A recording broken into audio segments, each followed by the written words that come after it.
Yes, y'all, it's going down right now. Episode 253 of the Triple Shots of Moodz and Horror podcast is coming at you live and direct with the homie, JP, also known as the Mexicant. We got Mr. Saucedo, also known as Tyler. And representing the Exploding Heads Horror podcast, we got Dave Z back in the house. And last, but definitely not least, we got JP's buddy, Creepy Carly, up in the house. Representing, and I be your host, Moodz. Yeah. What's going on, dudes? Dudettes? Hello. Yo. Hello. We made it.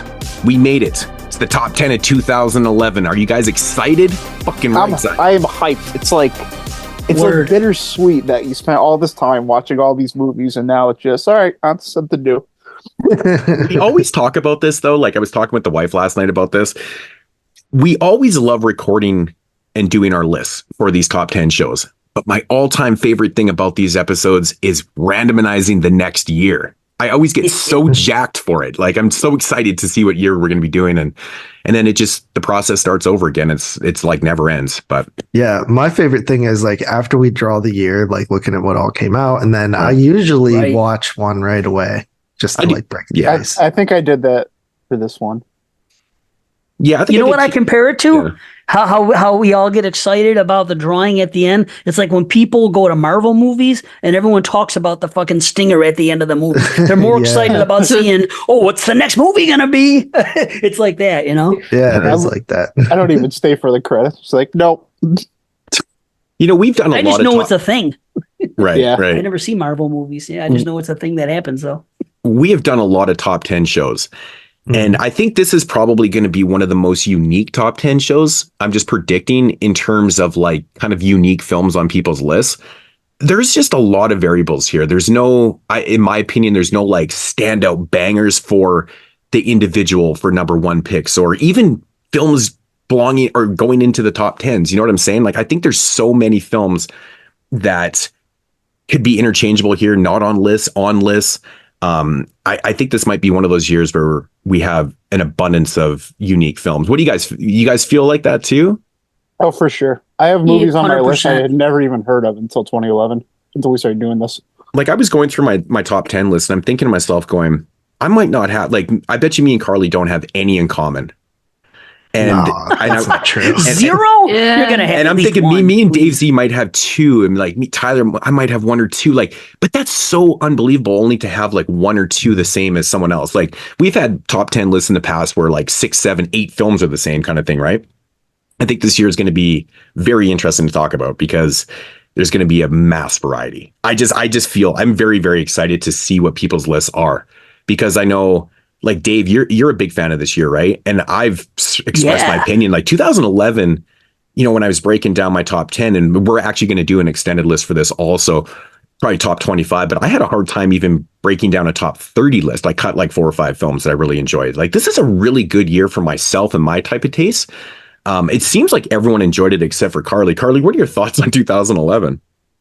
Yeah, I don't know. As soon as we pulled it on the last show, I was like, oh man, I don't want, like, in my opinion, it is the worst year of the 2010s. And I told you guys, like, I just remember having a bad year in 2011. So that factored in. And then I don't know, just looking at the list every time I like Googled, like, okay, horror movies 2011, I would like look at them and I'd be like, I don't feel like watching any of these.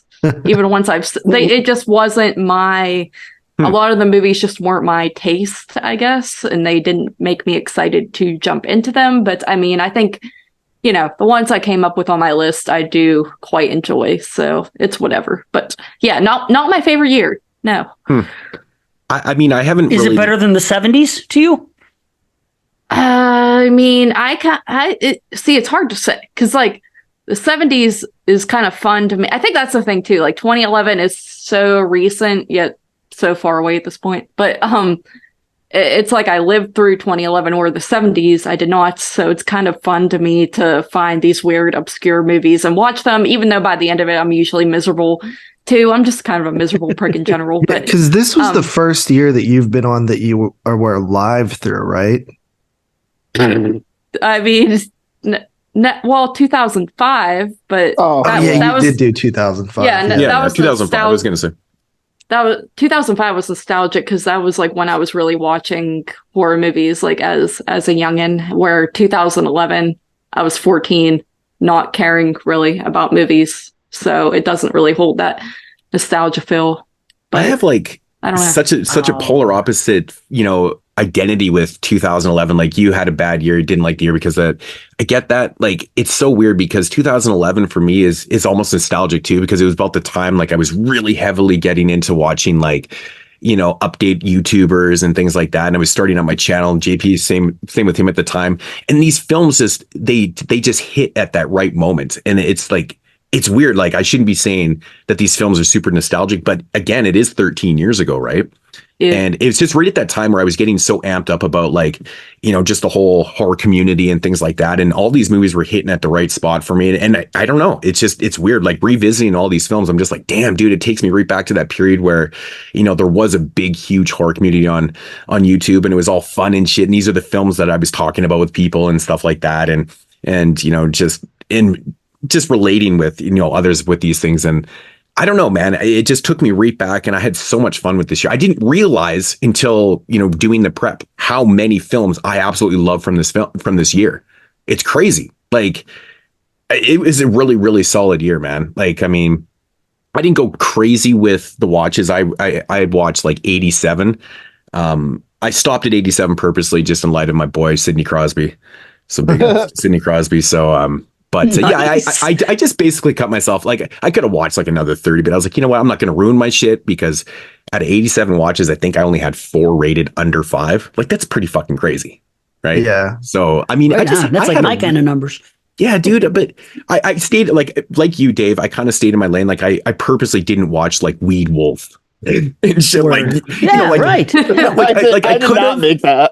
I could have, but I was like, I'm not gonna watch that shit. Like, I got to a point where I was like, man, I'm just not gonna ruin this experience, man, because this is honestly one of the funnest preps, and it was so needed too, because coming off of 2023 was such a miserable year. Like, it was honestly super, super miserable for me. I know you liked it a lot more than I did, but over the 22 shots, I think the consensus was it was a pretty fucking weak year. So this type of prep for 2011 was very refreshing for myself. And yeah, I just had a lot of damn fun with it, man. But the variety helped too. The variety helped. I thought there was a lot of different types of films this year. There was everything, lots of found footage. There was slashers. There was art house films. There was fucking shit all over the place. Tons of post-apocalyptic movies. There was a lot of post-apocalyptic movies. So it kept it fresh every single time you're watching a film. You're like, oh man, I'm watching a fucking Killer Crow film or this film or that. I'm like, it was great variety. So really fun. That's the beauty of the 2010s. That is the beauty of this era. And and you see it kick off here more big time. That's what's great, because like the 2000, that decade of the 2010s, we had stuff all over the place. We had so many different things going on, and a lot of people. That's why, luckily, we all enjoy that decade. But there's other people that don't like modern horror. And when I say modern, I'm talking about maybe not 2023, but like, we were hearing people complaining 5, 6, 7 years ago on Facebook. Oh, modern horror sucks, this and that. And guys like us, people like us, were always like, hey, you're just not watching the right movies. Not to sound like a jerk, but it's like, there's a lot of good stuff out there. If you're just watching what's at the theater or whatnot, and that's it, and you're not venturing, there is so much. That's exactly what we talked about so many times on this podcast. Like, that was a thing. And I know me and Tom Horsball, we talked about this so many fucking times, and he always brings this up too. He's like, man, if you think modern horror sucks, man, you're watching the wrong shit. You got to go digging for it. Yep. Like, and people just don't want to put in the effort. But the problem is, like, 2014, 15, 16, like, the theatrical films and the more popular films that were coming out weren't that good.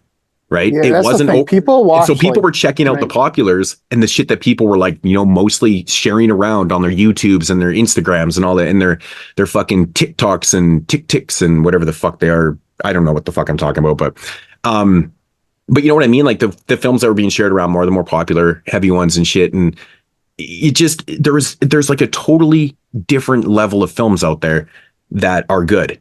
And I fucking hate when people say that shit, that modern horror is fucking terrible. Right. Well, I think just go find these films. Even Like people just watch what's like arm's reach and what's popular. And I think even that more so now because you have like a For You page or whatever your streaming thing is, where just recommend you like the most popular like sponsored movies. Right. So there's like way more of that just like out in the open. Whereas like, let's just say like for 2011, like for me, like this is when I first started really getting into the online community.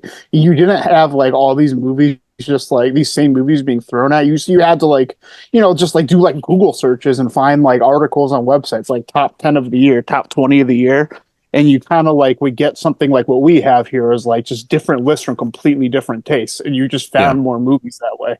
And that's true. Like reading, you know, write-ups on say Bloody Disgusting or other kind of, you know, horror websites and things like that, and just comparing and you know, going from there. And like I was talking about last night doing like 6 degrees of separation. Like I constantly do this. Like every single day I'll find a film, I'll look up directors, I'll look at this person, like this person did this on this and this, and it just leads me to shit. And sometimes I find movies and I'm just like, damn, that's fucking sweet, dude.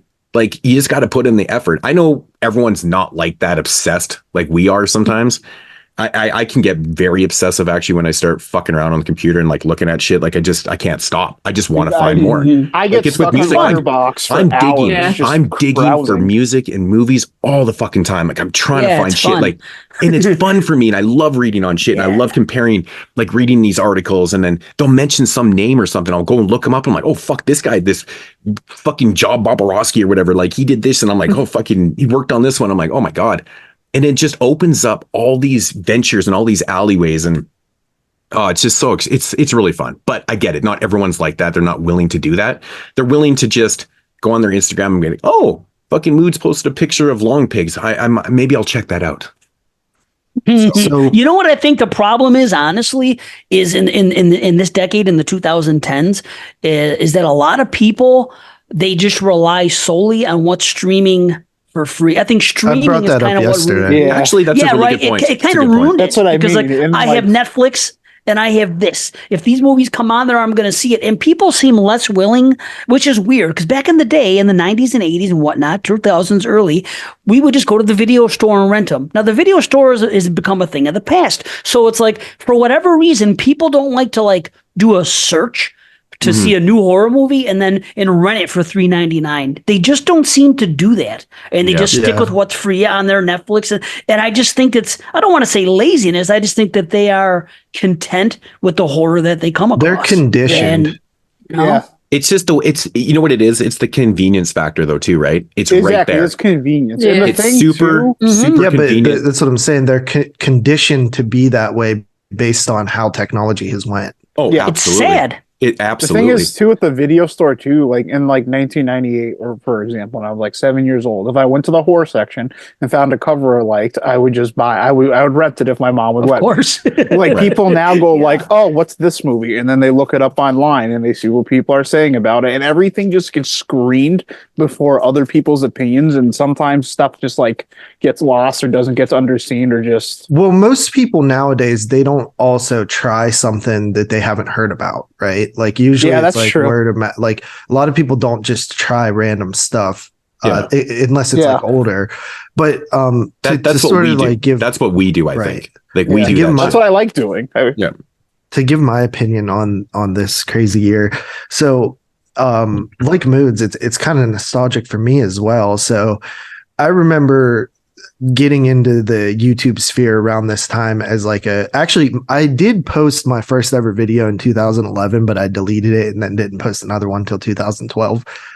But I think you've told that before. I think you said that. Yeah, it was I think it was Behind the Mask, a review of Behind the Mask or something. Nice. Was my first ever video, but yeah, because our first videos went up like, well, I guess your second first video, whatever you want to call it. They're very close together in proximity, like like a couple months. Yeah.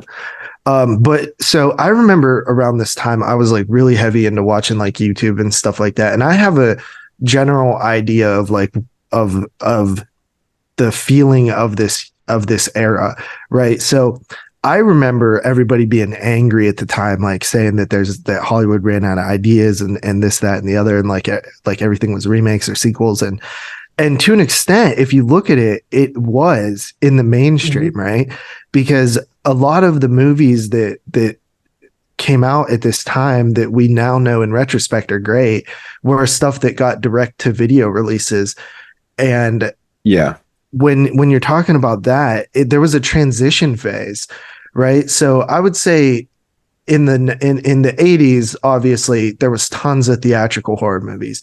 Then in the 90s, it kind of died down and everything became direct to video. But the problem with that is the direct to video films were also lesser budget, lesser. They were afterthought type movies, like they were intentionally made cheaper.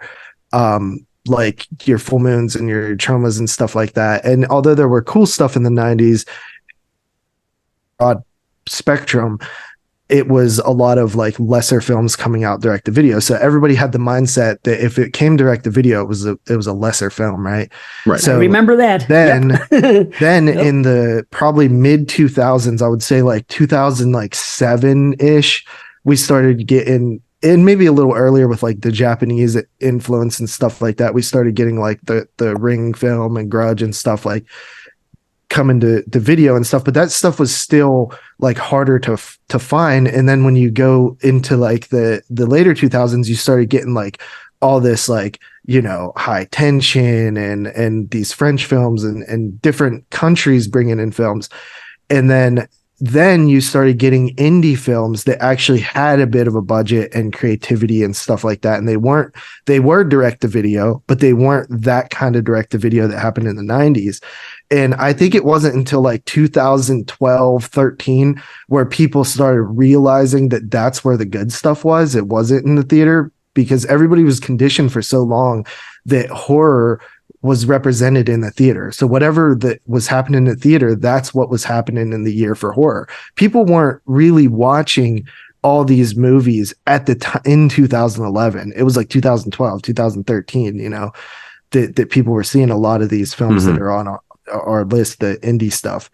But I think that over time, in retrospect, you look back and it was such a great period for horror, all from, 2010 to,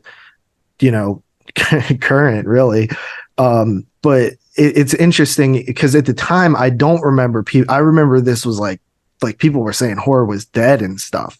You know what I mean? Like I remember Hellraiser Revelations coming out and being a massive talking point on YouTube. But that's the fans saying, like when people were saying horror was dead, I think it might have been directly aimed at theatricals too, because remember I just think it was a mindset, dude. Right. I think that people weren't looking that like there were people like Tom and stuff and Dave Parker and stuff, but I'm just saying in like the general sphere of horror fans, people weren't venturing and finding this stuff until years after it actually came out. And now it's known that that's where you find this stuff. But back then, everybody was so used to what is horror is in the theater, because that's how it'd been for so long, you know what I mean? Yeah. But which is kind of ironic too, because I think in 12, when we started the podcast or whatever, like there was barely any theatricals even happening. Right. Well, the whole industry was the straight to video. It was the indie film. It was exploding in those. So, like look at 2011, how many indie films? Like there was barely any theatricals in 2011. No, I remember doing 2013, like top 10 show, and we did a box office thing and it was like abysmal. But just for example, the box office this year in 2011, this is the top 15. Trollageren, which I don't even know what that is. Creature. What? The Creature was a top 14 box office with $508,000. Wow. Then you had Red State with $1 million.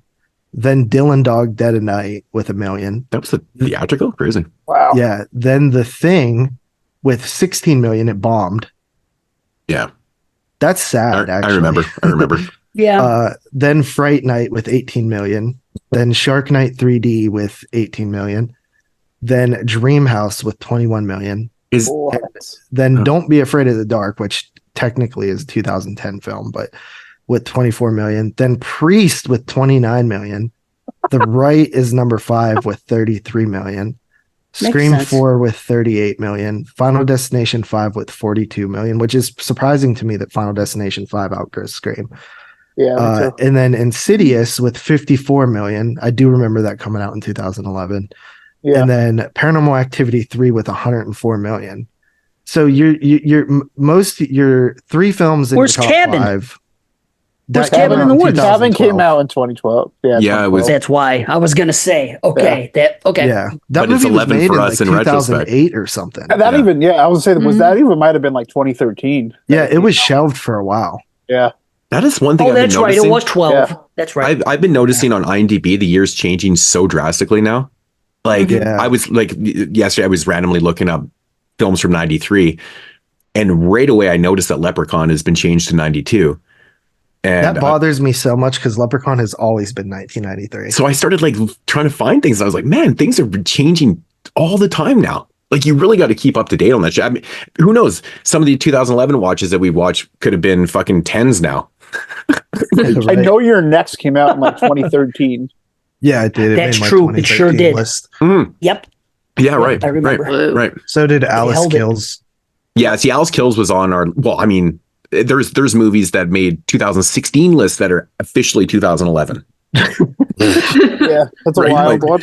Yeah, that is a crazy one, but so, but, But yeah, yeah, no, I, so yeah. the box office was like not that impressive, like in terms of the films that were coming out, but there were so many. how many of those movies did Interesting you guys movie. see in the theater? Like I saw Final Scream 4. Destination 5, Scream 4. I've seen all the Scream Yep. movies in the theater actually to this. Yep. Yeah, I It's saw funny that. because Those like, you know, two. I always find it so ironic because like I'm not the hugest Scream fan, but I've seen every film in the theater. It's fucking weird. I just got to keep going. though. I only saw Scream 4 that year. I saw Scream 4, Final Destination 5, but I think that's I did. Maybe that's it for theatricals. I saw Final Destination. I saw Scream. I saw Cabin. I know it wasn't that year. Yeah, no, I saw I Cabin. It was saw like the Your next year. Next again. Same thing. I know it wasn't that year. We never got that. Yeah, I know I didn't see Fright Night. Yes, that would have been it. Yeah, I didn't. see Yeah. Friday. I didn't see the thing either. I mean, I I, didn't saw see the- Scream 4. I don't know. Was Paranormal Activity 3 in the theater? Yeah. Man, I actually I think I probably saw. 104 million. Actually, Definitely. We did get that. I never Actually, I watched don't it in the know. theater because at that time I hated the first movie. Yeah, I didn't like. The I might first not movie have at all. watched Paranormal. So I never 3. watched the second one, and I wasn't going to watch the third one. So, and I saw watched them the- all in theater. I watched the first two, and I think I actually liked the second one more, but I hated the first one at the time. I remember it- that. it's like the It weirdest thing was because one of that. But do you remember the marketing campaign where there was like they did the same thing with 28 Days Later? That been like 28 Days Later for the longest time because of that, where they like showed like a lot of the audience. They're like, "This Yeah. is the scariest thing you've Yeah, ever yeah, seen." I remember that. Well, no, They were you like, had "Oh." to. You had to actually request it to come to your theater. Yeah, The I first remember one, that. yeah. But I know like what happened was my cousin brought like a bootleg over it. Like at that Thanksgiving we watched, and I was like, "This is bullshit. This is boring." yeah, Yeah, I feel like younger kids felt that way about it too. I Yeah. liked the first one. And I just thought it was liked so the second one. gimmicky. Yeah, That was I my actually thing. remember having a lot of friends that aren't like horror friends; they're just normies that saw it, and they thought it was like the scariest thing they'd ever seen, and thinking like, "You guys are stupid. This is dumb." Yeah, I was at a party and this girl was telling me it was a Halloween party, and she's like, "Have you seen Paranormal Activity?" And I was like, "No, I've heard of it." And she's like, "Oh my god, it is like the scariest movie ever." Like, so I watched it and I was like, "Yeah, that was pretty scary." But then I actually didn't watch any of the sequels like past two until we did the show. Well, I hadn't seen any of the sequels until we did the show, and then it was like, wow, Wow. I really enjoyed this franchise because I could not fucking believe the continuity. It Yeah, was blowing great my mind. continuity. It was blowing my Good fucking continuity. mind how they did that series. Like I could not believe it. Even to this day, I still can't believe it. It's crazy. Yeah. Right. Yeah. Tell you, I did not see Scream 4 in the theater. I was thinking about it. I saw Paranormal and I saw Final Destination. Oh, I And saw man, the Thing too. Oh, I saw I know, Scream 4 I and did it was a bunch of young fucking it was rambunctious in there. It was like this opening scene from fucking what was it Scream 2. Scream 2. No, it wasn't. It fucking was. It was reality. It was Couldn't be. reality. Couldn't be. People were going was crazy in not. that fucking theater, man. Fuck. Honestly, my Scream 4 theater was not that packed. The most packed I've ever been was Friday 13th 09. It was completely sold out. I didn't even get to sit with my friends. Dude. And then Oh. it chapter 1 was Oh, completely yeah. packed. I saw Friday opening night too, and I remember it being packed. I waited a while to watch it. I don't think I went right away, so it wasn't as packed, but it was still packed though. I saw it like a week later. It wasn't really that packed, but I went Yeah. like a week, like a late night. A lot of those bigger type films, I'll do that. I'll wait a little bit because I need to get my seats in the very back row in the middle, or else I just don't go. I remember that. You know what? The day after that, all right, so like when I went to see it, I ate like half an edible and it was a good time because it was it, you know what I mean? And then I did the same thing the next day and I saw Darren Aronofsky's Mother and I thought my fucking head was going to explode. Dude, that movie freaked me out. Dude, it was hitting me. The movie. It was like hitting I thought you said you went to the theater and you saw Darren Aronofsky's Mother in the theater. No, I'm fucking losing my mind. I thought that too. I was like, it was okay. Like, it was hitting me, like as the movie was climaxing and like everything starts getting intense. I'm just sitting in the theater like, holy shit. That movie's so heavy, like metaphorically, it's just like, oh my god. I know, and I was like 20 It's years old. the entire Bible in a house. Going on. I know, and like that's I'm not going to get on that subject again. Yeah. Sure. It's not like I appreciate what he did metaphorically. Like it's a really well done film, but it's not for me at all. Can't stand that. What is at the time I had no idea what I was watching. I can't stand that Bible shit, man. I hated Mother. That's a very divisive movie in general. Like, I think it's well done. Yeah, fuck Mother. Like a lot of people, like it's kind of funny. A lot of people like hate, like 1 out of 10 hate, and I've seen a lot of people say like, "This is the greatest movie I've ever seen in my life." It was a very decisive movie. Yeah, I think you were either liking it or you loved, or you hated it or you loved it, man. It made my top 10. Yeah, it's a 5 out of 10 for me because I appreciate the technical aspects 100%, but I didn't appreciate the story it told me. So I can't go too low when I appreciate all the good stuff about it. Well, that's the thing. So that's why I give it a 5. I know people they always trip out. Like I'm like, I think I gave it like a 7 out of 10 or something like that. And I can't stand it. That's a good rating. But it's because of technical aspects. It's Darren Aronofsky. It's a great made film.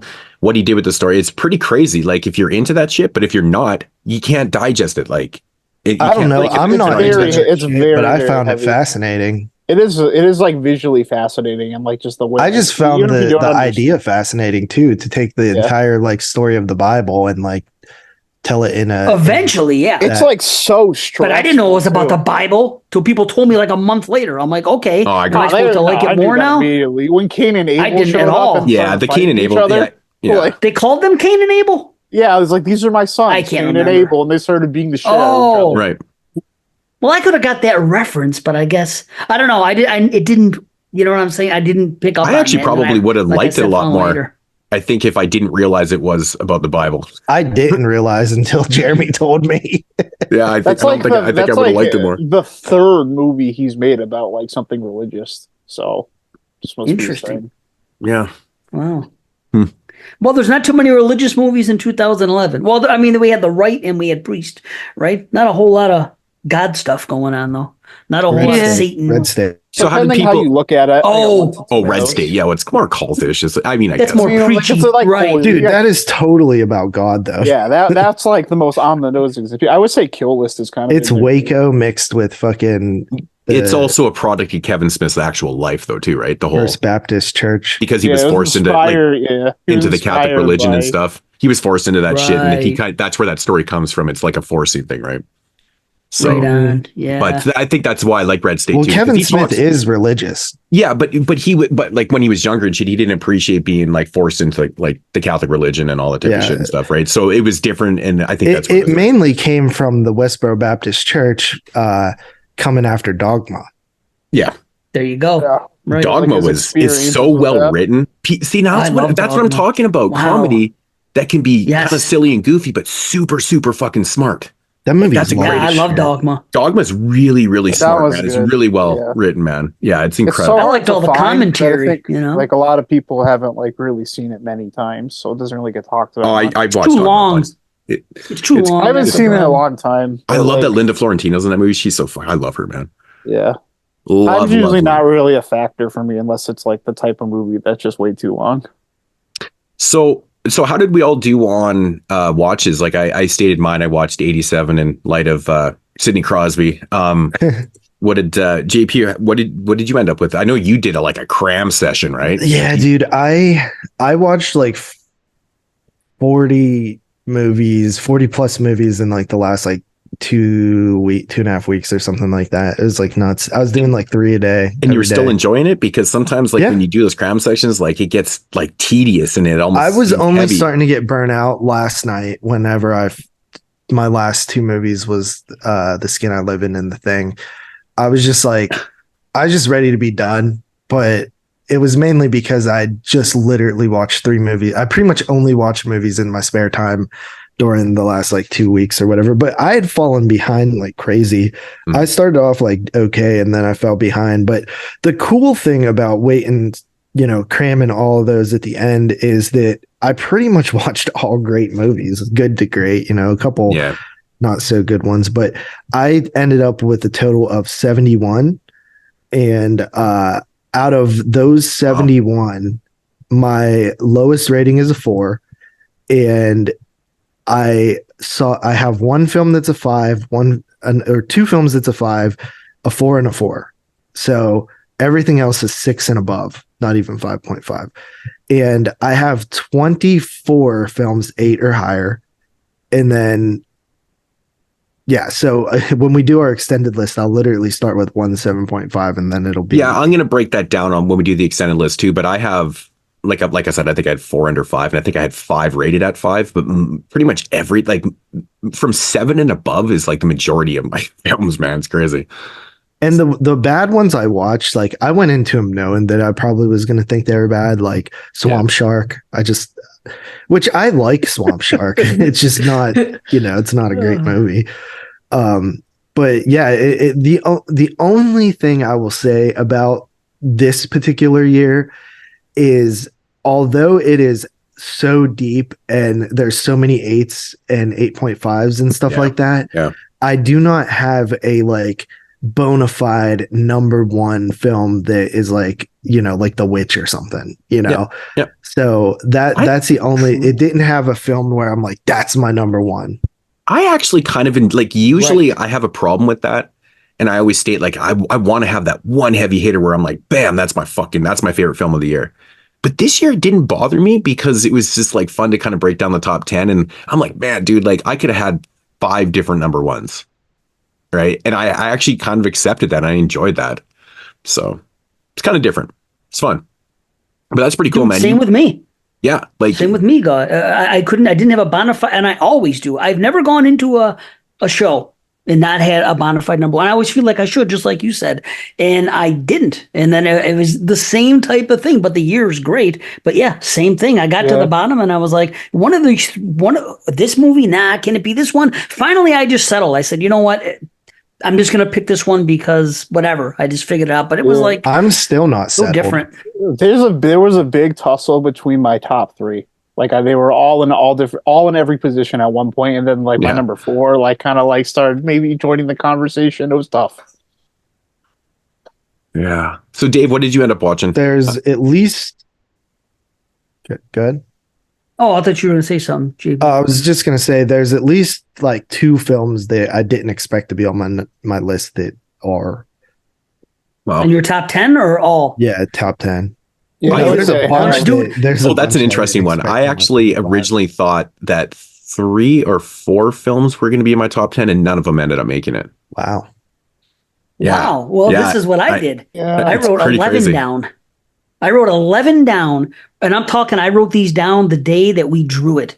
And I remember talking, and the JP kept saying they got this one and this one, and I was like, oh shit. And I remember after we finished that recording, just off the top of my head, I said, this is going to be easy, I said. And I wrote 11 movies down. I said, these movies are going to be fighting for the top 10. By the time I was done, 8 out of those 11 are there. So there are 2 surprises. Yeah, 2 first-time watches came out. That's pretty much me too.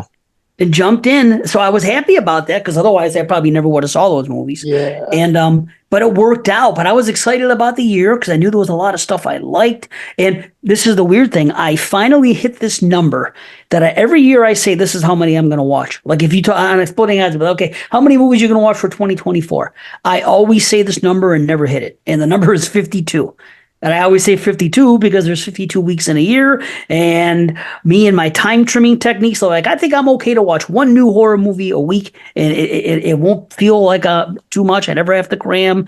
So I always say that. So it ended up being 52, and I'm happy with it. And ultimately, I did something really weird because I never do this, but I pulled out of how many movies? Yeah, 1, 2. I pulled out of, I think, 3 or 4 movies that I started and didn't finish. And let me tell you, that's happened to me less than 10 times in my life. So 4 times, only because of time constraints that I knew they weren't my jam and everything else. So I was like, okay, I'm going to pull out. I know that this year is strong. There's nothing this movie can do. I could tell by the tone of it. Nothing is going to put this movie in that stratosphere. So I'm not going to watch them. But much like JP, I have the bottoms are 2 5.5s, 2 5s, and a 4. I have 1 4, which I don't go below 5 a whole lot, but there it is. But I just got to say about this year, just in general, that you had, this is what's great. You have the usual suspects. You have different things for the most part, but there is just like these different, themes going on. We have the dramatic contained stuff. We have disturbing movies. We have over the top ripoffs. Of course. You have the comedy shit and found footage like a motherfucker. The found footage, it makes sense because this is really the year it jumped off in a big way. Like it was really popping. Yeah. Right. Came out and then, you know what I compare it to? I compare Paranormal Activity 1 to like Friday the 13th for slashers. Like you had other ones before. You had Wreck and you had, Blair Witch, etc. And they were there and there were a couple sprinkled out here and there. But then it didn't really get huge until Paranormal came out. Even though Paranormal It'll Save was filmed in like 2007 or 8, it really didn't come out till a little bit later. I think whatever year that was. But after that came out, all of a sudden, I think we got a year or two later, we get a glut and we have like 8 pretty good found footage movies for this year. To me, because I love found footage. But it's just a nice diverse year. And I really enjoy it. I almost wish we can do 2012 and 13 and 14 because those years when I was doing like Banana Laser, I wasn't watching 70 movies a year. I was watching like 30. And I feel like I should That's like us too. Into those years. Yeah. What was our first year, JP? 12 or 13? 13. So we would still get 12, Dave. Yeah, Dave, I would love to redo. I would love to redo I'd 13 because some of those films actually don't qualify. I think that are even on our list for 13, right? Because we were doing when they were coming out at the time. Yeah. So I think 13 would be completely different. Actually, a lot of those films are probably on the 2012 top 10 list or whatever. But so I mean, I would love to redo those early years too. Because again, we didn't have the access to watching a lot of those movies either, like you do now with the streaming services and shit like that, right? I mean, we can fucking basically find anything. I mean, it's absolutely bananas comparatively. I mean, it's crazy when you think about it. It's like 10, 11 years ago, and it's so different now. But I will say this is an odd year. So this is probably the first time I have ever did an entire prep for a show and not streamed one movie. I watched 87 films straight from my collection. Crazy. I streamed most of mine. Straight from my collection. Most of mine. And I actually had I think I had 131 films from 2011. So that's fucking crazy. I have a serious ass problem. It's crazy because you didn't watch them. If you didn't watch them for this, when are you going to watch those fucking movies? No. I actually, there was only a handful of films I had never actually seen from those extra 30 or 40 films. I'd seen most of those before. Weed Wolf. I brought up Weed Wolf because that's the one I haven't seen. So I own a copy, but I was like, no, I'm not watching that shit. That's fucking, I'm just not doing it. But no, I'd seen most of the films. Like I didn't rewatch Zombie Ass. Like, and I actually really enjoy that film. I liked Zombie Ass, dude. It's from the Japanese director. Like he did. I think he was the guy that did F is for Fart in the ABCs. Like he does like funny shit like that, right? Like his movies are batshit fucking crazy, man, crazy. Yeah, like the movie was like House in terms of like just zaniness, but not as zany. Yeah. And then it was just so fucking gross, dude. It's super gross.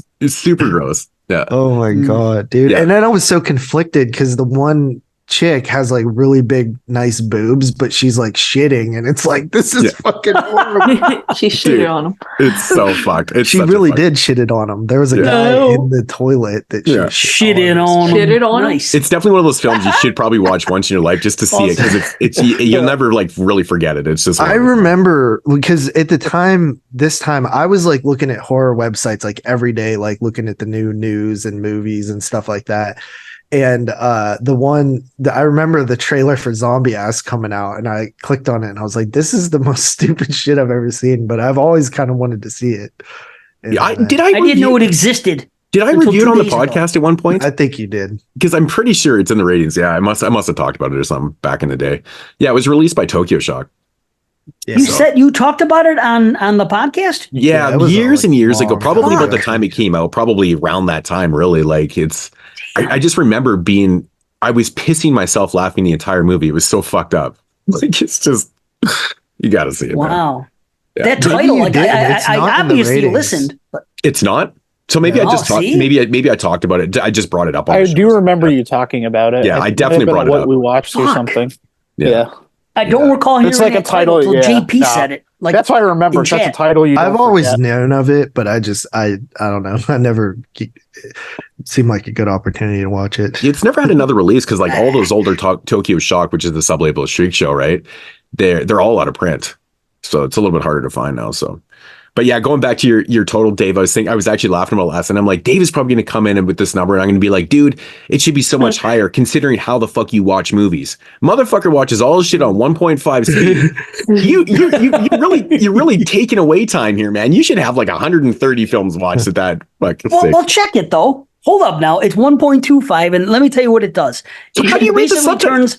Like if you're watching something subtitled, like because some subtitled movies, I always use subtitles. Oh, well, I'm talking about an actual foreign film. Say if you're watching okay. Sleep, Let's say Spanish, Sleep for Tight, for example, instance. Say Sleep Tight or faster. whatever, and there's a lot of dialogue in the movie, and you're watching 1.25. Like, is that shit ripping by? And you're like, motherfucker, I'm like, you got to pull some like, some fucking crazy ass reading skills out, guys. I just don't No, understand there how it are doesn't times I ruin the rewind. pacing.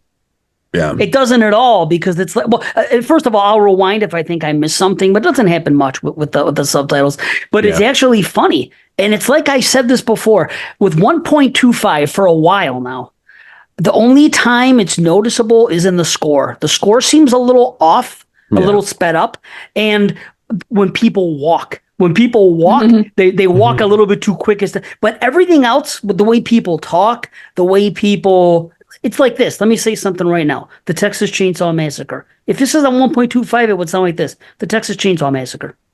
It's really not that big of a fuck. So the dialogue is fine, moving around. Now, if it's a very atmospheric movie and I'm feeling something, I will slow it down, and I'll slow it down to the kill. But check it. I was just gonna say, so you never watch a slow burn movie because it's always just a little bit quicker. It's a medium burn.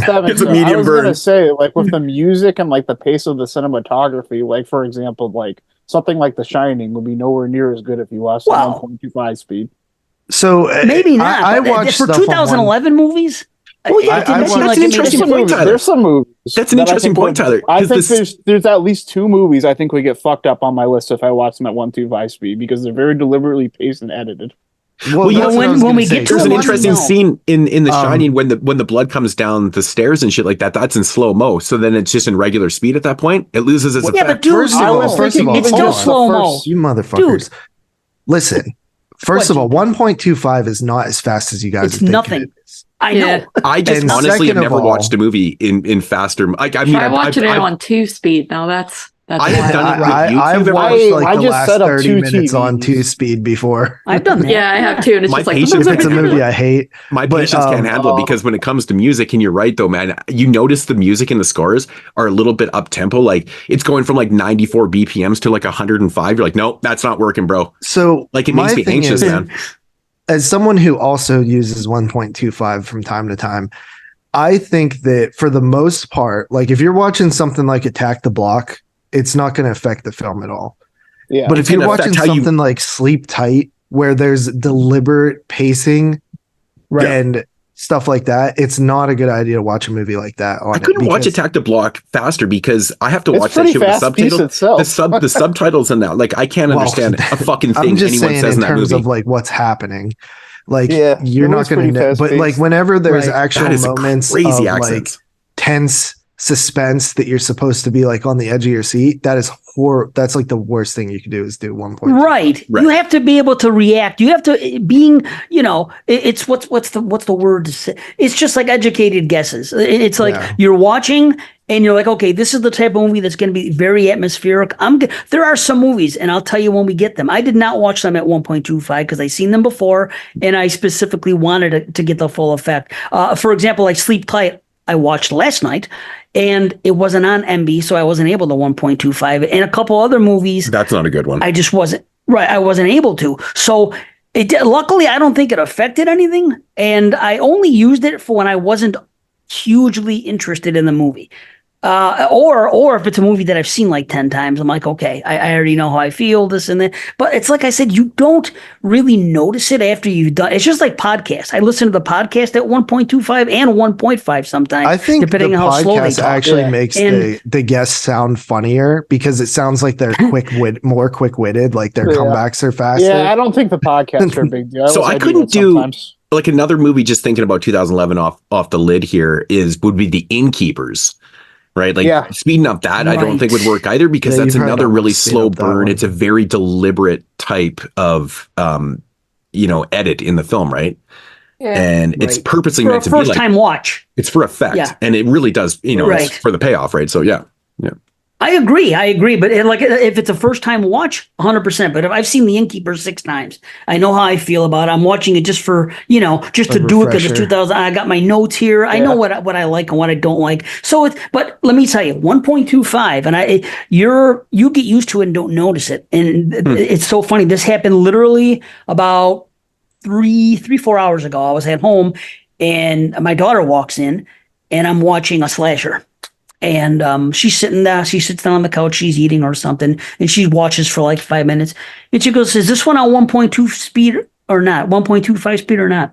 And I said, "Let me go look." I said, "Yes." But the fact that she has to question it now, where in the past, the first couple of times she saw it, she notices it. Your eyes, as human beings, our eyes and our ears adjust to something that way. And it's so, dude, this is how trippy it is. When you actually slow it down after doing that for a bit and watch a movie at 1 speed or listen to a podcast at regular speed, people sound like this when they're talking. Especially it is so on weird. Podcasts. Yeah, I can see that being a big thing on podcasts. But doesn't it even out though, Dave? Like if you're watching shit at 1.25 and you're super high, does it like just go back down to the regular speed? Does it counteract it? Does it counteract it? Maybe you're right. I never thought about it. That's an interesting thought actually, because for me, if I'm super baked, like I'm fucking like I get like super like moods, like I'm mellowed as fuck usually, man. Word. Right? Like that shit would slow the my fuck brain down doesn't for work fast enough on regular speed for when I'm high. Like my brain is too fucking fast. It's a cancer. I'll literally think about something for like 10 minutes and then miss like the next 10 minutes of the movie because I thought about then I gotta go back. Foreign films when I'm stoned sometimes, and I'm like, "Fuck, I'm lost. I forgot to read it for a few minutes." I can't do it, dude. I can't watch fucking movies like baked and shit. Like I try. Like I can't remember. Gosh! I think it was last summer. I was watching a movie and I took like a couple fucking gummies or whatever, and I was watching, and I was having like I thought I was Einstein. Like I was deciphering, I was breaking things down to a level where I was like, "Oh my god, this is the best movie ever fucking made." Because this is what that's what happens to me. But it's actually like torment. Like it's like because I can't focus long enough. Like I get stuck on one thing, and I'll be thinking so deeply about it, and then like I'll just miss everything else. Mm-hmm. That could happen too. It depends on, you set yourself up for how strong of a buzz you want. You gotta set it up for the kind of movie you're gonna watch too. That's always been my problem with weed is that like there's no, like I know how many beers it takes to get me drunk, right? Like weed is just like a fucking crapshoot, man. It's rolling the dice. Totally. Well, if it's your stash, but if you're going someplace else and matching and doing this and that, and that's different. But if like me, I have a vape in front of me. I know exactly how many hits I'm going to take from the vape. It's always 3 before I do. What I have because I know how it hits me. So you should know if you're using the same thing. Yeah, so the little vape this thing relentlessly the entire time we're talking. What's that? I said, I'm going to rip this thing relentlessly the entire time we're talking. I'll fall asleep. That's why you always get things wrong. Carly has a beef with you, Tyler. What'd I do? Yeah, you'll say, well, I have a beef with everybody here, actually, because Tyler will say some dumb shit that's like not factual, and then you guys will all be like, oh, really? And then you just keep going. Like, what was the most recent? You said that like Jenna Ortega is like the star of Insidious Part 3. She's not the star, isn't she? The girl? No, she's the girl that has the broken leg. Is she not? No. Hold on. Like, you mean the main girl in the bed? Yeah. Well, hold on. No, there was a worse one. Hold on. Let me think. I had no idea. I remember I said that on a podcast. That might be the product of me just not really listening and being like, oh yeah, cool, and then just trying to get my own it thoughts. definitely thought is. that was- It no, I definitely was is. wrong. But Because sometimes bothers I'll me. listen back on the I can't I podcast. was right there. I'll listen back on the podcast, and I've noticed that actually a couple times where I've heard JP say something in the background. I think I respond, but I don't remember even I don't know. like why what. I thought that. Like I'm like what? I could have Yeah. sworn that was her. I don't know Tyler, why. It's Tyler, okay, but there, Tyler. there were like a few examples of stuff that was just completely wrong. And That's then me funny. and Moodz just don't notice. That's so funny, okay. dude. Here, the other one is you said that the dad from The Woman is the same dad from Stepfather remake. Is that not true as well? I wouldn't know. Is it I true? actually don't remember. You're Because I'm debunking. actually like almost positive that's correct. I actually well- don't remember because I watched the Stepfather remake once, and it was terrible. Yeah, it's not good. So I can't really remember Yeah, the it's not cast. good So I just for kind of some took his reason. word for it. I'm like, well, maybe it is. I don't really remember. So Yeah, what do I know? Yeah. But no offense, Tyler. But I didn't It's- say it's nothing, just one of Carly, the. It's a right? thing. Wow. I am. Well, Have you ever- Wow, I'm a here, dumbass. here at the 22 No. 22 shots I feel bad podcast, now. we don't No, fucking like I'm dumbass. surprised because like I like all right, like like I said, like around like 2010, 2011, that's like when I started like really like getting into like the horror. He was looking for movies and just like you know, like anyone jumping in, I was watching like a lot of recent movies. So I saw The Stepfather and The Woman probably really close to the same time, and I always like recognized the dad from that movie as the guy from The Stepfather, and I just like literally never questioned it for however long. Wow. I think I've done that before too. Like when you watch movies in proximity and there's like a similar actor or whatever, Similar maybe they character, look the yeah. same. They do Yeah. look alike. I looked And at sometimes And they you act- sometimes you get yeah. them twisted. Yeah, I've done that before too, and I caught Yep. myself after, and I'm like, wait a minute, that's wrong.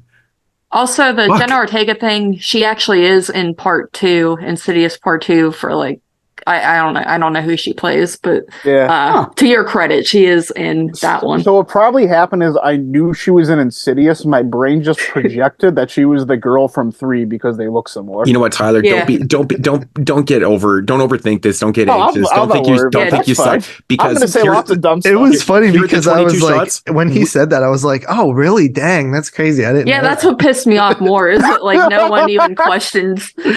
Just JP's just like, oh, Well, we don't like the wow. controversy over here. We don't like to argue with each other. So, like, Yeah, if he was right. wrong, I'm like, dude, you're a fucking idiot. You're a fucking argument. Yeah, No, and I like- just feel like I am an idiot.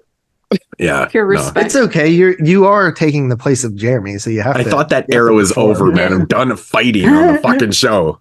Come on. No. I honestly didn't even catch it. So, That's but, funny, though.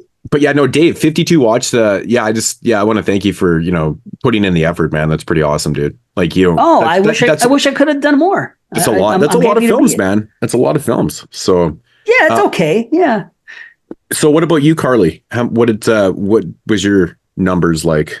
Well, I did rather shit dog this year. I only watched 46. I tried to get to 50, but I just did not prep accordingly. I think because like the 1980 show took like 2 years to do in my head, I kept thinking like, oh, I got plenty of time. They're not really going to do this in February. That ain't gonna happen. Yes. And then it happened. That's what happened to me. That's Well, why I had to this 1.25. I fucked return. around and found out.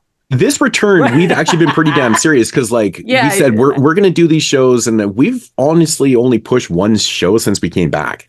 Yeah. Mhm. So it's been pretty good. And like, I mean, I didn't want to push this one anymore because like these are too big, right? Yeah. You got too many people involved, too many films. Like we can't keep doing that. So yeah, the But 1980 show we was kind of a do fuck up. typically like put like the 1981 got pushed so much further than it was. It was literally half a year, wasn't it? intended. Yeah. Yeah. Yeah, it was crazy. It Yeah, was it was cool, way though. too long. Lots of movies to watch. But I mean, at least it was a Yeah. good Dude. year. At least it was a good year to like keep pushing. You're like, Fuck yeah. well, maybe I'll check That out a was couple a more. very deep Mhm. year. Oh, it's so Yeah, hard. man. It's so fucking hard, man. Yeah. But listen, 1.25, that's the answer to the question. That's why I did it. Because all of a sudden I had to cram. And all of it, I fell for the same thing Carly did. And Carly, if she watched on MB 1.25, she would probably have 52 movies herself. I can't So get on that's- MB. Rip. Just fucking move in with JP. Damn it. And just get it over with. And then you have No, he MB needs to together. move No, but they're just buddies. Okay. But I Yeah. guess buddies Well, pay rent. buddies so- can live together. buddies That's pay buddies. rent, man. Buddies pay rent. You know. They do. How many did Tyler watch? I paced myself pretty well. I got in 72, and I rewatched 6. The only One thing more than me. Yeah, I probably could have like maxed out maybe another 10 or so. But the thing that really slowed me down was the 2023 prep because I was like behind on that. So that's kind of what that slowed me down too. Yeah, I took my a lot slasher prep. I took a lot of time off in 2011 there for a while because I literally couldn't make a top 10 list. So I'm like, I need to watch everything I can. Yeah. So that was kind of crazy. Pretty good job pacing myself. I really liked my methodology with this, and I'm definitely going to do that on shows going forward. So what was your method? So basically what I did is I made like a master list of like 80 something, and I kind of like added movies that I saw you guys watch like as they came along. Right. But all the stuff that I hadn't seen that seemed most likely to like have a chance of making my list, I watched like right away. Or movies I'd only seen like once and wanted like another view of. Like all those movies I watched like right away. And then I just kind of filled in with everything else. And then once I got way to the end, I took the movies I already had a really solid opinion of and I thought were like likely to make the list. And I watched like all of those, and I rewatched all the movies that were high from like the beginning of my prep. And it was like a really good way to like get a fresh take on them all and like have like see where they like ended up between everything. And like some movies I did like I had one in particular I didn't think was like in the tier of even like in that like rewatch category that ended up like moving its way up. Like I kind of had the same thing for 80 where there was a movie at the end of it that just stood out above the rest like once I got to the end of it, like in the little tier I had. So that was fun. It kept it made it easy too because since I'm watching movies like that I already know I like at the end, it's like that final push. So was super easy. My strategy, I started out watching them as they came out. Like I just put them all in order of when they came out. And I started doing it that way because I was just kind of like trying to experience like how the year went. And it was kind of fun doing that. That's kind of cool. Yeah, it was kind of fun doing that. But then like I started running out of time. So I was like, all right, I need to speed this up. Because certain films like I had to like wait to like get and stuff like that. So I was like putting it off, doing it in order.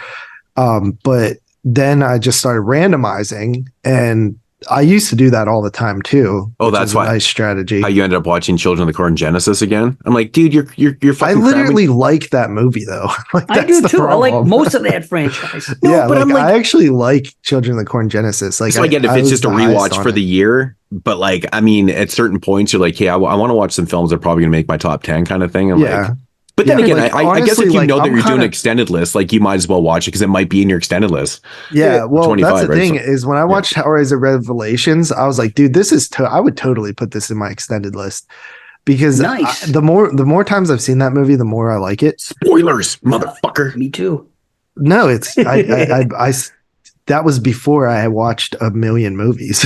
True. Like, I mean, it is really good. Like that's the thing, like. That's a film that maybe make a top 30 for you or something. Like, but we end up cutting films.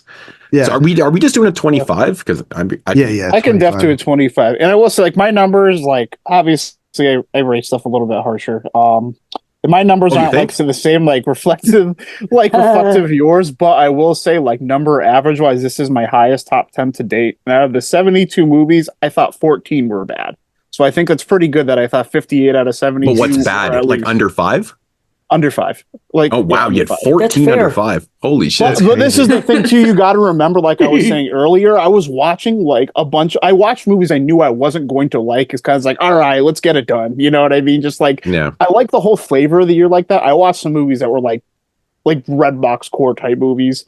And like I was talking about earlier, like that post like Twilight, like for like women type of movie. I watched a couple of those early, and then I realized like this was a type of genre of the film. And then I looked at my master list, and there was like the Snow White or the Red Riding Hood movie that was clearly another one like that. So like, I actually kind of like that movie. I've actually never seen that before. But yeah, so I have a bunch of those at the bottom of my list, and I rewatched movies that I like that I literally had rated at like 1.5. But like I will say, like sometimes there are like for example, I had Hostel 3 like super low, and like it's not making my list or anything, but I had fun watching Hostel 3. I did too. Honestly, man, Hostel 3 isn't as bad as people make it out to be. Man. It's nowhere near as bad as people put that in the same category as like Creepshow 3. They're like Hostel 3 and Creepshow 3 are the worst shits ever. And I'm like, short and like it's like there's some stupid parts, but there's some parts that are like awesome and it's like fun. It's got cool throwbacks. It's set in Vegas. It just feels like a capitalism like sequel. You know what I mean? Like just capitalize on the franchise. Yeah. I like And movies it's that are just set in different from Vegas. the first two. I do Yeah, too. I thought it was totally. like I thought it was a cool move going to Vegas. If you were going to put it somewhere Yes. in America, I like that was- movies that I are wanna set see in more. That Vegas, was man. cool. Like I want more Leprechaun, with the gambling. Leprechaun 3. That's another movie set in Vegas. That's like my Yeah. favorite. That's There you definitely go. my Best favorite one. Leprechaun sequel. Isn't that weird? Hostel 3, Leprechaun 3, Vegas. Wow. I Vegas like it. Vacation? Oh no, that was the Fourth wood. That's the fourth one. Fourth one, yeah. damn it. They need a leprechaun. But you know in what? the Old West. I man, just the watched Gold Vacation Rush. the other day on TV. I got up in the morning and it was just starting Oh, on the I love movie it. channel. And I was like, you know what? Fuck it. I'm just going to lay here and watch it. And I fucking watched it. Yeah. Dude, it's so Awesome. funny still, man. Oh, it's I great. love that Now, that's a movie. I comedy. love Vacation, That's man. a fucking comedy. It's so good, man. The thing also Yeah, like making amazing. up like the bottom of my list too is like there's a lot more like kind of like art housey movies like I took a stab at, and like while I might like be high on movies like this sometimes, it's like there really is still a bell curve of these and they're like hard to do right. So I inevitably will also watch a lot that I think are just fucking awful. So there are a couple of those like Yeah. towards the bottom of my list. I really need Dave Parker to make that big list again. Even if he's not on the show, Dave, can you do that? Because I used to copy and paste that to my notes and then delete the movies as I watch them, and that was fun. Now I feel like I have to put all this work in to go find them, like on my own. Yeah, I have a That's master. the one Why thing I don't you remember do him. what I did? As I watch I my make a original. master list for myself and then I just start eliminating. I actually separate. Yeah. I'm like, I'm definitely watching these.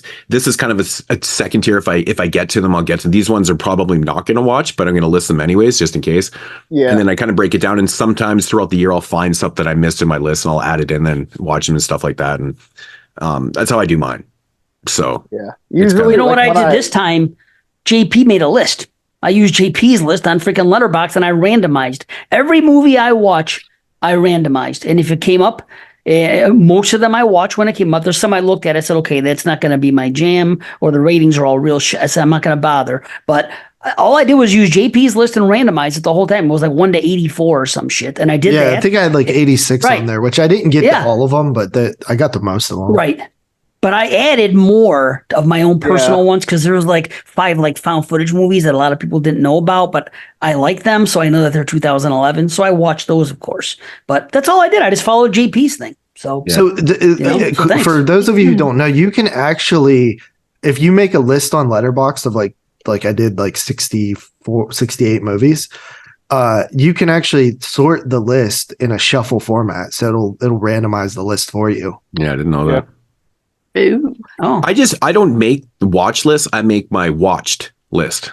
Right. So every time I watch a film, Yeah. it goes I do in there. both. So Yeah, that's actually the so- order of the films that I watch them in. Like I kind of mix it I, up. I rank them as I go along, and then like I That's look, right. like, I adjust them because like they end up in tiers for me. That's I why do was, it on my like, saying- pages. I have a notepad that I add them into my letterbox as I'm watching them, but then I put all my ratings and my list in like a page, right? Mhm. And they're all ranked in there. So, and then that's how I fucking Sweet. do my list and shit. So they're all written down and they're added in picture format too. So, but yeah, it's very simple, kind of fail safe. So very meticulous I when have it comes to that everything type of shit though, man. Like I Me too. got to do it, man. Yeah, I like just seeing I them all got super together. OCD when it comes to that shit, man. It's always got to be perfect. Like Mhm. even like if you look on my letterbox, like the way everything's worded, all my lists are worded the exact same. I'm crazy. I'm absolutely crazy. me too. Yeah, it bugs me, man. If there's like if something's not capitalized, I'll go in there and change it. I'm like, fuck it, that's gotta Oh be. yeah. Like it's just like, man. So Mine ain't for the public though. I don't do it on Letterboxd. I just have my notepads in my phone. You can make everything's there. private lists you on know? Letterboxd. Yeah, I have a lot of private lists on Letterboxd. I don't. Same Yeah, here. I'm just So, spoiled with the phone thing here. It's just easier for me just to. I hate the phone thing. I get obsessed with my fucking Really? stats, man. I Wow. watch my stats. I love I love- looking I at love the stats. Letterboxd Yeah. stats. They're the Every best. week, It shocks me. I think I might have talked about this before, but every week I look at my highest rated directors and I hit a number randomizer 1 through 20. And then whatever number I get I have to watch a movie from that director that week, and it's like That's a great. challenge. Yeah. I'm on crazy pace this year so far, dude. Dude. So I was actually on Letterboxd the other day and I was looking at I just wanted to see what my yearly totals were. And I think it was like, oh, I don't know, man. 2000. What year did I start? 2018, I think it was. Mine goes back to 2011. Mine goes to 20. Oh, when did you start your Letterboxd? I started my Letterboxd a little bit before you, but I have kept a diary since 2011. Okay. So I wanted to see added everything because 2023, I know I had a super, super low year for like watching films. So I went back to 2018. I'm like, what did I watch in 2018? I'm like, I watched 608 films in 2018. And then in 2019, I watched 703. So this is what I'm getting at here. 2020, I watched 857. Jesus. 2021, I dropped down 724. 2022, I watched 680. So I dropped again. And then 23, dude, this is fucked. I only watched 380. Wow. Like that's how really fucking low busy year for you. That's what I'm saying. Like, and like I was out of town so much last year. Like I just there was actually periods on here where I didn't even log anything for like a month. It was fucked. It was crazy. Wow. But like, so anyway, I was just kind of laughing. So this year, I've already watched, obviously because we're doing a lot of prepping, so I've already watched 88 movies this year. I'm actually not that far behind you. I'm at like 74 or something. I'm averaging like 10 a week right now. Yeah, like I was really balls to the wall. I'm at 89. Wow. But holy shit. I made a point. I'm ahead of y'all. I made I'm a at point this year. 135.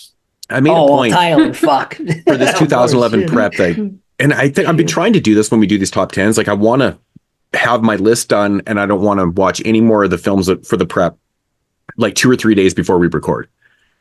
And that's kind of like my goal. Like I want everything done for me. I just want it to be done because I want to relax and I want to watch other shit and I want to just like kind of reset my mind and then go back to it. Right. Yeah, and stuff. So. Like I got the Looney Tunes collection volume 1 on Blu-ray the other day, 1 and 2. Yeah. And I was like, dude, I want to watch these so bad, but I couldn't because I had the 2011 prep. Yeah, I feel like I'm not allowed to stop until the day of recording. Watch moves for fun. I was mixing it up, man. I was watching fucking like Cynthia Rothrock movies. The only thing I watched movies. The only thing I watched that wasn't 2011 in like the last 2 weeks was fucking some documentary about some dude who starts dating this chick and then this other chick starts flipping out, but then it turns out there's a twist. Let me know what it is when you find out the title. I want to know what that is. I watched it's called like series. Love Killer or some shit. It's called Lover Stalker Killer. Lover Stalker Killer. I watched it about a week ago too. It's awesome. It's fucking it's a batshit story, man. Like it's fucking crazy. It's pretty nuts. It's I kind of figured out where it was going early. Well, I think everyone does, but you want to know the end result, right? You're like, this is fucking crazy. I kind of wish they got into more detail with the relationship because I'm like, the motive did not seem there. Yeah, well, that's just craziness, man. Like that's just psychotic shit. It's very psychotic stalker shit. But I will say, like so last I watched on Friday. It's on MB Dave. That's why I watched it. Thank you. I watched the new Dave Chappelle. Holy fuck, word. Dude! I had to kept pausing. I was pissing myself laughing. Like it takes me so long to get through stand-ups with Dave Chappelle because I always have to pause it because I'm pissing myself. He's the best, man. Fuck, dude, he's so funny, man. Fucking so funny, dude. Like, oh man, you just gotta see him, man. That's my type of shit. I love Chappelle. He's so. I love his white person voice, dude. It's like the fucking best ever. Oh, I know, man. That's going back to the Dave Chappelle show, man. Like when he does his white person. Yeah, it's great. But anyways, we should probably get 2011. List, huh? Yeah, man. Yeah. Anybody got anything else for 2011? Yeah, I have one thing. So everybody wrote down their picks for everybody's number 1 and 2, correct? Right. Yep. All right. So the winner will get to remove a year from the randomizer. And it's not going to be 1993, motherfuckers. Fucking Dave goes silent. Fuck you. I don't want I'll tell you right now, I'm removing a year from the 70s. I think if I win this, which I highly fucking, everybody knows I'm not going to win this. This is just a fucking crapshoot, right? Because I suck so bad. Like, I don't think I think honestly, the only year that I would remove is 97.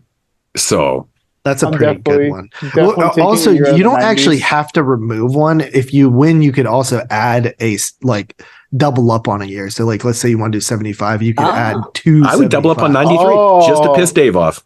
Oh God! You're not going to win, dude. No, I know. I don't even. You've never won one of these. No, I'm not going to win, and I never probably will because I'm so goddamn bad at fucking people's taste, man. I don't know what it is. Z won one.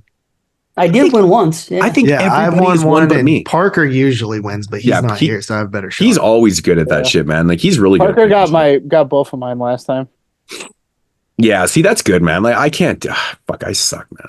I'm terrible. But well, nobody knows this year. It's just complete potluck. That's why I'm so excited to get into this. I feel like I said off the top of the show, man, this is going to be a very unique list, I think, man. And I'll say this about the list. There are a lot of disturbing movies this year. Yeah. I will say that. I have disturbing movies on my list. I have a lot of them. So, which I don't know why, but 2011 just seemed to have its fill of disturbing movies. Yeah, it's odd. I feel like, has there ever been a top 10 show, JP, where there's been like two people that had completely different lists where not one film matched up? There's never been one. I feel like this might happen tonight. I feel like this might happen tonight. No, there's no way. So. It's impossible. You think it's impossible? I think it has to be. I think Carly made the joke of it. Like, not even like she's like, I think Moodz might have 10 films I didn't even fucking watch. I think there's two movies that are going to at least connect to like one other person's list. I would be shocked if there wasn't at least one film that was on 3 lists. Yeah, I think there's 2 movies I think have a good chance on being on multiple lists. can think of at least 2 films that I can see at least on 4 of the lists. Maybe 4. That's all of them. No, 3 lists. Honestly, I didn't say 4, 3 lists. Like, I can't see them being on Tyler's. But then again, I don't know what the fuck is like. Everyone's taste is so different here. It's crazy. Anyways, I'm excited to get into this. You guys want to start this shit? Yes. Let's do it. Okay. Yeah. All right. So we're gonna take a quick little snack break, pee break, poo break, whatever. I might have to take poo. I don't even know. Because I'm really excited. I'm just not on that girl. Do you have the nervous poops? Nervous poops, yeah. Like I'm just really excited. I've been so excited to record zombie this. ass. Real, yeah.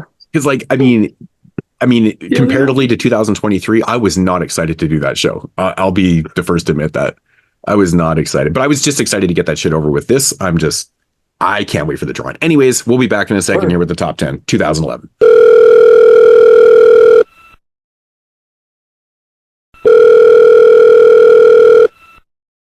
Yo, who this? Yo, Moodz, it's your boy, the ill-mannered funky child, calling you to remind you that the featured reviews on this episode contain spoilers. Aw, yeah, man, that's right, brother. Thanks for the heads up, playa. Now go back to being an unproductive asshole. Fuck you. I tell your listeners to stop being so dumb, silly, sensitive. Yeah. And now, our feature presentation.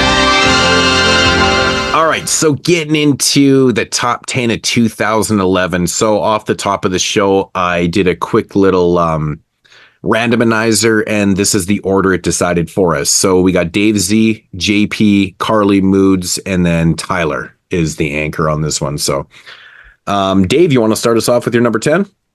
Certainly. Okay, my number 10. Here we go.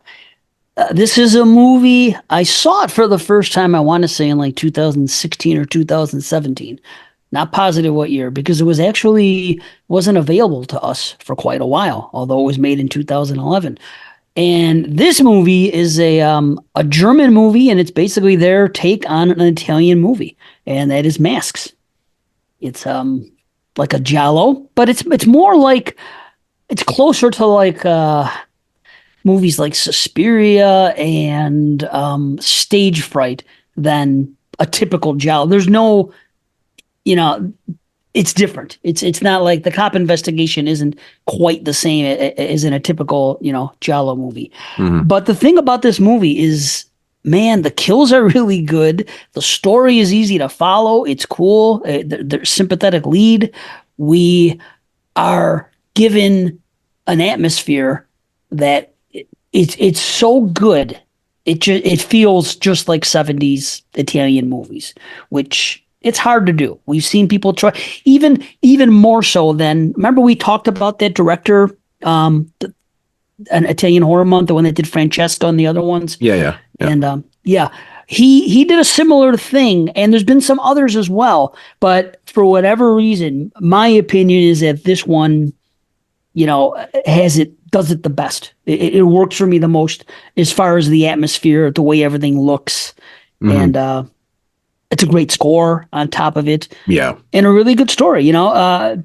Some different kills, but really pretty good. It gets a little bit of a confusing for me in the third act, which is not a surprise with me. It does happen sometimes, especially in Italian or some Asian films where it gets, I don't know, it just happens sometimes in the third act where I'm like, why? I'm not totally sure why they wanted somebody dead now and then why somebody suddenly wanted out. Again, not to get too deep into it, I was just like, okay. But there was a lot of Suspiria nods too in this movie, like the friend coming out at the end and the stab to the neck type situation like happened in Suspiria. And there's some other stuff, and I don't want to sit here and just talk about all the comparisons, but I think they do them really well. And I think that there's probably even more that I'm not aware of, that maybe somebody like Moodz, who see more Italian cinema than I have, can say, yeah, this here represented this and that. I picked out certain things. Right. But again, it's not just about the nods and the Easter eggs. It's just a well-done film. And I enjoy it. It's an 8.5 for me. Actually, that was the like probably the one highest rated film that I didn't get to. Really? Wow. Yeah, I've you were seen making it. a point of zombie ass.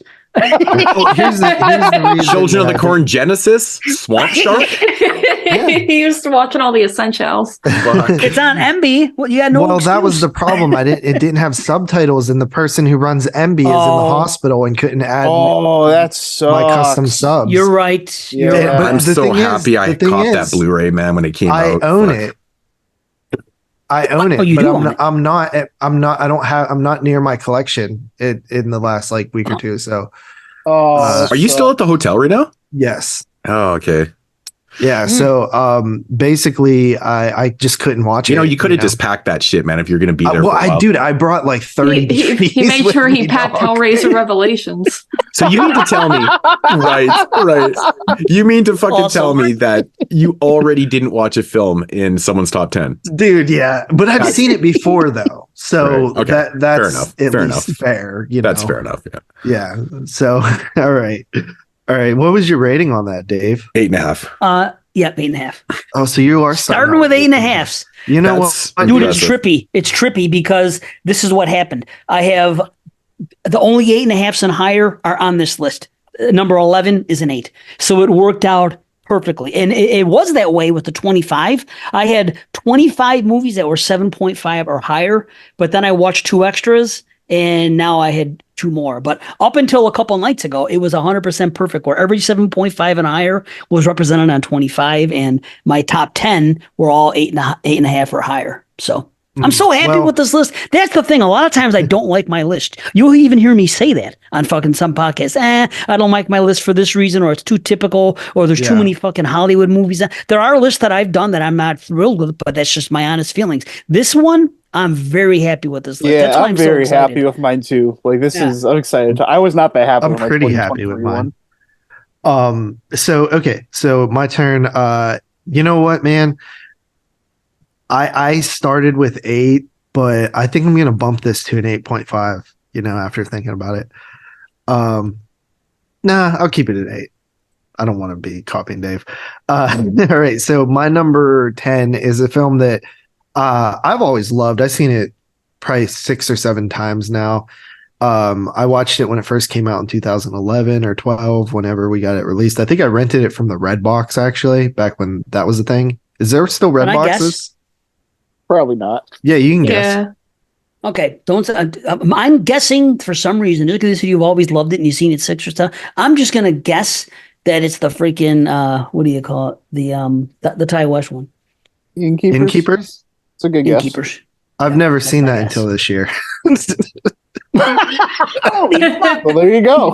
All right, what do I know? It was a first time watch for me during this. Wow. I thought the movie was Damn. super scary when it came out. Okay, so the film in question is now the first time I watched this movie, I wasn't like I liked it, but I liked it a lot, but it was so hard to understand, and it's Attack the Block Okay. because Oh. what I'm out on you. I think I had it. Yeah, I think I had it as your number 1. Yep. dude. I know you love it. You always talk about this movie. Dude, I can't and those fucking kids believe. remind me of you. So I was fucking muted, but I said I can't believe you fucking you've never watched Innkeepers before. That is fucked. Yeah, Yeah. Dude, I am fucking out on JP already too, man. Wow, You do? You picked Attack the Block I too? picked Attack the You guys Block. know me. Yeah, dude. You always talk about that movie. So now, what is He this does shit like? actually, because that was like it was kind Yeah. of high my interest level because I knew JP really liked it. Always I love talks Attack about the Attack the Block Yeah. Yep. So we both picked the number one for because he throws those curveballs, and I'm like, well, he loves the movie. Maybe it will be his number one. Like, I don't fucking know. Right. Dude, It's no, that hard listen. of a year. I just So proved Attack how the Block- fucking bad I am at this game. Yeah, you guys are both horrible because Fuck, I'm so I never bad. even considered this for my number one. Jesus.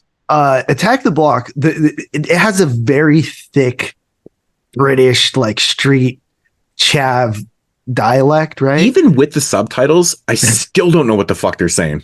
Dude, like- you have to watch this movie with subtitles Because the bro. street Right, you slang do, in yeah. the UK, some of the words that they use, I'm like, what the fuck? It's so different than It's so different ours. than our North American slang, right? Like, Yeah, Yeah, Like- I kind of like it though. I do like Yeah, it it's a cool. lot. It's got The more charm. I've seen Yeah. movies like this, this is like a that, really like- fun movie. Yeah, like I've seen a Kid handful of Adulthood. Yes, it is. I've seen a Like- handful of movies like this. Yeah, like if I you- actually bought. I like- upgraded. I bought the Blu-ray. I imported the UK Blu-ray actually for this. Yeah. Yeah. But it basically a bunch of street kids live in a block apartment complex, and you know they're basically a little gang and stuff like that. And one night these fucking aliens come down from the sky, and they are very simple, but they're unique enough that makes them super cool. Like they all have these like glowing blue teeth, and they're like these big balls of black fur. And I think it's like a Gremlins type vibe that I get from it a little bit too, like just that type of like monster infestation. But the characters are so likable. They're funny. They're like you root for them, even though they're kind of like bad kids, you know what I mean? And they have their redemption. Moses, particularly, like the leader of the gang, has sort of a redemption arc, which is awesome. And I think you feel for them in the sense because I get the feeling they're just products of their environment, they definitely are, right? for sure. Yeah. So you can't blame them, Yep. right? Yeah, but they're all, They have an they're- arc. They're likable. Yeah. You know what I mean? They're all funny. They have these like they're just the reactions to like what's going on, and then you got this hi hats like fucking douchebag gangster, and then you got Nick Frost in there as like a drug dealer. Is really funny. Yeah. It's just it's a blast of a movie. It speeds by. It's fun. I like the dialect and just it has a good feel to it. Like it feels authentic to me, like in terms of like how they portray the slang and stuff like that. Mhm. There's also a sequel got announced recently. The same director and Moses returning. Oh wow. So hopefully That's happens. cool. I like the kids But- with the water guns. They're fucking water Yeah. guns. Yeah, Yeah. the little kids. Yeah. Yeah. Yeah, that's a nice little side gig. Yeah. Yeah. But yeah, it's a really fun movie. Not my number one, but it is my number 10 with an 8 out of 10. Well, at least I wasn't the only dumbass here. Fuck. Right. It's I that feel tough of a good. year. I We feel like don't. I have a chance to win this shit. Jesus. Wait, It's so do you guys I have feel my good. number I one feel or good no? about 2 getting knocked out right away. Right. Holy Man. shit. fucking horrible. All right. What did you give that one, JP? It was 8. 8 out of 10. Yeah. Okay, cool. All right, Carly. All right. My number 10 is a movie that I have to give a shout out to Tyler for reminding me existed by accident, and that is Hell. Which none of us watched. Yep. And Tyler said that I rated it an 8 on Letterboxd, and I was like, I didn't watch that movie. And then I looked and I watched it a few years ago, and I was like, oh shit, well, I guess I better watch that movie since I didn't know it was 2011. I've never I gave it seen an this. 8. I've never I seen have. this. It's German, a- right? Carly's Yeah. the only one that gave it a good rating. That's why I didn't watch it. Just Well, 'cause see, one person I've out of, like, always 30. liked the movie, I was but like, well- I watched it back in like 2011. That's why it's rated on my Letterboxd, and I was a much harsher rater back then. Like I was like Tyler, basically. Wow. All pretentious and I shit. couldn't find it either. I'm twirling my Hell wasn't mustache. easy. Well, I own it on DVD, and I was like, There way you to go. Right. Own Do you it. have a I own mustache? it. Not a But very good one.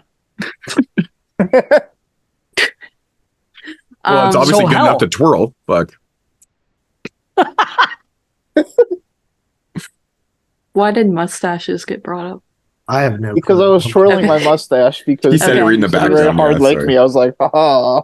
Okay, but yeah, how it's a post-apocalyptic movie basically where the sun is like heated up the earth too much, like 10 degrees hotter, and now everyone's trying to survive. And I just think it's a really terrifying concept. Like the idea of the sun like fucking up all our shit like has always freaked me out. So that in itself freaked me out. Then like it just, there's some creepy moments at the end, and I just thought it was a cool concept. I mean, there's a lot of post-apocalyptic films out there, and it's nothing like super new, I guess, or unique, but the concept of the sun burning everyone up, and also I think the idea of the world like coming to this point and realizing that humans are we're basically screwed if the earth or space decides to like, you know, not work right. That has always freaked me out. So this movie works well for me. I give it an 8. I remember 2 things about that movie because it's been so long. I remember that it's very bright. Like they do a good job of like making the sun seem like hurtful. Right. Yes. And then the song 99 Luftballons plays in it like a bunch of times. Oh, does it really? Yeah, that's cool. But it's the German version. The well, that's the popular one. No, 99 Red Balloons is the popular one. No, it's not. Everybody from the 80s and the one that charted was Luftballons in the States. Really? Everybody. You can't even understand what they're saying. Nobody cared. People loved it. 99 Luftballons. I'm telling you, that was the hit. The B-side of the record was the English version, but they never played that on the radio. I love both versions. There was a cover of it like in the late 90s that was really popular. I think that's it. Well, the same person did the Red Balloons.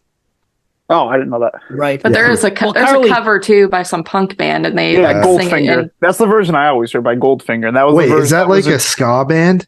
Yeah, and they have one verse. No, Goldfinger? No, they're a punk band. They're a punk band. Yeah. Isn't that a movie? It's in Eurotrash. Well, that is a Bond movie, yeah. Yeah, Goldfinger. No, I think they are remember ska that band.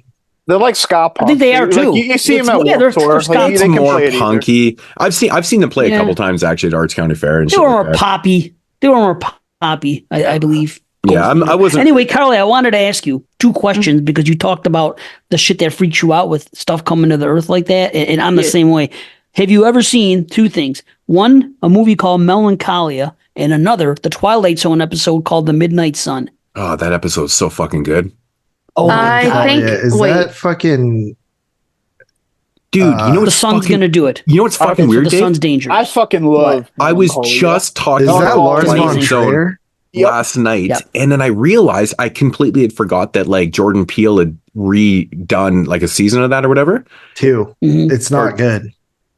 No, it's not good, unfortunately. It's not. It was so disappointing to me. I was so bummed that it wasn't good. Okay, so anyways, I've only seen a couple. I picked up the Blu-rays because I had the other 3 incarnations. I watched the first 3. I had the original one, the 80s one, and the early 2000 one. So I was like, you know what? Fuck it. I need to pick this up. Yep, me too. I need to check this out. So I'm like, you know, whatever. I just kind of complete that shit. But yeah, I just kind of forgot about it. And I was thinking about upgrading the original series to Blu-ray because I have the old Image DVD box set that's like really amazing. Right.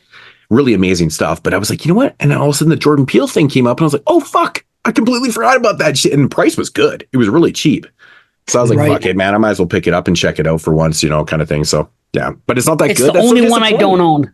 I own I watched the first like 3 episodes and they were just they were so mid that I was like, dude, really? They're long, from what I and saw. it's just like it didn't have the flair. You know what's really underrated? Dave, do you like the 80s version of the Twilight Zone? Yes. Oh yeah, dude. Yes, it's good, easily. Man. I think the 80s is so overlooked, man. It's a really good 100%. Yeah, man. Yeah. Yep. Big fan of it. Yeah, definitely. Mm-hmm. I agree.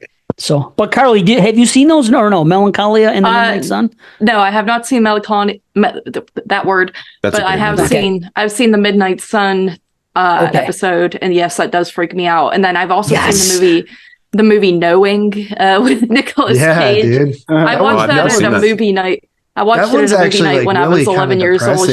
Shut up, buddy. Let me finish. But I was at a movie night when I was like 12 in my friend's backyard. We were watching it on like the screen, and like I couldn't like sleep. I was like really upset after that. I remember for like days. Like I've never seen that. Yeah, well, Knowing? it's from like Yeah, it's good. Yeah, I know about that movie. Later 2000s. Yeah. It was like Love Nick 2007 Cage. or something. Yeah. 8. You know, I yeah. just watched a Nick Cage performance the other night. I was watching Red Rock West. Obviously watched that today. And I would, dude, like, I think that's one of the most calm performances I've ever seen Nick Cage do. Yeah, Like, really he's almost mellow in like that he's movie. like almost subdued in that film. Like, man, Leaving Las Vegas. the scene. Well, Yeah, yeah, I I mean, haven't but that's seen kind of that. That's different a because big it's like blind super spot for me. depression. Yeah. He's trying to kill himself and stuff. Yeah. Like, that's a totally different type of thing. But this Lord role of is like, War, he's such a kinda- good person in this film, and he's like super calm and like he never overreacts. It's a really bizarre performance, especially for this time, because it's not that far removed from like Vampire's Kiss. But there's a scene in this film with him and Dennis Hopper, and Dennis Hopper is kind of like the older generation. He's kind of like the older version of like Nicolas Cage to me. I always kind of relate them because Dennis Hopper has had his performances where he's super over the fucking top and craziness in his performances, right? Like Nick Cage did later on in his career. And so if you guys are familiar with Blue Velvet, like his character in that film baby, is got to I be am one of the most outrageous Velvet. performances of all time. Like it's insane. And then of course, Vampire's Kiss. You guys know my history. I think it's the best performance in the history of cinema. It's the funniest thing I've ever seen in my life. Then there's a scene in this film where they're in a vehicle together and both of them are acting like, you know what I'm talking about, Tyler? Like they're not overdoing it at all. And I just wanted them to explode on each other and just go back and forth with craziness. And it didn't happen. I was like, oh, come on. Like, Wait a minute. You're talking shit on me for not seeing a movie that was not the right away. And all of you fucks didn't see Hell. I actually, Well, I That had was a my reason. fault too. That was my fault too. I could have just not mentioned it's it. one I don't own. I don't know. I just kind of, I actually I knew knew about the of film it. though. I actually knew about it. I have it. I under the honestly title wish I had called checked it out. Apocalypse. Because I'm a huge apocalyptic fan. I love that shit. So Yeah. I should have checked it out, man. That was kind of a stupid thing, but yeah. If you Did would have anybody- given it a good rating, I probably would have. Speaking of like post-apocalypse, but this is more of a zombie film. But did anybody watch Exit Humanity? No. No. Okay, so it's set in about 10 years after the Civil War. It's like it's a zombie film. It's a serious film. So, and it's it's lower budget. I think it was released from Bloody Disgusting. It was on that line, kind of thing.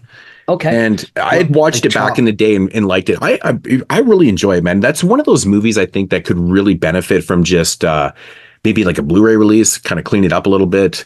But, I mean, for a film that's a period piece and a zombie film and shit, like there's a lot of money that goes in. It's super low budget, but it's not super low budget. It's low budget, but they did a good job with that shit, man. But it sucks you guys didn't watch it. It's kind of good. Man. All right. Who's up next? What you gave that 8, Carly? Yeah. Cuckoo. What was that, an 8? Yes. 8 out of 10. Shit, dude. Crazy. So you're starting with 8s also. Wow. So we're doing pretty good here for 2011. Because I think everyone's a little bit like, okay, well, how's these lists going to start kind of thing. But anyways. All right. So that's up to me. All right. So coming in number 10. And I read off the top of this, I want to say something. I'm not going to disclose exactly what it is, but this is the first time I've ever had a top 10 list that something specific has happened. And I'll disclose that once the list is done. But I'm gonna put that out there right now. But this has never happened on any list I've ever made. I'm just gonna put that out there, okay? Okay. So coming in number 10, and we're gonna start in Canada. Good old Canadian film, and everyone's gonna hate me for this. But I'm going with The Astron 6, directed film by Steven Kinsalski. Kostansky? Is it Kostansky? Kostansky. Kostansky. It's such a fucking hard name to pronounce. I don't know. And we're going with Polish. Manborg. It is with Manborg. Sorry. So a lot of people probably didn't check this out because, it's not really labeled as like a horror film, but it really is. It's like it's sci-fi horror. I mean, to be honest, dude, it's literally like RoboCop fighting demons. Essentially what it is. So what the storyline is he is like a soldier in the beginning of the film, and they're fighting demons. Like the demons have basically taken over this world. He's fighting hell. He's trying to like regain, like a normal world. Anyways, he gets fucking killed, and he wakes up later on, and he's like revamped as like this Manborg, hence like kind of RoboCop thing. And so he decides he's going to continue on his mission, and he's going to fight these demons off and shit like that. And he teams up with a couple other people. Specifically Meredith Sweeney, Connor Sweeney from Astron 6, And dude, there's this Asian guy, and dubbing on the Asian dude is the best in the best in the fucking world, man. Like everything he says in this film is so fucking funny. But he's awesome too, man. He's got like really good kung fu and shit. So, anyways, they all team up, and they basically have to fight off these demons, you know, to regain the normal reality and shit like that. But Adam Brooks is in the film. He plays the doctor and shit again from Astronaut 6 and stuff. But it's so damn fun, man. It's such a fun fucking watch. And like, really, you're not even wasting your time, even if you're not even really into this shit, because it's what is it, 65, 70 minutes long? Yeah, it's like literally like an ass crack over an hour, and like it pads the runtime with a fake trailer at the end. Oh, yeah. And right. And it plays the Biocop trailer. Which is also a great, like, 4-minute short. It's 8 minutes, actually. That long? Let's either way. It's a great, like, micro, like, short, like, movie to throw. That is one of the greatest fake trailers ever made. It really is. Like, I want to see that movie so fucking bad. I want to see Biocop so bad. Have you seen their fake trailer for Laser Cove? Like, yeah, I've seen everything Astron 6, man. I have all. Yeah. I even have Divorce Dad on Blu-ray. That's the only thing I haven't seen. It's so funny, dude. But anyways, yeah, it's like, you know, it's horror sci-fi. It's super gory. It's funny. But the thing that I really like about this film is like the way they actually did it, like the way they did the effects and the way they shot it and stuff. And the characters are so fucking everyone's so likable in the film. It's so much fun. But yeah, it's just a great time. I'm glad you actually like this. I love this movie. This was great. Dude, isn't it so like I was so happy I got to like whip out this and Father's Day. Right. I mean, yeah. That's why I got excited. I was like, good, you said Manborg, not Father's Day.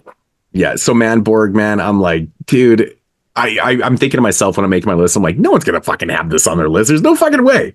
There's no fucking I'm pretty sure no one even watched it besides. I'm surprised I didn't know that you even watched it, which is crazy. Yeah, I own it on DVD. I like this movie a lot. I've seen this probably. I own it too, but I didn't watch it. Dude, it's only like an hour long. Shit. Yeah, I watched this at the beginning. Yeah, I knew I was like at least gonna like this movie. There's a bunch of movies like this. Like I really like the low budget movies this year. Like and like there usually might be movies like you might think I bang on, but like I really like this, like Father's Day, The Tank. Like I know that this isn't up your alley, Dave, but like honestly, it's not as goofy as you really think it is. Like it's done so differently. It's so different. Like the way they shot it and the way they did their effects and the character. Like it's not dick and fart jokes the whole thing. It's not like silly. It's a lot of like absurd humor. Yeah, I don't think I really Father's like Day. Astron 6. Father's Day is more like I don't think I actually this. Okay, yeah. Really, you don't like The Void? That's not Astron 6. That's Steve Kostansky. Well, I mean, when I compile my Astron 6 collection, I put that in there because it's Konsowski. Yeah, the editor I like, but I was not crazy about like the comedic aspect of it at the time. I agree with you. But I've now. But it's so smart though. Many more giallos. Like back then, I'd only seen like a couple, you know. So maybe now I would. Yeah, I like it more. Like that scene, like in the rain, and the editor, like I never knew that was from like The Strange Vice of Mrs. Ward. Right. Until we watched it, or I watched it. Like, almost every scene in that movie is a shout out to another movie. Yeah. Like it's crazy, dude. Like it's so intelligent, like how they did that. That's and, like, cool. Yeah. But the thing is, like, if you don't, film is Leprechaun Returns. Fuck, the mortal fucking kind of serious one. Fuck. I don't know, man. Like honestly, everything Astron 6, and I'm not trying to be like this biased motherfucker because I'm Canadian. It has nothing to do with that. It's just because I've always enjoyed everything they've done. Like ever since like Troma put out that compilation with like, you know, like 100 of their shorts and stuff. Like I highly recommend that if you're a fan of Astron 6 movies, you've never seen all their shorts and stuff. It's a really good one. It kind of gives you an idea of what they're into and stuff, but they do so many different types of things. And I don't know, man, I like this type of comedy, man. Like it doesn't get boring to me. It's fun. It's like, it's definitely over the top and shit like that. And yeah, I mean, Dave, like this is something I would never say, hey, you got to go check this out. Cause like, this is definitely not in your lane. It's just like, it's an homage to like genre films, and they poke fun at like the tropes of it. And they just make something like wild that like you buy into. It's like, they couldn't make a serious movie because they made this movie for $1,000. Like how are you going to make a good movie for $1,000? Like, well, we need to like, how do you stand out? We just got to fucking be absurd and we have to be committed to it. But And, they like, do that's, it like, so yeah. well. Like Or they beef turn on $1,000 like, it doesn't- into gold. They turn it Yeah, into it gold. doesn't because- come off corny. Like No. some of like Right. I love how they just make fun of like even for me, like I love like when I watch Shaw Brothers movies, I always watch them with the dub. It's just part of the fun for me. Mhm. And like I love it. Like they just captured that with like that Asian dude, and he just like gave him the ridiculous American dub and gave him like ridiculous things to say, like the power of the human spirit is never obsolete. You kind of And it's have to. so much I fun. watched the Cynthia Rothrock, the Hong Kong Cynthia Rothrock film the other night, Lady Reporter, and it's always known for having the funniest dub ever, right? Like her voice isn't even dubbed by her. It's fucking ridiculous, but it's like the funniest shit. Like, dude, that movie's crazy, man. Fucking like the stunts are nuts, but yeah, like those type of dubs and those type of movies really add to it and shit. But Manborg, man, dude, this is something I could throw on all the fucking time and just enjoy. There's so much fun shit going on, and it's super gory. It's ridiculous. Oh, it's great stuff. The Man. plus. So Hey, I'd rather have over the top comedy over a boring movie. Yeah. Any But fucking way. That's one it's thing that can be not said. boring. But it's nuts when You you know? think about it. Like $1,000. Like if you watch this and you're like, what the fuck? How did they do this for $1,000, man? It's way bigger than its Yeah. budget. Like, and it's very unique how it looks. That's the coolest thing about the film. It looks super, super unique, and it was done on purpose like that. And I mean, I like the whole idea of like the whole RoboCop type thing and stuff. I'm a big fan. Like RoboCop is literally one of my favorite movies of all time. So when I heard that they were doing this, I'm like, oh, that sounds fucking amazing. And it turns out it's just great. I've never seen RoboCop. RoboCop's great. You'd like RoboCop. Oh my god, RoboCop! Yeah, it's seen good. so JP, I've seen I the saw it. beginning of it. It's gory as hell too, man. Yeah, it's Yeah, really There's some good violent. gore. Yeah. I saw it for the first time like 3 years ago. I never wanted to watch it, and then one day I bought the Blu-ray cheap. I said, people love this movie. I'm gonna watch RoboCop, and I liked it. I don't know if I'm gonna watch it again anytime soon, but I enjoyed my time with it. You know, I throw it on every once in a while. But Yeah, I really, got the- I it got was a the childhood 4K. favorite of mine. But It you know, used for to be years, on TV all the time growing up. I just never. well, the watched funny it. thing about RoboCop well, I was don't care that about cops. That's my I had problem. watched, like most people growing Or up, guns. I had like always cop watched. movies. Most people had watched the cut version of RoboCop forever until it finally got released uncut. What in the later 2000s or whatever. And so the added in gore and violence, I was like, holy fuck, man! It like amped it right up, dude. That movie's crazy. Nice. So, anyways, but And you know what? Attack the Block. I was going to say this earlier, but I better say it now. Boy, all the thoughts in my head. I didn't watch Attack the Block for years because of the name, and it ended up being a what do you call it for me? It was a Patreon pick, and it was a friend of mine. I had no choice but to watch it because he said I'd like it. But for years, I thought Attack the Block was a dance movie. I know. That's what Carly said. But you know why though? You know why? Hold on, I figured Jump it Off the out. yard. No. I figured it out a couple years later. You know why? I was getting confused with Stomp the Yard. Yeah, That's a what I dance said. movie. Right. Oh, did you? I'm sorry. Yeah, Stomp the Yard, Attack the Block. that sounds like a Yeah. parody of Attack the Block. You got Yeah, stabbed. it does. I thought the same thing, and I still think You it. thought I it don't too? believe. Yeah, I don't believe you guys. I think Attack the Block is a dance move. I'm not going to watch it. It's could almost be. a They could make space another move, one. Carly. Oh, I hate space moves. You love space I ain't watching no Manborg. That sounds like a space move.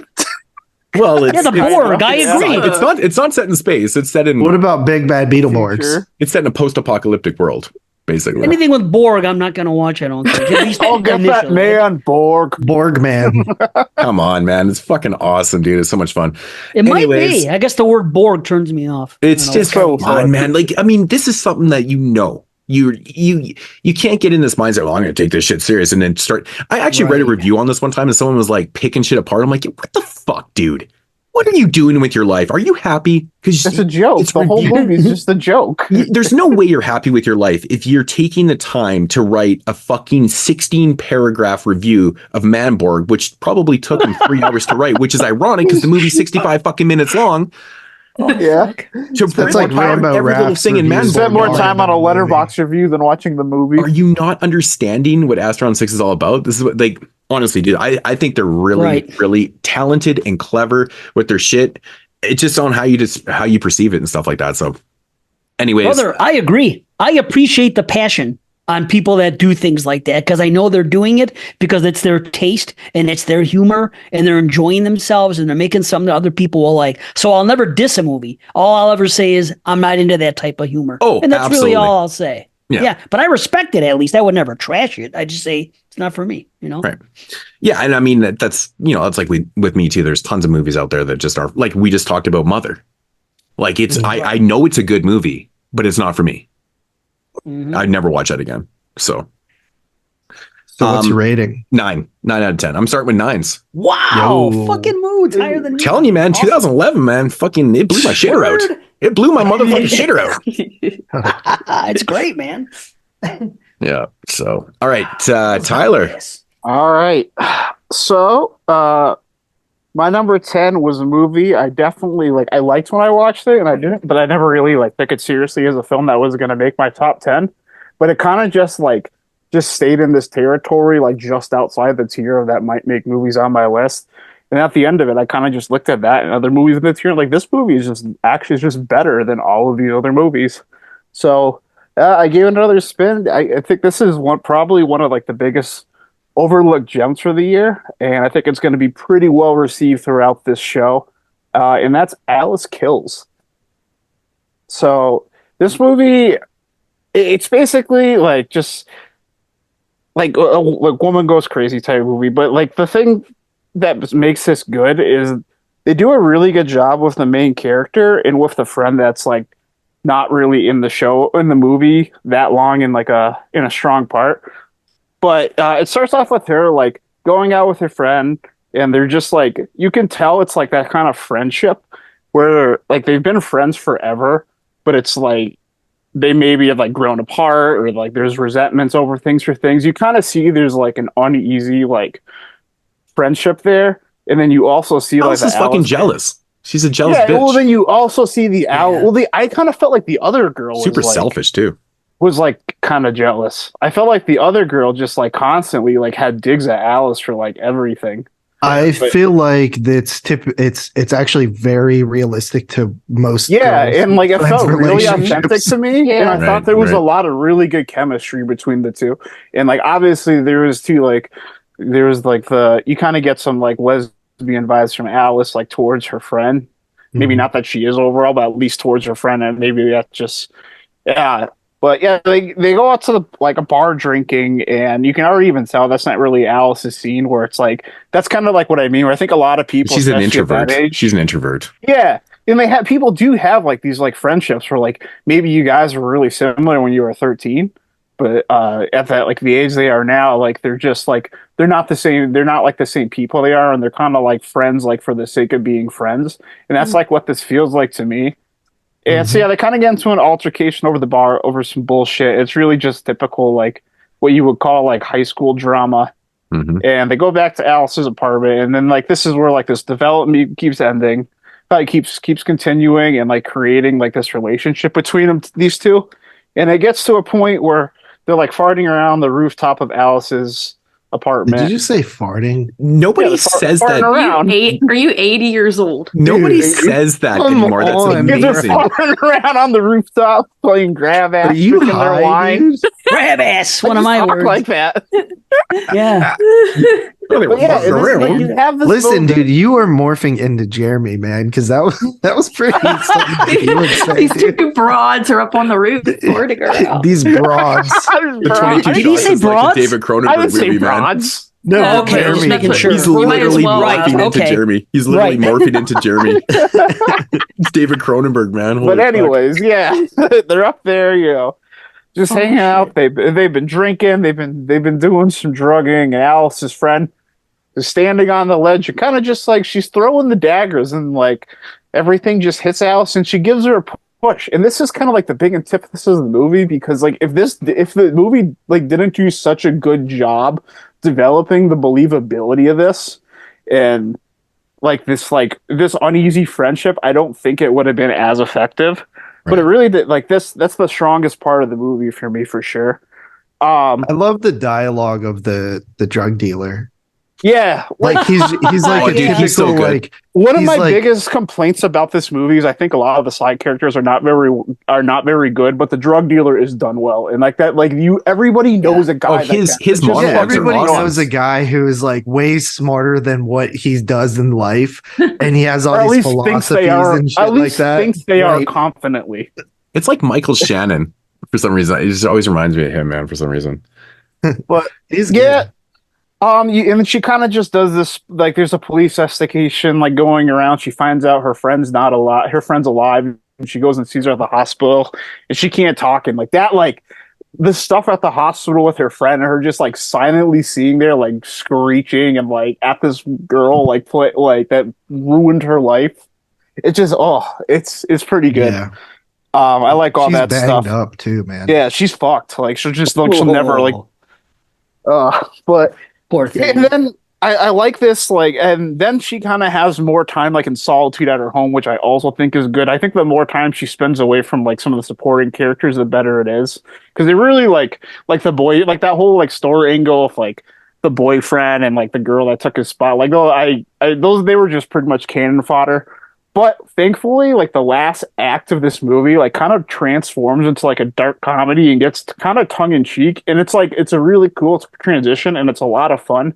And like, even though like the side characters I think are bad, like show up, like they're just cannon fodder, and it just it hides like anything like within that performance, and it just like it's really cool. It transitions and like gives you this whole different flavor and kind of transforms into another movie. You get this character Kurt that is just like I kept making jokes about like this guy like since the time I've watched this, just because. Like that was one of the things that really stuck about this movie with me, was just like that character turn with that guy, and that was just like little different sprinkles of flavors like that, like made this movie, I think, really enjoyable. And I like that. It is. Sorry, it's called Alice, right? Like it was known as Alice. Yeah. And the girl's friend is named Carol Lewis. Yeah. Lewis Carroll wrote Alice in Wonderland. I feel like I picked up a little. Hole. Yeah, I kind of like picked up a little bit of it, but I don't think they did like the strongest job actually connecting that friend. But it's still kind of like tongue in cheek. Yeah, the third act turns really tongue in cheek, man. Like when she's like, "Can I borrow this? Yeah. What do you need it for?" Oh, I'm fucking. That was the best way to end it, because I do think this movie kind of like backed itself into a corner where if it kept playing it serious, like there wasn't like a good ending. Oh, dude, the last shot in the movie is brilliant. Yeah, and the way they just like transitioned to like this like out of pocket like tonal shift, I think was really clever and was really good in it. And it, like I definitely didn't see the movie. Like I just love how like her reaction. I think they just do a good job of her sort of going mad, and it comes off like she does funny. A good job herself. Like her and the drug dealer, I really like. And she did like no movies, bro. Like if you look at her acting credits, she did like nothing. Right. Yeah, it's weird, right? Yeah.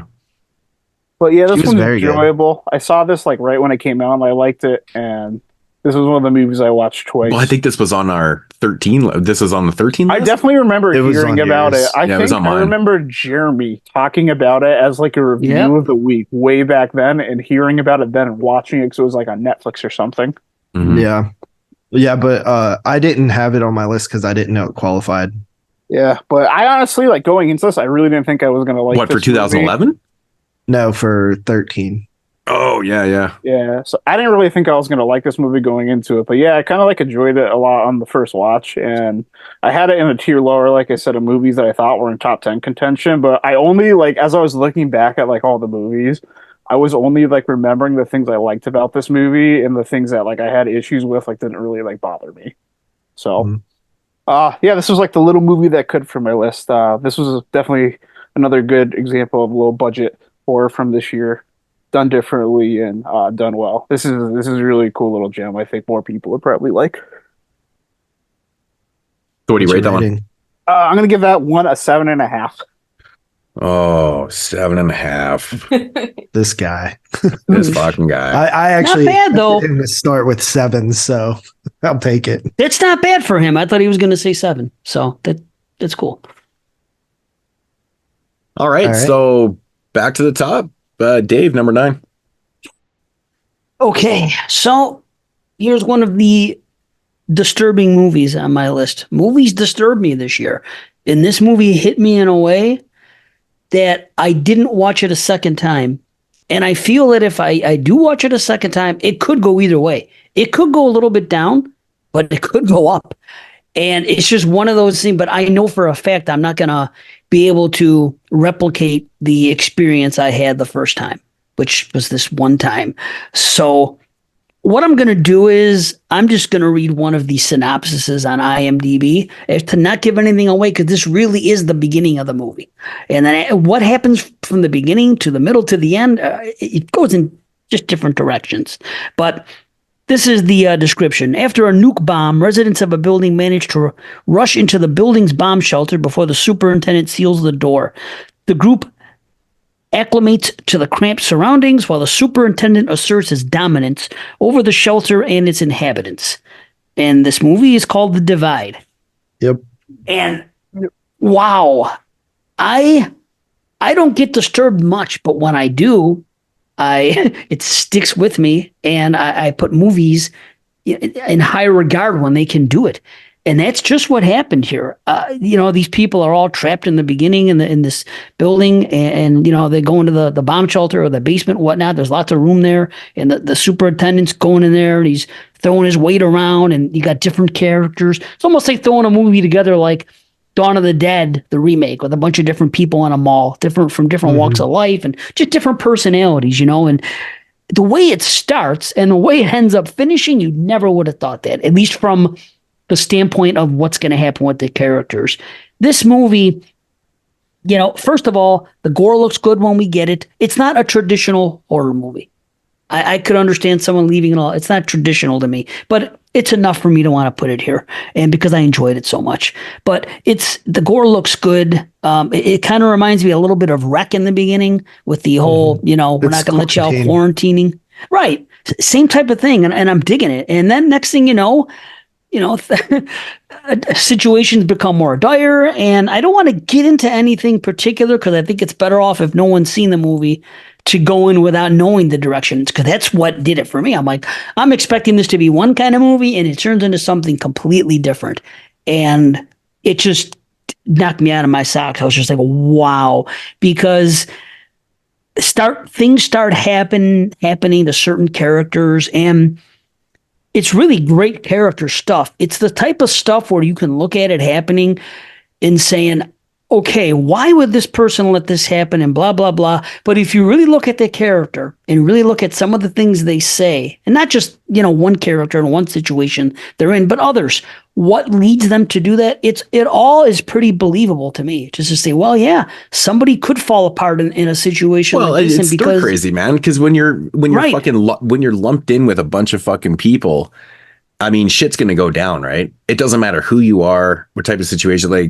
That's stir crazy shit. I mean, that shit's going to go crazy by the end in person. Honestly, if all of us were locked in a fucking basement together after fucking 3-4 months, man, I'm pretty sure not all of us would be living. Well, think about when if you ever have a job where you can't stand some of your coworkers. Yeah. Now imagine being locked into a survival situation with them. Especially when somebody's being a super douche about fucking supplies and shit. Like, Carly, imagine if your neighbor you were locked in this situation with your neighbor. I like the movie The Divide, but there's so many things that bug me about the film. So there's a character that gets taken in this film, and we never get anything else from that. And there's that. I do like that. No, I'd rather not know. It's only because I'd be fine with not knowing anything, but we're shown outside the door. Right. And that's where I'm so intrigued what the fuck is going on. Why'd they take this person? Why is this going on? I agree. And the whole movie, I'm like, I want to fucking know what these assholes are dressed in these spacesuits are doing. I'm so intrigued by that out there. I'm just so intrigued by it. And you never get anything. I think that's the point, because of course, but I think it's intriguing. If you were in that situation, you wouldn't know what the fuck they were doing. You know what I mean? True. It's just a way to get the door shut, but I do understand.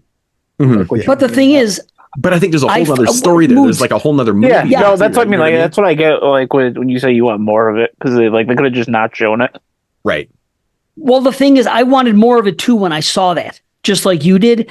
And so because the movie took my expectations and brought it someplace else and said, nope, we're not going to go in this direction. We're going to go here and take you there where you're not expecting it to go.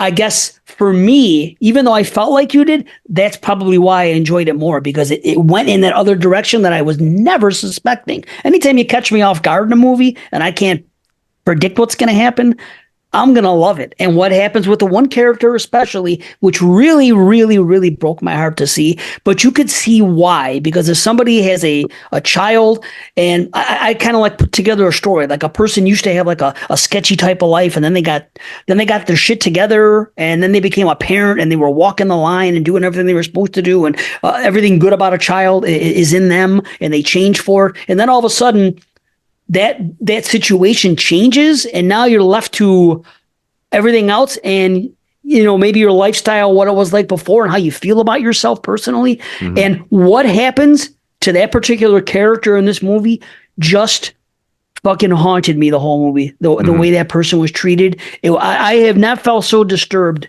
But do you think watching something like that in a while?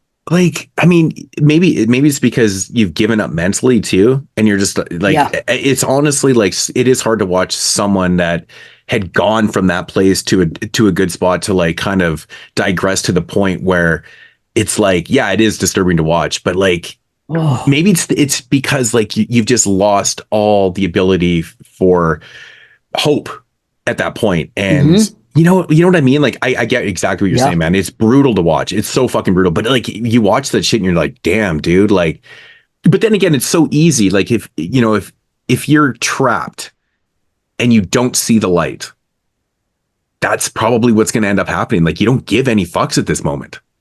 Scary. Like, what's the fucking point? Like, literally think about that. Like, there's no point.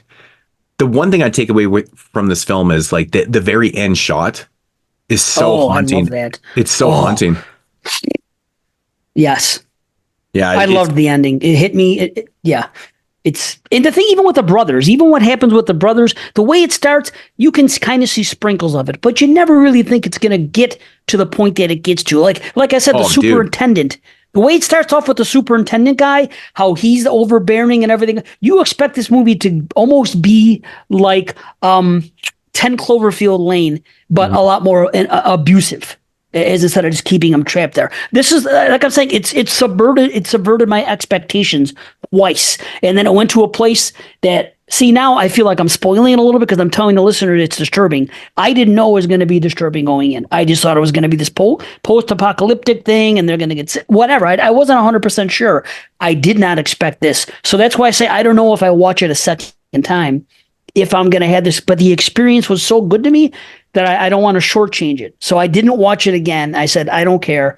This movie hit me good. So it's pretty exhausting. It's an 8.5. Honest. It's like one of those exhausting watches, right? Yeah. Because you can't help but get to know the characters, because like, that's all it is. That's all, right. Like it's just focused on these characters, right? And like what they're doing and like what they're not doing. And like, it's crazy. Yeah. So, I mean, it's one of those situations where I'd never want to be in. Fuck. That's for sure. Right. Crazy. Yeah, it's almost 2 hours. It's an hour 52, 8.5. Yeah, it rips by though pretty good. It does. Yeah, I wasn't ever bored watching this movie. Yeah, no, I like it. Yeah. Oof. What do you give that one? 8.5. 8.5. All right. Cool.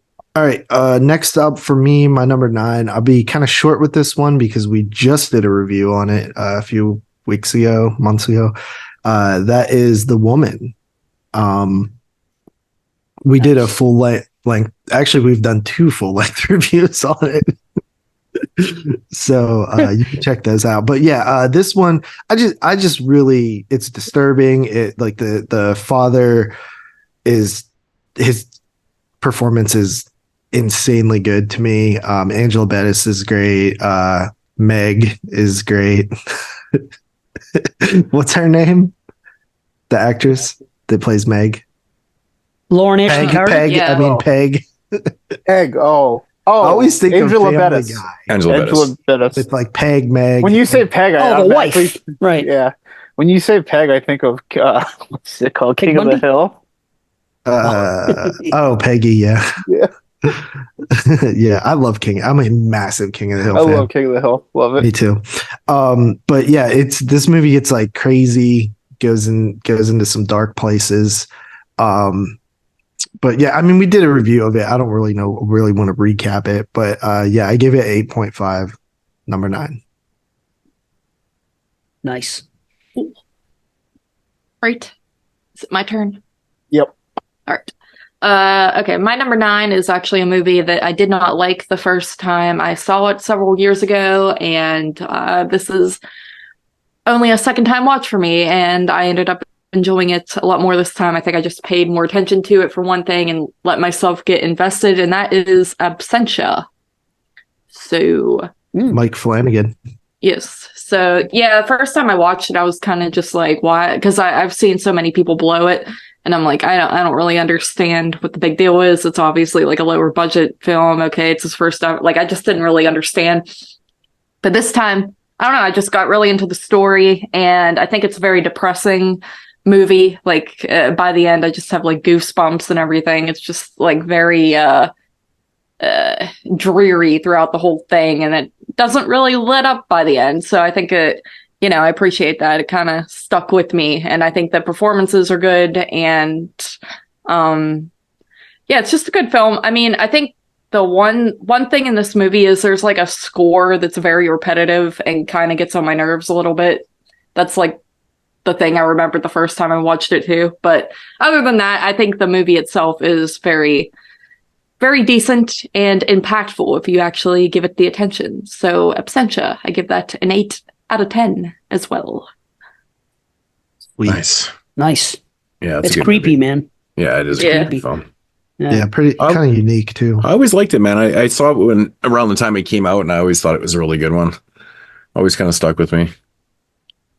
Oh, it's me, right? Mm-hmm. Oh, yes. Okay. All right. So coming into number 9, so we're going to leave Canada, and we're going to head over to Germany. With a repeat. With a repeat, a Neo Giallo called Masks. Man, I really wish this guy had done more films like this, man, because I think this is a really good, almost like a love letter. Like, I always took this movie as a straight up love letter to Argento. Like, this is, in my opinion, it's Suspiria and Inferno together. It's got all those elements, man. Like, it's got the school thing from Suspiria, where the narrative kind of goes. It reminds me of Inferno in a sense. Do you get that at all? Yeah. It does. Yeah. It's like Suspiria and Inferno completely together. Yep. So Argento. So many little nods to it. Yeah, but I feel like it's those two movies together. It's crazy. But I like these types of I didn't make the connection to Inferno, but as soon as you said it, the light bulb went off. I'm like, holy shit. But you know what I mean with right. like with the character, right? It totally is Inferno. Yep. Right. So yeah. But yeah, it's basically, it follows our lead character here. She's like a struggling actress and stuff like that. She's getting rejected from all these schools and all these things that she's auditioning for. Anyway, she gets approached to go to this kind of controversial school. It's got a history. There was a guy that had kind of invented this acting method that'll make them shine. It's in quotations kind of thing. And, but the problem is at the school, a bunch of people died. This all happened back in the 70s. A bunch of people died, and apparently the guy that started this whole thing, he ends up committing suicide. We jump forward into the present time and shit like that. She's at the school, and the methods are a little bit bizarre. It's very, very bizarre, which I really like. That's what I like about this movie. I find like what they're doing in the film, I think, is very intriguing. I think that's very cool, because like movies about acting when you're watching a film is just it always intrigued me. But I think that the way this thing is shot, the way it's edited, the way it's lit, there's some really interesting kills in this, and where it goes, I really like too. Again, it's straight Inferno to me, man. So I have no problems with that, because I love Inferno so much. That movie always seems to get better every time I watch it, but Masks it's like a total love letter, German love letter to these type of films and stuff. So I highly recommend this. Great score. You brought up the score too. Awesome music in this film. But I really think that for a low budget film, this is put together quite well. Like, the acting seems really good in it. Like, just everything about this one just kind of stands out as being a real true high quality indie type film. But yeah, you just don't get a lot of these Neo Giallo films that really kind of fully work, and this one does. Highly recommend it though, but 9 out of 10. And this is actually the first film, I think, in 22 Shots history, I think, that's on 2 different lists now. Aha. So there's a little weird factoid, JP? Yeah. This is on my 2016 list because it came out that year, and this one made my 2011, which is actually from 2011. So fucking weird. So weird. And we'll never end up doing 2016 again, so it's going to stick like that. It's going to not necessarily. We could do like a rearrangement, like one show to just fix those later on. True. Yeah, because I think Christian actually mentioned that too, because he had it on his 16 list also, because that was the year that we got the release. Yeah, same thing. I'm in the same boat as you now. Yeah. Right. It's so bizarre. Like, that. This is it the is first weird film in all these top 10 lists that's on 2 different lists. Wow. And I'm out on you now. Oh, you had that as my number 1. I did. Dude, it's hard. I don't know where the fuck to go. Dude, that's so funny that like 10 and 9's knocked out people. That's really interesting. I know. Well, just me. My fucking dumbass. I'm out on JP and you now. Oh, you're out on Moodz? Yeah, I picked the masks for him. Yeah. Right. I give that one also 9 out of 10. I think that was my original rating. It might have been 8. I don't remember what my original rating was, but it could be 9. I have no idea. But if you've never seen Masks, if everyone here seen Masks? You seen it, JP? Yeah. Right. Yeah. Oh, yeah, that's right. Yeah, we talked like 2016. Yeah, we talked about that earlier. Yeah, right. Carly, did you watch it? Sorry, I was muted. No, I actually did not. I couldn't find. I wanted to watch it. I liked the look of the cover, and I couldn't find it, so I didn't get to it. All right. So yeah, that's my number 9. Tyler.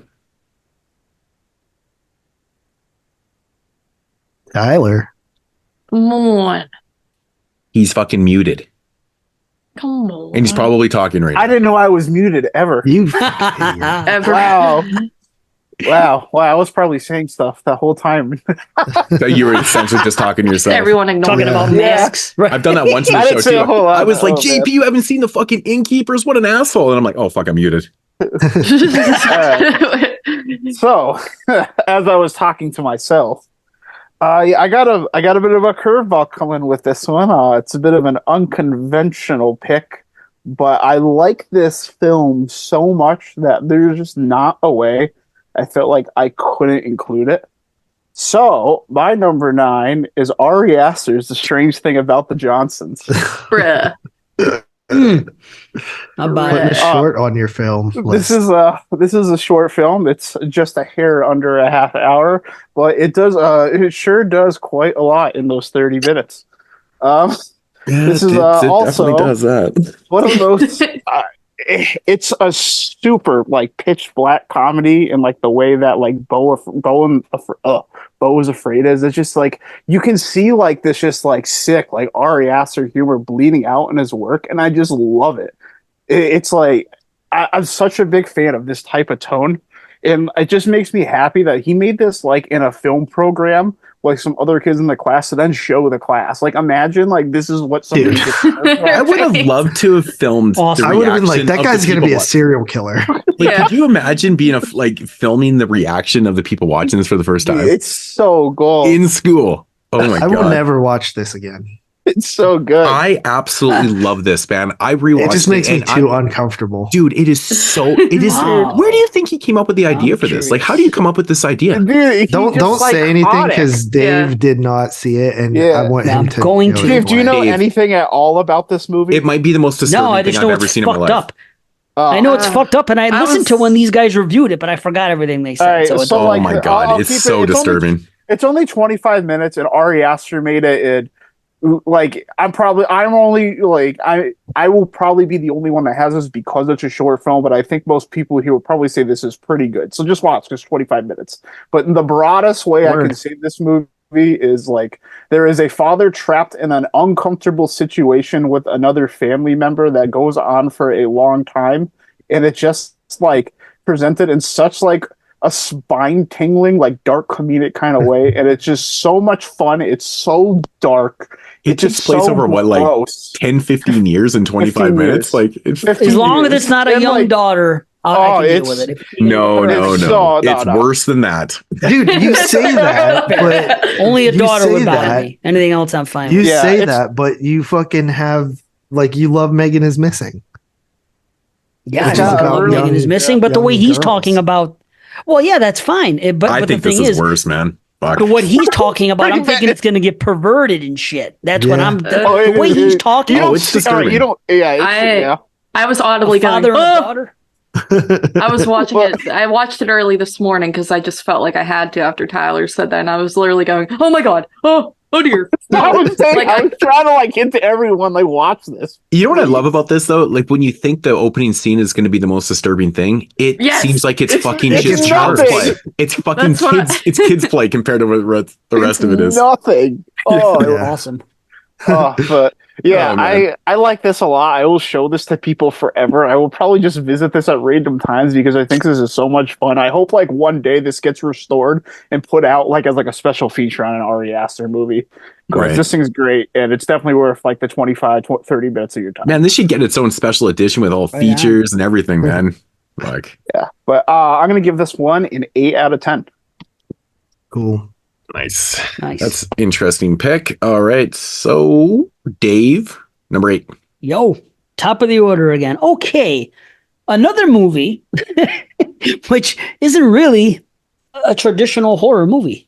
But again, it's the first time watch and I loved it. And if you know anything about me and the type of stuff I like, I am a big fan of when you can have those intimate movies with a small cast.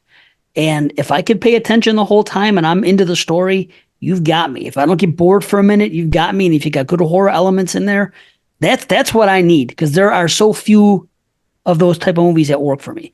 And this was one of them. This just came out of nowhere. I was like, wow, okay. This movie is called Retreat. And it's about a husband and wife. They go up to this cabin. It appears that there was a tragedy at this cabin, maybe, or in the past, or they've overcome a tragedy, and they're kind of going through a tough time. And all of a sudden, they think they're going to be there alone. They have to take a boat to get there. It's this island. And a stranger washes ashore and basically says, there's a disease outside. The apocalypse is coming. Right. Yeah, exactly. The sky's falling. So, apocalypse is coming. You're going to get sick if you go outside. And now we have to take this at face value and what's going to happen. And then one thing leads to another. But the thing is, I liked where it was going. It kept me entertained. It just kept me guessing. And I was just completely into it. I'm a big fan of what's her name? Tondiwe Newman, who is the actress, because it's basically the husband, the wife, and this guy in most of this movie, the guy that washes the shore. And I like her. I always have. There's actually something in this movie which it's kind of one of the most disturbing deaths I've ever seen. Just for me, as this was going on, because it's kind of like, I'm not going to say anything, but there is something that goes on in the movie, and it just, when it comes to like body horror and infection and disease, that stuff just kind of has always messed with me. And what was happening to this one person for, it seemed like a long time. I was just picturing being in that position, and it was really just a disturbing thing to me. And it has just enough backstory, not too much. I don't need to hear everything about everything that happened in the past with the couple and everything about this guy. It had just enough. It did what it was supposed to do. And ultimately, this movie is just one big unfortunate set of circumstances. And it is what it is, wrong place at the wrong time. And there you go. The technical aspects are all solid. The score is good. The acting is good. It has to be, or you can't really be into the film. And it has a great ending. And that's all I'm going to say. 8.5. Yeah, I like that. I'm gonna hold you to that statement right there. I'm gonna hold you to that statement, buddy. What statement? What you just said. I'm going to hold you to that when we get to another film that's going to be on your list. All right, Okay. all right. Just keep that in mind. Just keep that in mind. And it's something I, All right, I bring man. up on the podcast over and over and over. No, and over. I I Everybody already know what he's knows. talking Everybody about. knows what I'm talking about. I'm excited. Okay. All right, Right. I don't know. I fucking listen to every show you've ever done. Yeah, but I say it over and over again, and it's pertaining to one type of horror film. Anyway, Okay. so what did you give that one? 8.5? 8.5. Yep. Nice. Man, I never fucking honestly, dude. I didn't know really about this film. I thought it. I don't know. I overlooked this, man. I should have It's fucking pretty seeked this. good. I don't know this or nothing, but I should have seeked this one out. It's like another like It sounded cool. apocalyptic thing. It's got yeah. Yeah. There's Big lots of theme. this It's one. like I just Yeah. should have watched what's this one. eerie man. about that too is like this is the year that they had that crazy Japanese tsunami. Yeah. Oh, really? Well, also, honestly, that movie, I think what Dave kind of got at, that Or at least really quickly impressed me Googling about that right it- now, and she's like, Tyler's fucking wrong because I just said, oh yeah, and went on with it. I actually I know it's right because I watched a Japanese movie about that recently, and I researched what year so I wouldn't look stupid in my review. Yeah, you- Good job. actually, See? the There you listeners go. probably don't know what the fuck we're talking about, but off the top of the show, Carly was fucking ripping on fucking Tyler for all this incorrectness and shit like Yeah. that. That You was just on have the to say show. it. And Yeah, I just you literally did it. I went, oh yeah? You just have to say it confidently. Yeah. Right. Fucking But what Dave was saying about that movie that really worked for me was just like the constant like trying to figure out what was going on. Like it's one of those movies where you're just like so intrigued to see like, okay, is this person real? Is like this for real? Like what's Right. you know oh, what I really? mean? Okay. Yeah, you're just not sure like anybody. Who to believe? Right. Yeah. So anyway, my number 8 is a film that I have seen before. I've always liked it, but I thought it was a bit overblown. But this time watching it worked really well for me. And that is The Skin I Live In, which is this Spanish? It's Spain. It's Spain. Mm-hmm. Okay. Yeah, it's Spain. Starring Antonio Banderas. Antonio Banderas, and it's in native language too. Yeah, this movie is like pretty disturbing when you really think about like everything that happens in it. It's very like I love the look of this movie. Straight body It's horror. very like clean and like, you know, dealing with like medical stuff and like stuff like that. It's like it feels very like sophisticated, but also sort of like all the like outside locations are like stone and stuff, like very Spanish. And Dude, this movie's what? so disturbing, man. Like when the It reveal is. happens, you're just like, oh, I always my forget how God. the funny thing about it is I It's forget so fucked that up. happened. That like what the reveal That's is. all I remembered. I always The reveal. forget it. And I'm Yeah, like, I oh, never yeah. forgot that the first time I saw it. I've seen this like 4 times though. This It's is my just so- second time. There's so many layers to the fucking reveal. You're Ugh. just like, oh my God. I know it just keeps getting super worse. twisted. It's super twisted. It's so fucked up, dude. Like this movie disturbed the shit. Like I watched this back in the day and I was like, I can't believe Antonio Banderas is in a movie like this. Mhm. The thing Like, is, it's too, is like fucked. this. Right. I like this director a lot. I've seen a lot of his movies, and he makes like family dramas and sex comedies. This movie is so out of pocket for him. Huh. Wow. Crazy. That's cool. It's based on a novel, actually. Oh, I didn't know that. Mm, Yeah, That's a fucked up Sounds novel. about right. Yeah. 1984 novel too. Yikes. Wow. But yeah, the acting is extremely good in this film. I like the score a lot. The lead Antonio Banderas is really good.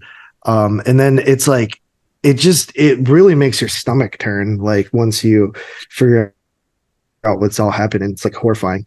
But Dude, yeah, the brother freaks me out in this movie, man.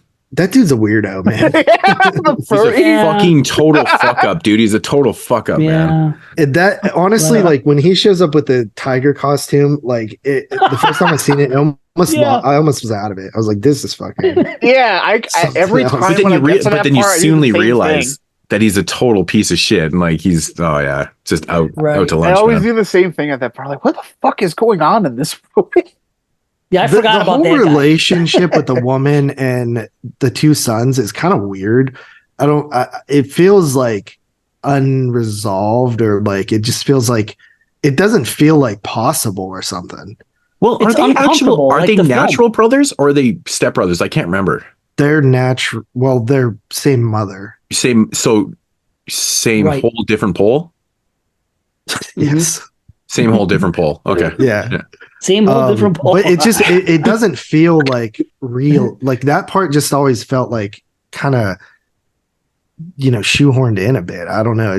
I'm not sure. It becomes relevant because of what they had a past with his wife and shit like that, right? Yeah, it's like what happens it's like with this fucking character. Frank and Julia. Yeah, it's fucked, man. That Right. fucking honestly, dude, that fucking rape scene, dude, is fucking. I didn't even want to jerk off to that. Dude, come on. I'm joking as fuck. Do not. Okay, I'm omitting that from the show. That was bad. I wouldn't be surprised if this was not. I'm not on omitting other that, by people's the way. Lists. I give it an 8.5 out of 10. 8.5. Yeah. Nice. Good shit. What did you give the woman? By the way, I can't remember. 8.5. It was 8.5. Yeah. Fuck. I knew that was going to be somewhere on your list, just because I dislike that movie so much. Another one I don't like, Dave. There you go. Actually, in fact, I remember that whole trilogy that we did. I know that. All three of those movies I do not care for. I like. Well, I've only seen the first, and I believe that I wisely skipped the other two. Especially No, after listening you've to seen you the guys talk second. about 'em. You've seen the second one. I'm sorry. Yeah, I saw the second only. I apologize. I I didn't even actually know the think you Offspring would like- existed. I think you would like the third one, honestly. Honestly, Darling, Offspring I own it. sucks. It's pretty bad. I actually own Darlin, so I might even own the Offspring for all I know. I have to look around, but I know for a fact I have Darlin in this house on Blu-ray somewhere. So yeah. All right, Carly, number 8. Ooh. All right. Number 8 for me is Paranormal Activity Part 3. I don't know. I have like a love-hate relationship with Paranormal Activity movies where I think I really like them, and then I watch them and I'm like kind of lukewarm on them. But Part 3 has always stuck out to me as being like the best one and the creepiest one. And I just like the idea of it going back to, the girl Katie and her sister when they were little girls, and that's It's actually genius because they set it up in the the other ones. The other ones. Yeah. So cool. Yep. Yeah, so I just like that whole plot line with this one. And like I said, this one actually gives me the creeps. Like the whole ending I think is very spooky. The whole part with the sheet that comes up behind that girl and then just collapses, like I like about pooped my pants the first time I saw that. And it's just What do you mean about? I didn't do it, buddy. I swear. Yes, you did. Do you still have those underwear under your bed? Did you get rid of those? They're actually in his hand right now. He's That's a sniffing them joke, as we people. speak. That's a joke. No, it's not a real He's sniffing them right now. He's sniffing them right now. Oh my Yeah. god! You just took it to a whole nother. I know that. I don't know what the fuck is wrong with you, damn. Like, jerking off the fucking rape scenes and Jesus. Okay.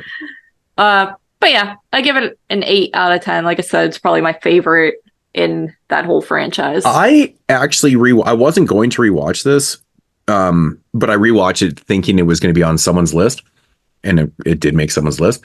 I really like this movie, but I have minor issues with this, and it bugs me. And it bugged me. I don't know if I probably mentioned this when we reviewed it in the podcast, in the franchise show, but it was really evident this time watching it. But the thing that bugs me about this movie is that it's set in 1988. And all the footage is in full clear widescreen. It drives me nuts because those cameras that they're filming on in 1988 are in 4:3. Those are all full screen cameras, VHS cameras. So right there, it's not authentic. And that really bugs me. And the other thing that bugs me about this movie is that the wardrobes in this movie, especially the helper for the father, his hairdo looks like modern hair. That's not 1988 fucking hairdo. And that, in fact, a lot of the wardrobe in this movie is not 1988. And it bugs me. It fucking bugs me, man. Honestly, that house almost seems a little bit too modern too. The only thing that you would look at this movie and be like, okay, it's from the 80s, is the equipment that dude is using. That's like, straight fucking, tube TVs and VCRs and shit like that and all that type of equipment and stuff. Am I tripping here, or is anyone else in agreement on this? I think it's kind of one of those things where, like, okay, do you sacrifice the authenticity to make it more enjoyable of a watch for, modern audiences? I guess, or do you keep the authentic but piss off modern audience? I totally understand what you're saying, but like for somebody like us the who are 4-3 cinephiles, thing, for sure. Yeah, the whole cinephile thing for us, and all of us here can agree with this. Like we like authenticity in our movies and stuff. Like we watch movies. We know that time period did not have that widescreen ability in those cameras. That was 4:3. So I mean, to be honest, I get it from like a wide perspective. I mean, Paranormal was huge at this time. Like, I mean, if people went to the theater and saw the movie in 4:3, be like, what the fuck is this? Yeah, if they're watching a VHS transfer, that's they're the gonna be issue. like, dude, what the fuck? You could have shown it on 4K and they wouldn't have complained. Yeah, but it looks really, like, honestly, like I'm watching the movie and it's in widescreen, but I'm like, man, it's super clear. Like this is footage from a VHS, right? Right? And it shouldn't be that clear. Like honestly, it sounds like we're gonna have a similar problem with a different movie. Yeah, I mean, Paranormal Activity. Well, you could say that about any found footage movie, really, that takes place in, the past, how clear it is. But that's because they want the movies to look that way, which of course we can understand. So I can get past the clarity of it. It's the ratio, it's the aspect ratio. It's the presentation. I get you. Right. Yeah. I understand. So if it was in 4:3, this would be so authentic. But honestly, dude, like even the wardrobes, like the wife's clothes in that film are not from 1988. Her pants. I didn't notice her hair definitely is. She looks like an 80s girl. I'll tell you that. But her jeans though, those are not from 1988. They don't sit like I'm very strange when it comes to weird things like this. Like I've told a story about that, that Western horror that I watched and I caught it. They had jeans in the film that weren't even invented yet in the time period. And they fucking ruined the movie for me. So I'm looking at her ass, of course, because she's fucking hot in the movie. Indeed. Boy, and I'm like, very pretty. And I'm like, dude, those are not from 1988, man. Those are more modern. I'm like, no, there's something wrong here. But anyways, I mean, it's minor gripes on the film, but I think Paranormal Activity is a really good film and it's creepy as fuck. And they do some really good really good scares in that film. Like, honestly, dude, if you're watching that shit by yourself and like, at home, fucking 3 a.m, like that's a scary ass movie, dude. Like I cannot believe how much I came around on the PA movies, man. From going from hating the first film to loving the entire franchise. There's not one movie besides the shitty Tokyo fucking whatever the fuck that shit was. Yeah, that's just like a ripoff. God, that is garbage. Watch that one. Oh, that is garbage. That was fucking garbage. But I didn't hate it, but it's definitely. Oh, I thought it was shit. But the actual American franchise is solid, man. Like super solid, and it's so fucked up to me because like people still talk about these movies as being terrible. I'm like, I don't. Same thing with Saw. Yeah. Same thing with Saw. He actually agrees with that one. I'm not the hugest fan of the Saw franchise, but the movies aren't terrible to me at all. They connect though. That's what I like about Saw and PA. I'm happy to like it's one of the weirdest franchises. It's one of the weirdest franchises because like, the first 3 movies and then everything after the last 7 movies have been prequels. They're all before the right. It's they so killed their main guy too quick. It's a weird franchise, man. It's a strange franchise, man. But anyways, Paranormal, like good choice, Carly. I think it's a good movie, but I wanted to state my gripes with it because I just think they're kind of evident. But I don't think it'll be the only time it's mentioned. And I never noticed that stuff. To be honest with you, I 100% believe you and know where you're coming from because I've had issues like that. I noticed hairdos. I noticed hair in movies because I own a hair salon. Hair has always been a big thing to me.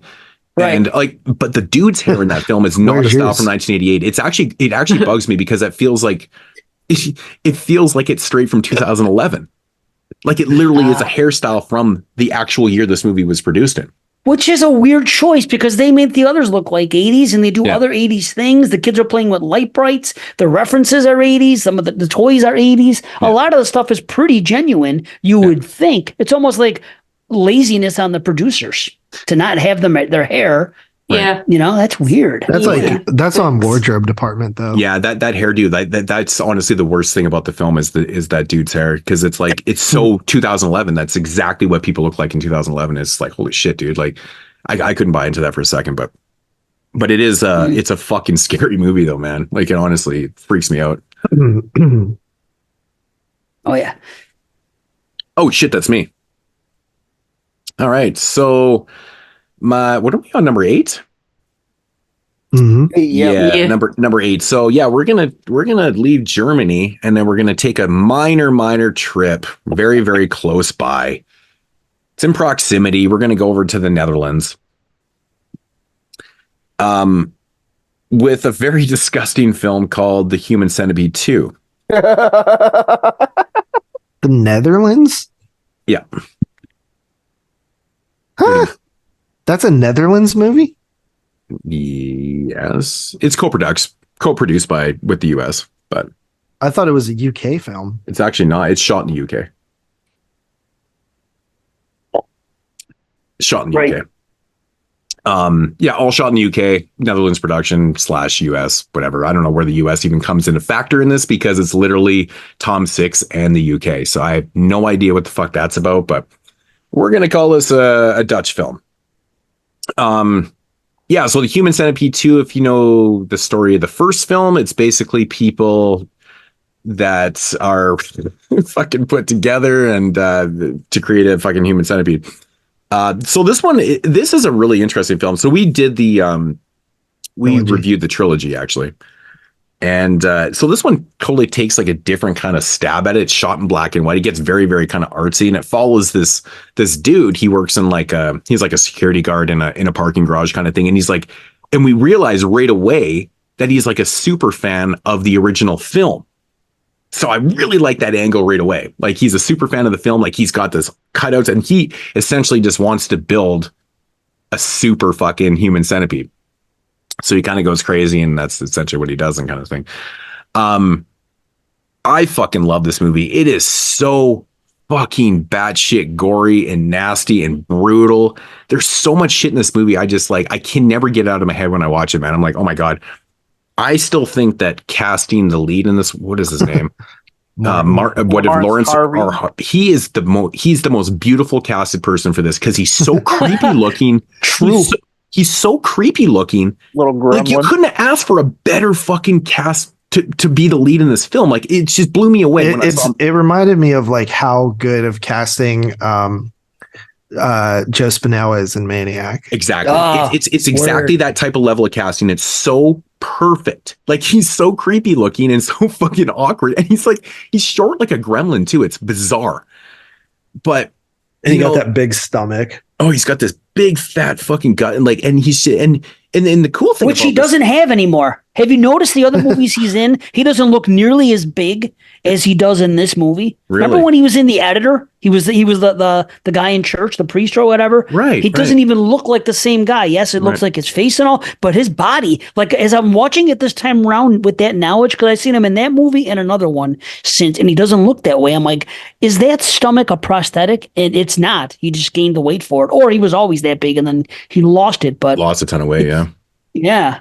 I like that this movie is basically Tom Six making a movie about what people think the fans are of Human Centipede. Exactly. I think exactly. And it's like the haters of it. It's a brilliant premise. I think the only falter, the one fault of this film is the very end shot.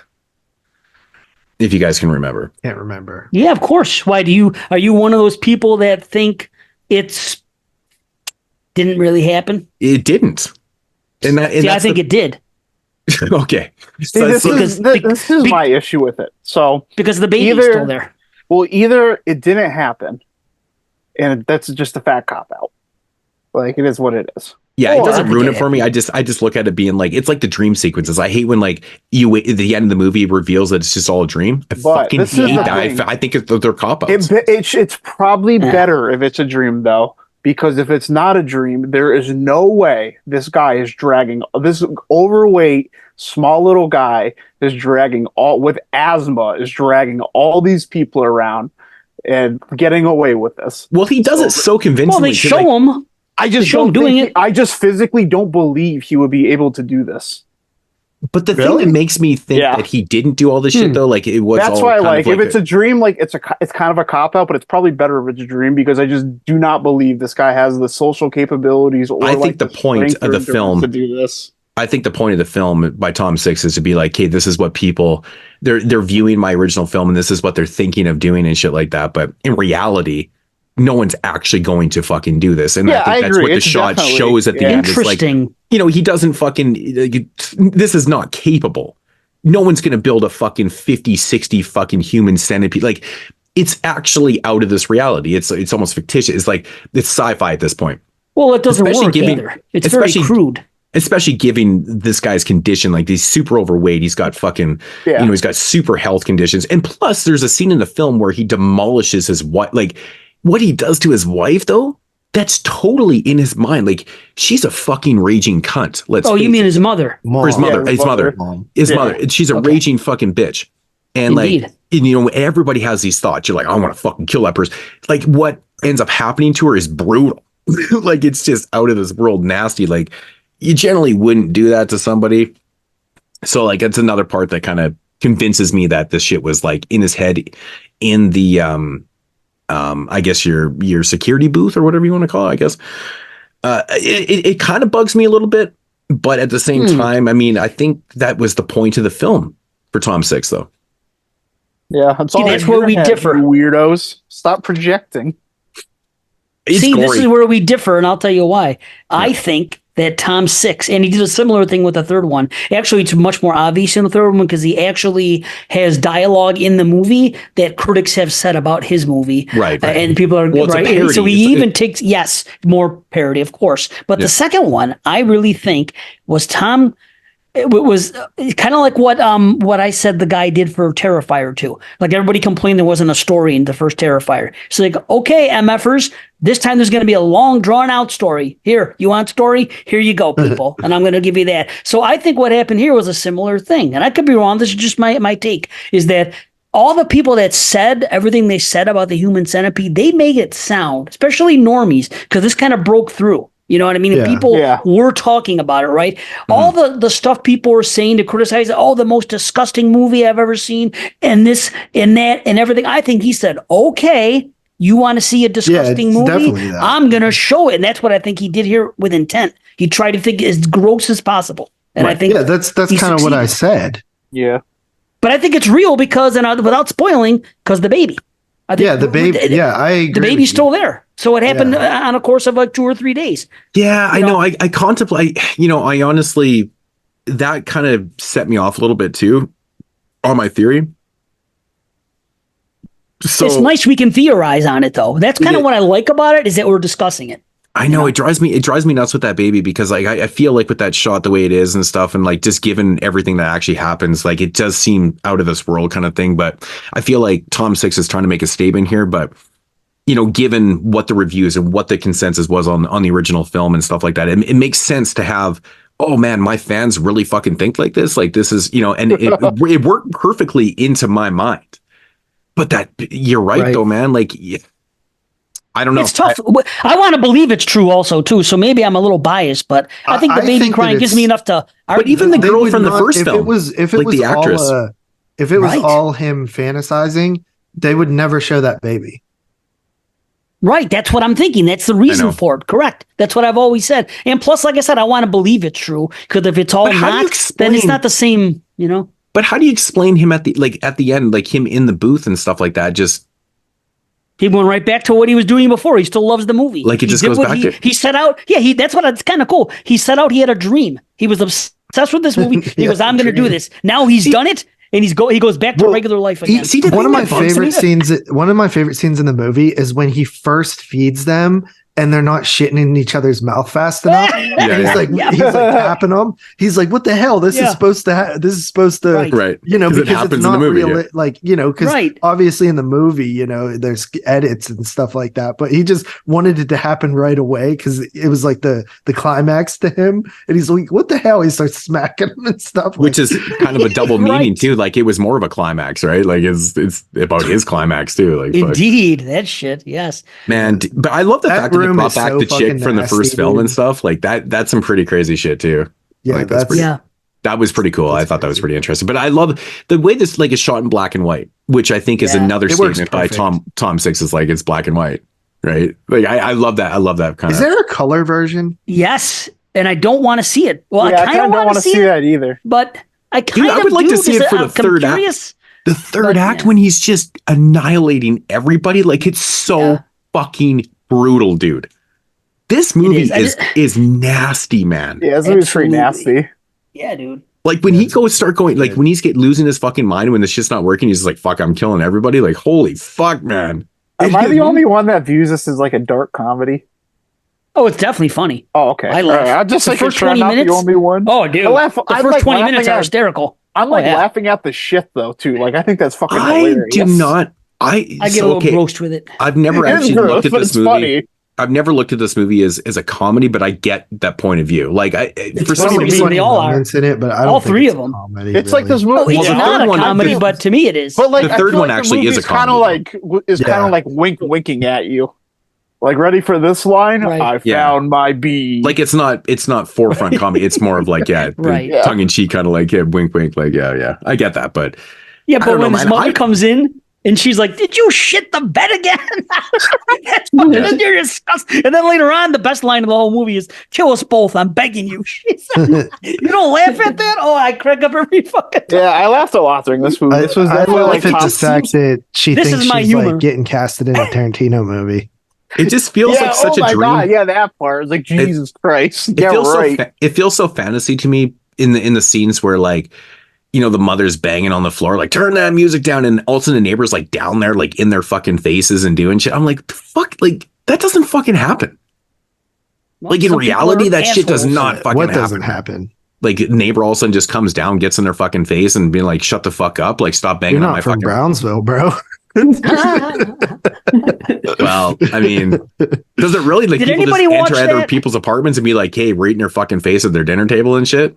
Not necessarily. Yeah, Yeah, exactly. not that extreme. It seems so crazy. Like I'm just like, You know, okay. I'll tell you, there's something weird. I don't know if anybody else watched this movie, but it's a found footage movie from this year called Found Footage. Did you guys see that one? I About watched the guy- this movie. I didn't Yeah. watch it. I Okay. do. I've seen it before. Isn't it weird that two movies in 2011, there's an asshole neighbor that plays music loud and then bothers the fucking lead, and later on the lead ends up killing him? Same shit. It's Right. weird. Right. Yeah, in the same year. Yeah, it's odd. So what's your rating on So do that? people actually like? Does everyone? Am I the only one that actually likes this movie? I don't remember. No. JP, do you like? I this like one? the whole trilogy. Yeah. I'm a fan of all of them. I don't like the third one. I love the first one, and then this one I like a lot. And this watch actually made me like it a little bit more. I think when we did the trilogy, this one was the highest one. I think the first one. Yeah, Dave Parker loves this one. Yeah, I think me and Dave were exactly the same. Like we're decent on the first one, really high on the second one, and then the third one we didn't like. Yeah, I'm kind of mixed on this movie, but I do like it better than the first one. Yeah, I think this is a way better film. I honestly, Yeah.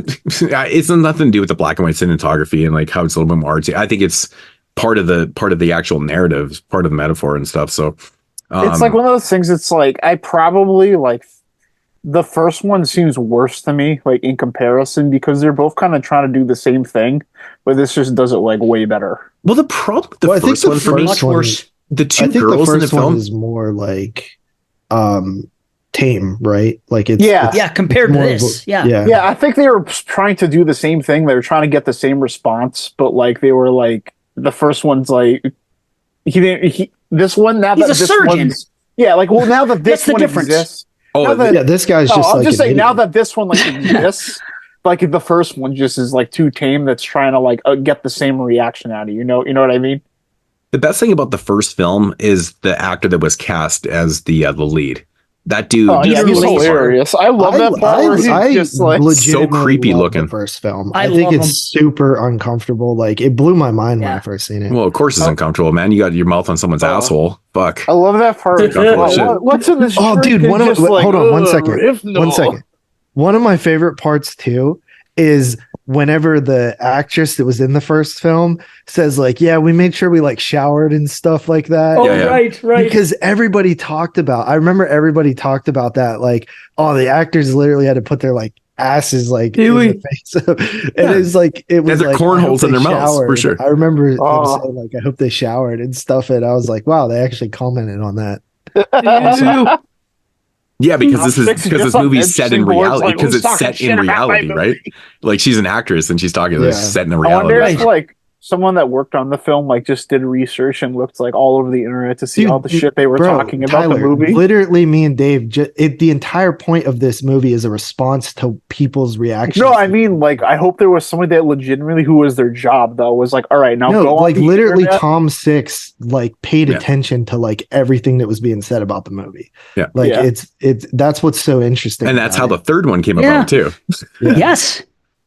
So he's It's actually a fun trilogy. What else has Tom Six done? Like I haven't really looked Nothing. into. He did one other film. I don't think it ever came out. Okay. Yeah, he was talking about it for a while, but I don't know what happened. Yeah. Right. Yeah, it's still to be announced. Like it's called the Onya Club. All right. Okay. Yeah. Okay. Anyways, I give that one a 9 out of 10. Also, we're in the 9 range still. So, cool. That's all right, Tyler. So, for the third time in a row, I guess we're going to stay in the USA. This is the film I would just say left the Netherlands. Well, for me at least. Oh, for you. Yeah. So this is the film I would say of the entire year that probably is most destined to be like an eternal watch in the horror community. Like forever, everyone will be watching this movie. And that is Scream 4. Nice. Cabin in the Woods. Cabin in the Woods. Yeah, Cabin in the Woods is a movie I liked a lot when it came out. Shitter is blown out. Why? What do you mean? I never thought Tyler would like this movie this much. It's crazy. Yeah, I didn't. It's because he likes clever that stuff. It's clever. I liked this movie a lot when I came out, and I kind of feel, and I watched it a bunch of times, and I didn't watch it for a long time, and I feel like my opinion kind of soured on it a little. I watched it again last year, and I liked it, and I just liked it even more this time. I watched this in like the perfect atmosphere. I watched it alone, like late at night. I had a couple of drinks, like it was like just like the perfect time to watch this.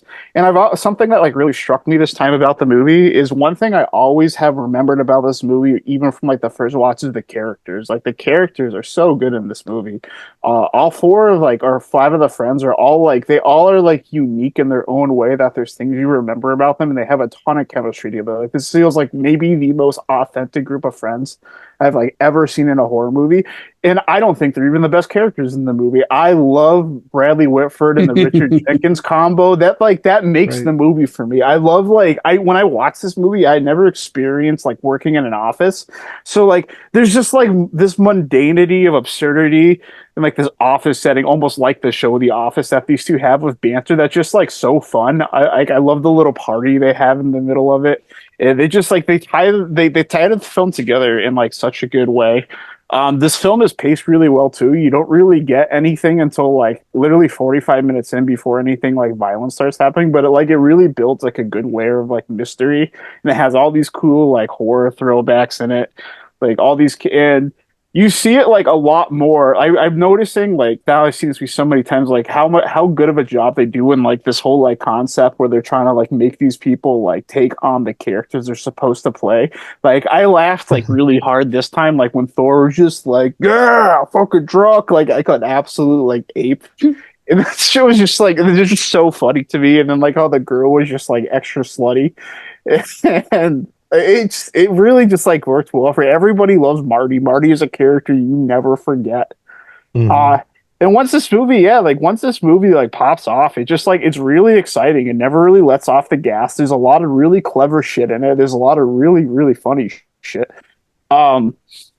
And like they even have like really like deeper cut like references for horror fans, like the ending to like the Japanese ceremony where it's like, and now there's a beautiful frog. Like that's such a rib amazing. On, like, it's so funny. Like it's such a rib on like Japanese like ghost movies that like if you know the context, it's hilarious. Yeah, well, even like something as simple as a giant snake, just a reference to like all the like, big killer animal movies and stuff. It's like there's the Hellraiser stuff. Like it I like how it really like takes, it's like a Scream type thing, right? Like where it takes like the history of horror. It's funny, like you say Scream too, because just coincidentally, because they've been making more Scream movies lately. One thing, like watching some of the Scream sequels and watching this movie, like really makes me appreciate is like how difficult it is to actually make a good movie that's like deconstructed of the genre. And watching Scream 4 like really like made me appreciate Scream 1 more, because I just think they do like such a good job of like setting the tone of how to do this, and it's a hard thing to really achieve. And a lot of movies try this stuff nowadays, I think, and I think this movie is just one of the better movies that does that. Opposite effect with Scream 4 this this watch. It made you. Well, I'm saying like it made me approve. Well, not entirely. I'm saying exactly it made what me he said, but like watching you know what I mean. Scream 4 made me like appreciate how well Scream is done. I used to think I liked Scream 4 a lot. It just We'll get to came that down on that one. But yeah, I like this movie a lot. It's really good. It whips right by. Like the worst thing you can really knock on this is like the CG is not aged that well, but like the parts with the worst CG are also like the most exciting parts of the movie. So it's not like there's an overemphasis on any of the stuff anyway. But my favorite part in the movie, man, is when like Buddy tries to be the hero and he takes that fucking huge jump on the bike and fucking right into the wall. Yeah. Oh my god! I remember the first time I saw that, like I killed me. a brick. I was like, what? What the fuck? Well, I wish they didn't give it away. See, that's the bird. As much as I enjoy the movie, there are a couple things that I look at it. I'm like, if they would have done just this little tiny thing differently and this little tiny thing different, there's like 2 or 3 things I could say about the movie that deter it. But I'm not knocking it. But that's one of the things. I wish they wouldn't have shown the bird. I wish it would have been a surprise when freaking that's motorcycle a fair criticism. But I like this movie a lot. I agree, actually. Yeah. This movie's great. I think it's a movie that horror fans are just going to watch forever. I think it's perfectly fine being a classic like that. This is a really cool movie. I'm going to give it an 8 out of 10. Man, when this one came out, it was one of those kind of decisive films where you either loved it or hated it. Remember the fucking... Well, I think a lot of people were pissed because they expected like an Evil Dead Cabin in the Woods. Yeah. Right. And this one kind of broke the internet crazy. Like in our horror community. I was hoping for a everyone had an opinion on this shit, man. It was like, oh, dude, everyone either fucking hated it or loved it. Oh, it's just crazy. I just remember this shit, man. Cabin in the Woods was a big fucking deal, man. It was a huge deal. But yeah. Anyways, back to the top, Dave. All right. Well, this is actually going to be pretty easy because Cabin in the Woods, I got honey dicked. So, well, then there's my first strike. You thought I was picking Cabin in the Woods as a top 2? Wow. Yep. Wow. The fuck would you think that was a top 2er, man? Fucking crazy. That seemed like a Dave movie to me. I love that. Interesting. Yeah, it is great. Yeah, it is a great one. The concept alone, like this is the kind of movie I like to show people because I like to see how they're going to react when things get revealed and discussions that you can have afterwards. I love showing this movie to people because I think it's such a clever idea. It's one of the most clever ideas since Nightmare on Elm Street. And it's just like you take this in theory. It's great. Whenever someone decides to write this story, they said, okay, we're going to do this, this, and this, and we're going to find a way to explain all horror movies ever and why they exist and what they mean and we're going to tie it in, by the way, with, the old gods and Lovecraftian shit and everything else. And just like the way it's all weaved together and then it's so smart because Scream did kick it off talking about, we have this and we have this and, these are the rules.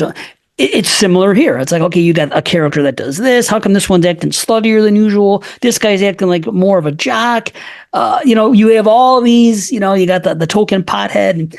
And it's like, okay, so we have this, and this, and the final girl. Yes, it's so smart. And that's what I like. The concept is so smart. When someone said, okay, let's make a movie about this. And the execution is pretty damn great. Like I just said, there's 2 or 3 things that if I were writing it would have been a little bit different, but I can't take too much away from it because I still think it's just that good of a movie. There's just, especially going back and forth with it's great to see those guys betting on it and who's going to do what. It's fun. And then the stuff with the kids, there's 2 things I'd like to see though. I'd like to see a version of this movie that doesn't show the people at all. That just shows the kids at the camp without any background, anything. And then just to see what it plays out as like a regular, insane. Cabin in the Woods. And I've never forgotten this. In the early days of Banana Leisure, we reviewed this movie and Matt said to me on the show, he goes, this is my problem with this movie. He goes, I wish we didn't know from the very beginning what was at play here and that halfway through the movie, they open a door or so, whatever. I think you even point out the scene. And then we find out that there are these people betting and they're setting it up and they're all in competition. Right, Like, about the people behind the scenes in the first frame of the movie. I agree, man. Which it is clever. The problem with that is you lose the pacing. You got to backtrack. I know. You can't fit all the funny back and forth with them in the office and stuff. Well, it wouldn't have to. It wouldn't be like that though. It wouldn't be. It'd be a different movie. You would lose something. Yeah, that's the stuff I like. You wouldn't have that. Movie, yeah, you would. Well, you lose could do all it that flashback style. You could do it if you were. Wouldn't work. At the end of It's the build up though. Like they set the tone that you want they want this movie to take by having these guys fart around in the office and. Stop! Is it farting around again? Again, I knew someone was going to call me out. Tyler is literally 85 years old right now.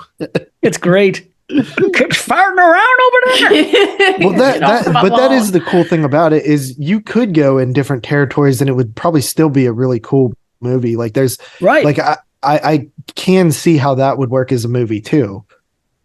Yes, me too. But I agree with you guys. Again, I'm not disagreeing. I do enjoy the way it is as it is. So I come high enough, and it's on my list. It's an 8.5. I enjoy the movie a lot, but I do like the ideas that I've heard in other conversations with people where they said, "What if we did this, this, and this?" And like I said, there's one or two things here I could change. But one thing that always bothers me a little: why doesn't the freaking pothead at any point just say? I just heard a voice. Did you hear that voice? What do you guys say if the five of us were in some cabin in the woods and you kept hearing a voice? I probably wouldn't because I'd be too paranoid that people would think if I'm high. Well, I think that's the point. No one's going to take him serious, right? That's the thing. Is he does because he's high. Because he's kind of react to it. I guess they're kind of falling into their roles, and again, he's wicked stoned, so they're just not going to take him serious. That's what I always thought about that. That's probably just him as a person, anyway. You know what I mean? You know what they should have done? He should have tried it once and nobody should have acknowledged it. You know what I'm saying? So what we're saying is actually played out on the screen without being implied. I think it would have worked. Either way, it's a tiny, tiny nitpick. So I'm going to get off it. Are all these tiny little nitpicks going to result in your rating getting lower? No, it's an 8.5. It's the same as it is. That's all I'm saying. I just, because we said a lot of good things about it. I just wanted to I'm fucking ready. But damn, this movie here, I just think it was a very clever idea. It's executed pretty well. And what we get, the last act and all that, is just great. And if there's any movie that I think 2011 horror, I would expect this to be the one represented by just most horror fans. If they're looking at a list and they see 2011. Now, not for our group. I didn't think anybody here, I shouldn't say that, but out of the five of us, I wouldn't expect most of us to have this as their number one. But I would expect it if I'm reading an article from any magazine about 2011 horror movies. So this is to me the standout of the year from the general horror perspective. So you're saying that you're expecting it to be on all five of our lists? Not at all. No, I was saying I'm not expecting it. That was the film I was thinking of when I thought if there was a film that was going to be on all the lists, it would be that one. That was one of the films I was talking about too. I thought this I wouldn't think it would be on Moodz at all. I honestly thought that Alice was going to make a lot more lists than probably any other film. I think it's going to be higher on them lists. I figured I was going to be the low one on it. Well, it's already made two lists. I mean, we haven't had too many repeats, so Alice hasn't made a repeat, has it? No, I said Cabin and Masks. Cabin and Masks are the only two repeats right now, and that's pretty crazy that we're into sixes now. Or we're on the sevens right now. Sevens, yeah. All right. Well, it is my turn. And this is a film that, man, I don't know, dude. I think Moodz said it the other day that it gets better with rewatches, but it is The Thing from 2011. Nice. If you're a fan of John Carpenter's The Thing, which most people are, most same people, this is a nice companion piece to it. It's not as good. It's not, but it makes you appreciate what they did in terms of I want to see this movie without the overlaid CG. I want to see the aspect of it. I want to see the actual effects that they did. I don't know what the fuck they were thinking with overlaying it with CG because they did practical effects, but yeah. I mean, you can see pictures of all the practicals online. But I want to see it in the film. You know what I mean? But I don't even know if that version exists. I don't know. Sucks. But I It would really be nice, like, though. Shit. like if you watch this movie and then you watch The Thing, this has the best fucking ending to the lead. Oh my in. gosh. It's so awesome. good. It's literally just It's picks really up in cool. a second, man. It's so incredibly done. Like it's crazy. Yeah. Yeah. But there's also just tons and tons of other like references. Like whenever in John Carpenter's The Thing, whenever they go to the Norwegian camp, like the layout is really spot on, and like the axe in the wall, like you actually see how that axe got in the wall. You know what I mean? Smart. Right. And there's like, and this film was like totally marketed as a remake. Like it That's the problem, dude. Nobody even knew it was a prequel until Dude, you know what's fucked up, man? I was reading like reviews on this, and everybody thinks it's a fucking remake. Yeah, it's crazy. Carpenter's film. Right. I'm like, but like it ends like how the fucking like. I mean, come on, dude. I honestly how could always they not remember know? It's being marketed completely as not a prequel, fucking too. remake. It's a prequel. Well, I feel like there's a large amount of people that saw that and never saw like The Thing. So yeah, I mean, it's it definitely was marketed as a remake. I remember. I know, like, you'd be weird. surprised how many people just see like sequels or like this and never see the original. Like, Yeah, well, definitely. Yeah, it's- but it's Yeah. also Yeah. called The Thing. You know, it's not like Yeah.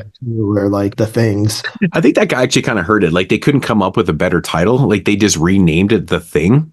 Yeah, I hate when they do that. It's fucking this. Like Yeah, Scream I don't just like did that that shit. They Like, should have called it Who Goes There or something. yeah, that'd be You're cool. right. Scream just did that shit. Just having the Yes, they did. differentiator, I think, would like be like nice for like I think some people that it just wouldn't feel like a remake, because like it will like even like I'm not even saying I'm someone who's like above this, but like if you say something's a remake of like a beloved classic, it's gonna put some negative connotations in some people's heads, like subconsciously or not. Yeah, there's so the Thing prequel here, like I just the worst aspect of it is the CGI, but like the monsters, like the Thing monsters feel like very similar to that of Carpenter. They just don't look as good. And I love this world. Like these two movies are so neat. Like it's a great concept, like the paranoia. I love it. Now Dude, that first there's shot- actually, yeah.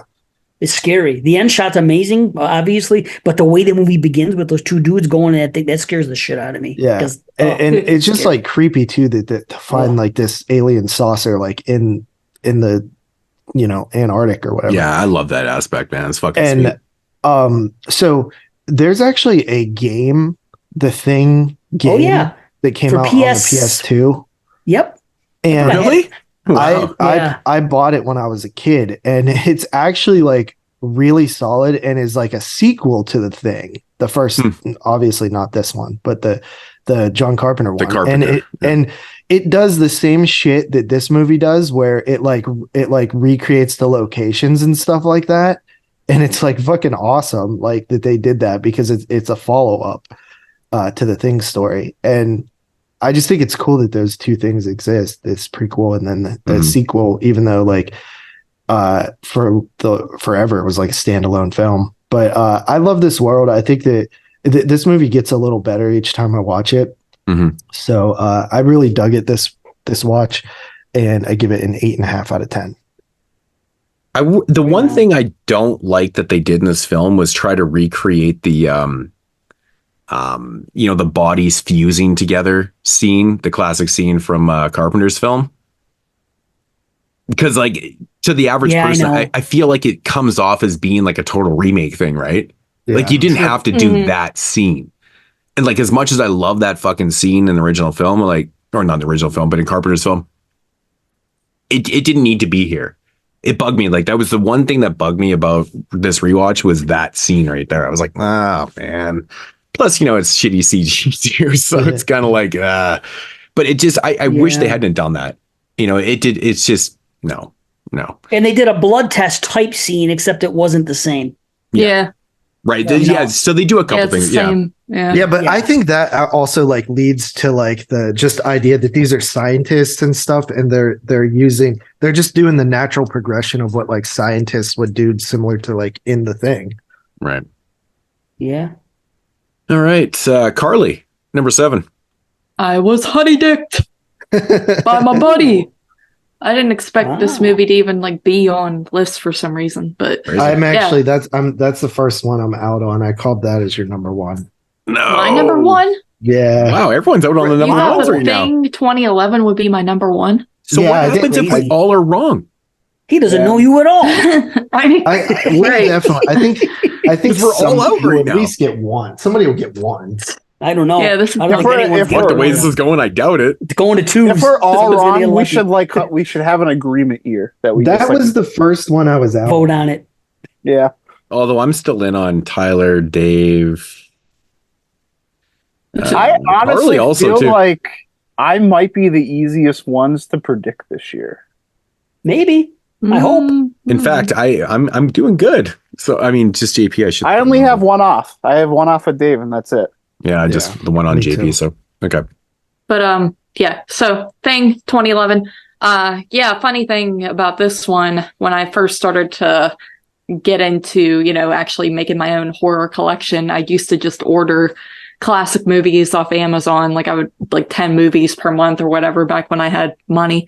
And I went to order, John Carpenter's The Thing, and I was stupid and ordered this one by mistake, but it's because the covers are even similar, like with the same thing. So, and that's when I watched this one a few years ago. I was like, well, I'll just check it out. And I was surprised that I actually liked it. And then watching it this time, I was like, I don't know if this will hold up or not. And it does. And I think it is very good. And yeah, the ending, lead in is great because that music kicks in and it's like, ooh, yeah, nice. And I like that lead actress. What's her name? Mary Elizabeth Winstead. I love her too, man. I love her. Yeah, too, she's man. good. She's been in multiple horror movie things. Yeah, she's attractive, man. There's something about her look, man. It's very natural. Ramona Flowers. I like her. Yeah. Yeah. Tyler. But yeah. At least someone acknowledged that. Yeah. The first time I realized that, I was like, oh wow, that's her. Crazy. Anyway, yeah. 8 out of 10. I like it. Nice. Nice. It's a honey dip round. All right, so my number 7. So we're gonna leave the Netherlands, and we're gonna take a long flight over to Japan. Zombie ass, I knew it. Fucking zombie ass, yeah, and it's zombie ass, yeah. No romance, heel turn. No, so we're gonna go to Japan, and this is a cat that we've covered a little bit. Makes great movies, and that's Sion Sono's Guilty of Romance. You're a fucking asshole. You said it wasn't even horror.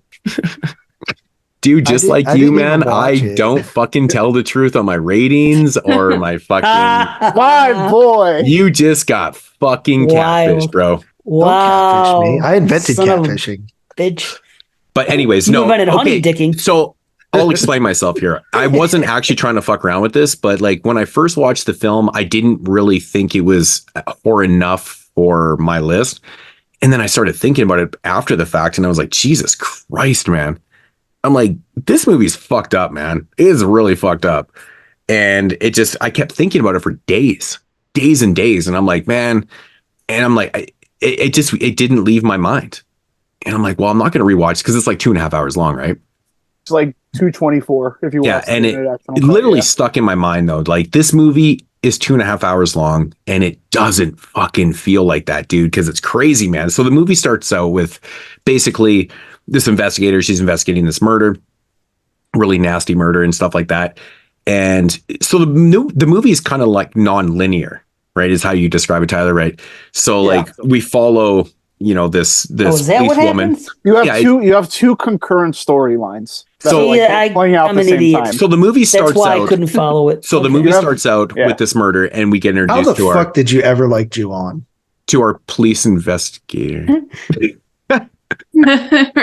So because it got pointed out to me later, I considered Ju-on The Grudge the first time a dream. What do you call it? What's that word we like to talk about? That phrase we like to turn when we talk about Italian movies and other movies. Dream logic. I thought Ju-on. Nightmare logic. Okay, Nightmare logic. That's what I thought Ju-on The Grudge was the first time I saw it, and I didn't know until I started watching the other ones more concurrent and getting used to that style of filmmaking. That's all. So that just tells you how great The Grudge was to me. I loved it anyway without even realizing that. But anyway. So anyways, this movie is like, it's non-linear.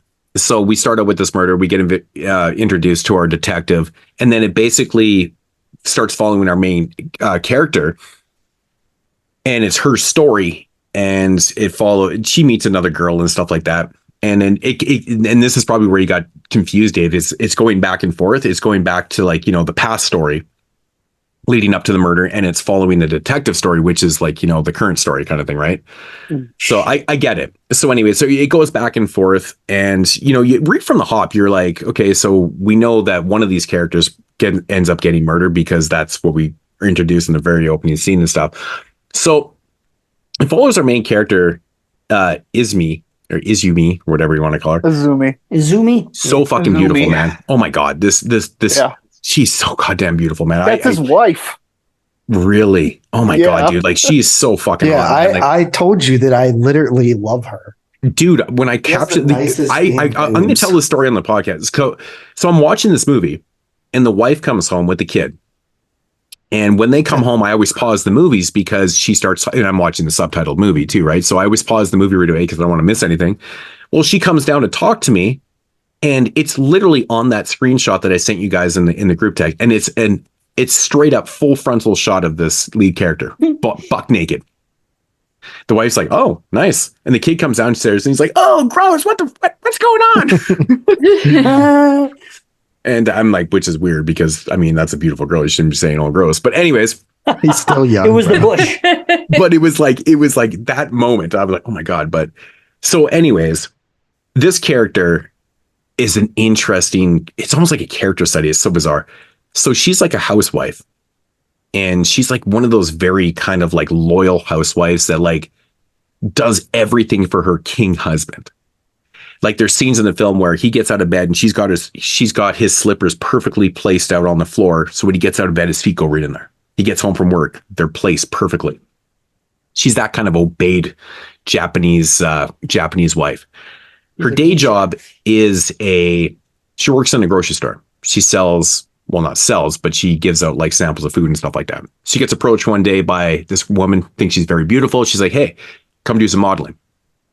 So she goes and does some modeling. She's not really into it at first because like they want to kind of get pornographic with her and stuff, and she's totally not with it. But then she kind of gets into it, and then it just spirals out of control from there, man. She meets this girl, and like shit just goes fucking batshit.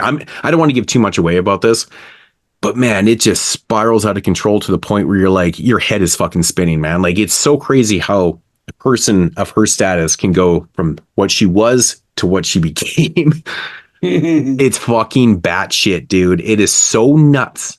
And like I said, for a 2.5 hour movie, there's never any downtime in this because there's so much going on between her character, the character that she met. She's she's a prostitute. She works in these like, what do they call the areas? The Love Hotel District? I think they call them the Red Light District. I think it's the Love Hotel District actually, because it's like the prostitution area and stuff like that. Yeah. And it just goes fucking bananas. You meet so many weird characters, so many weird shits happening. It's crazy. And of course, this is like the story, and then we get the reveal of like what happened to this person that got killed and stuff like that in the beginning of the movie, which is also an insanely odd reveal too. Like that shit kind of blew my fucking mind. So creepy. It's creepy. It's fucked up. Did you get like Coldfish vibes when like you got to this? Dude, totally. 100%, man. And I was like, I could not stop thinking about this movie for like a week. I was like, oh my God, like this is a fucked up movie, man. I'm like, it's so horrific. Yeah, this is actually the middle film in a trilogy of Coldfish and Love Exposure. Right. And I just picked up Love Exposure. So I got to check that out. So, I mean, we've reviewed Coldfish on the show before. I know that one's like, I like Coldfish. I know that's just like a podcast favorite. It's like, the films have always felt like really similar to me. They're just like a different, like overlying theme to both of them. Right. But man, this, like, I don't want to give specifics away about the film. I actually want people to watch this. I mean, chances are I've already ruined it for everybody because I said it's 2.5 hours long. They're just not going to go and watch this. There is an American cut that's like an hour and like 15 minutes, but I've never watched it, and I just like I don't know what you're cutting out of this movie or like what that might do to it. So I don't understand what you like how you could shorten the movie like that. Yeah, it's just like I don't know. Maybe they changed the sequence of things even and like cut it that way, like which could really maybe. So Dave, you were confused. You didn't understand it was like non-linear. It was telling two stories at the same time. Well, I guess that's what it was because I was watching and I saw the one girl encountered the other girl and they were in an alley and they said something went back here, but they were messing with the same guy. I was into it. I was fine. But I realized that it was 2 hours and 20 and some whatever. And I was just kind of like saying, well, if I'm going to give it some time and if it doesn't suck me in after an hour and 10 minutes, it's half of the movie, I'm not going to finish it. And God.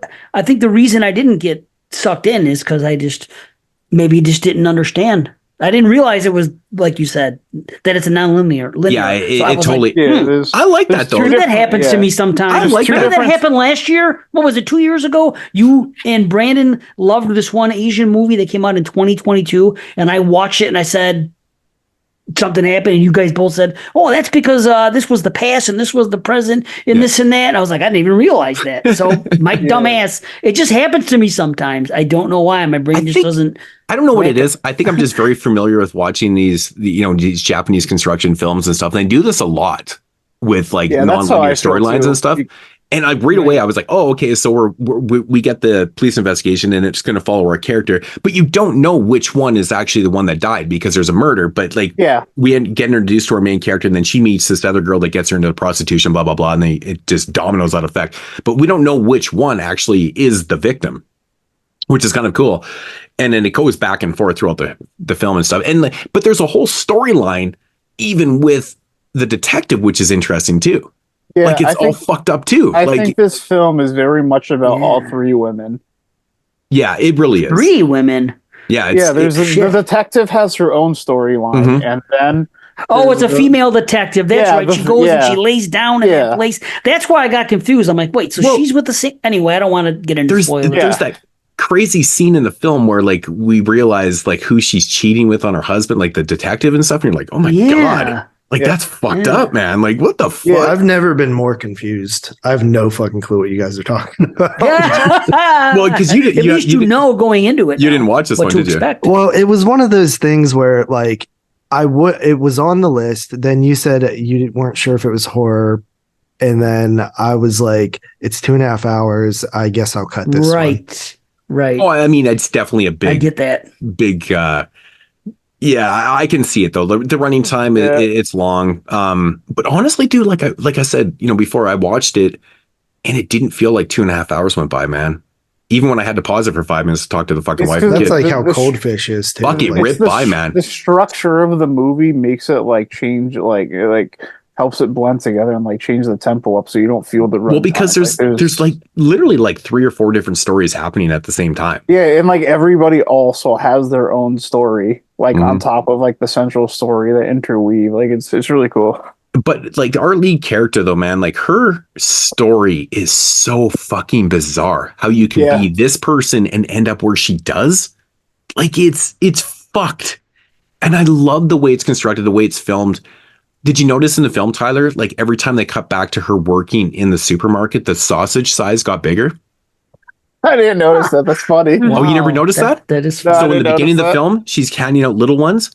The middle of the film, they're a little bit bigger. That. Yeah. And then by the end, they're massive. Oh, those. I remember, And it's like a total metaphor for like her loving the cock, right? Like it's fucking hilarious how they did that. Like it's not even like you just have to catch. It's not even like this movie's dead serious.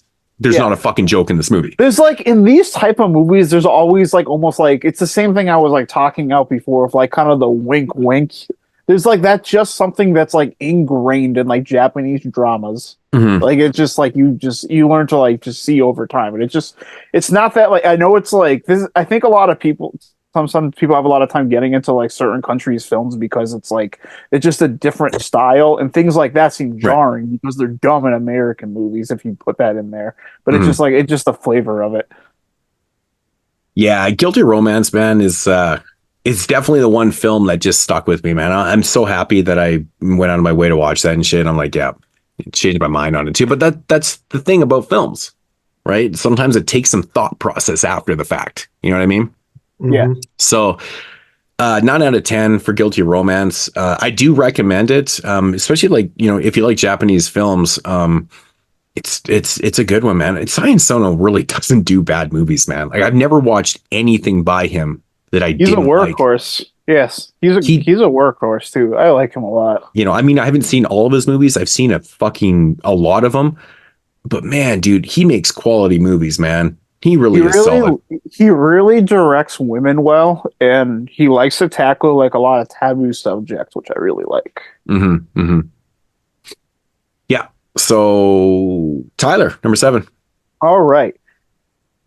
Number 7. All right. I'm finally gonna get on a boat and go across the pond. My number 7 is Ben Wheatley's Kill List from the United Kingdom.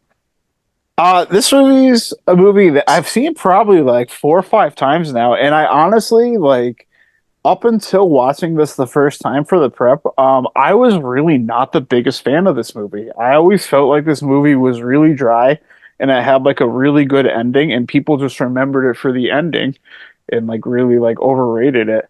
But I really have made like a big 180 on this movie. I think I really enjoy just like the camaraderie you get between the two hitmen. Michael Smiley's someone. Yeah, it's really like it's authentic. It's great. Yeah, Michael Smiley's someone who's popped up in like a bunch of movies, and he never really is someone who's like looked at as like the star of the show or anything. But he always puts in like really good performances, and he gets a lot of like screen time to like really shine here. I think he's definitely gives the most impressive performance of this film. I really like kind of just like the deadpan serious tone this takes. I really like the way there's once you've seen this like a bunch of times too, like it's a lot easier to like developing theories of the movie like from the start. And I like that I finally have gotten to like that experience, because there's something I really like noticed at the end this time that like makes this film like a lot more ambiguous than I ever really thought it was. And I like this, like the fracture you get between this family. I like the fighting, like how him and his wife are fighting. I think ultimately that's something that like really ties into the end. I used to think this is dry, but like I really enjoy the company of the hitman and just like the little like bumps in the road they come into, like when his credit card gets declined, he calls his wife and starts yelling at her. He's like, "Now you're drawing attention to us right off the bat." They're thinking, "Who are these guys that can't book this room?" And it's just like this like little thing that builds and builds to this like almost like anxious spot where like you see this guy spiraling out of control in like a realistic way. And like you're kind of like looking in from the viewer, like getting frustrated, like you gotta like keep it on, man, you know what I mean? But like it's when you like start to learn more and you see like he has this crazy file on him that's like mysterious and you never really know about, it just adds like this layer of like paranoia to the film. I think my biggest gripe with this movie is I think this movie is really eager to like tell you what's going on. I wish they like, especially with the I forgot her name, Michael Smiley's girlfriend that like he shows up. Like I wish they kind of like would have like backed off on her a little bit, because I think they give away this movie a little bit too much. Or that might just because I've seen it several times. But I think this still goes to a place that like it has a really deliberate build up at the end of like I feel like the ending's like out of left field though, man. I don't feel like the ending's out of left field. I think it makes a lot of sense, and I think like it's kind of like it already shows you like what's going on from like the beginning. And like that's why like they have that scene like when they're there for dinner where she carves like the symbol behind like the mirror, and I wish like she just like didn't do that. I agree with that. Yeah, right. Okay. Now that you bring it, right. Okay. I wish she didn't do that. Like if we just saw her like right there, that's why and I think like they were almost selected because they know something about Kiev too, and there's probably something really fucked up and mysterious about this guy that makes him like a suitable candidate for this type of thing. And it also like kind of introduces the theory, now that like you've realized this, is that like maybe there's something something that they've like done almost like in the Cabin in the Woods type way to like influence his behavior when he like has met with these people. But yeah, I really like the atmosphere this movie creates. I have a good time just spending the time, like the 90 minutes with these characters. I think the acting is pretty good.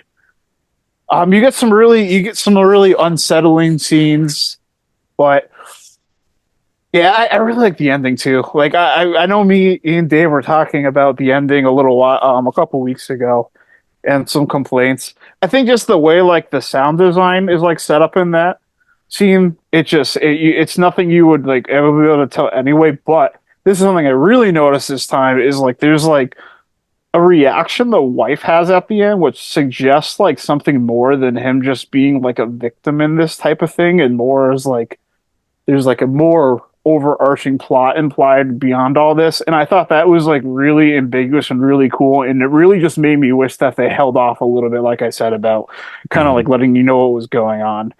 But this movie is really good. It's got a pretty dark ending. I think most people have probably seen it by now because this movie is pretty popular, but if you haven't, it's a bit of a slow burn, but it's more of like a character study. And I really like non-exorcist religious films, and this plays into that. I really like the atmosphere of this movie. This is a great movie. I think this is another one of those movies is because of like where this movie goes, people will probably talk about for a while. So that's all I got to say about Kill List. I'm going to give it an 8 out of 10. Yeah, I love me some fucking Ben Wheatley, man. Like, dude is never, I mean, from the shit that I've seen from him, I mean, Sightseers have you guys seen Sightseers? That shit is fucking amazing. Yeah, I haven't seen Sightseers. I've seen Sightseers. I'm not that hot on that, but I really like A Field in England. Really? Like Sightseers is fucking amazing. Oh, A Field in England's awesome. Escape from Tomorrow was fucking awesome. And I like too. that like the car movie they did, like the car like thief movie.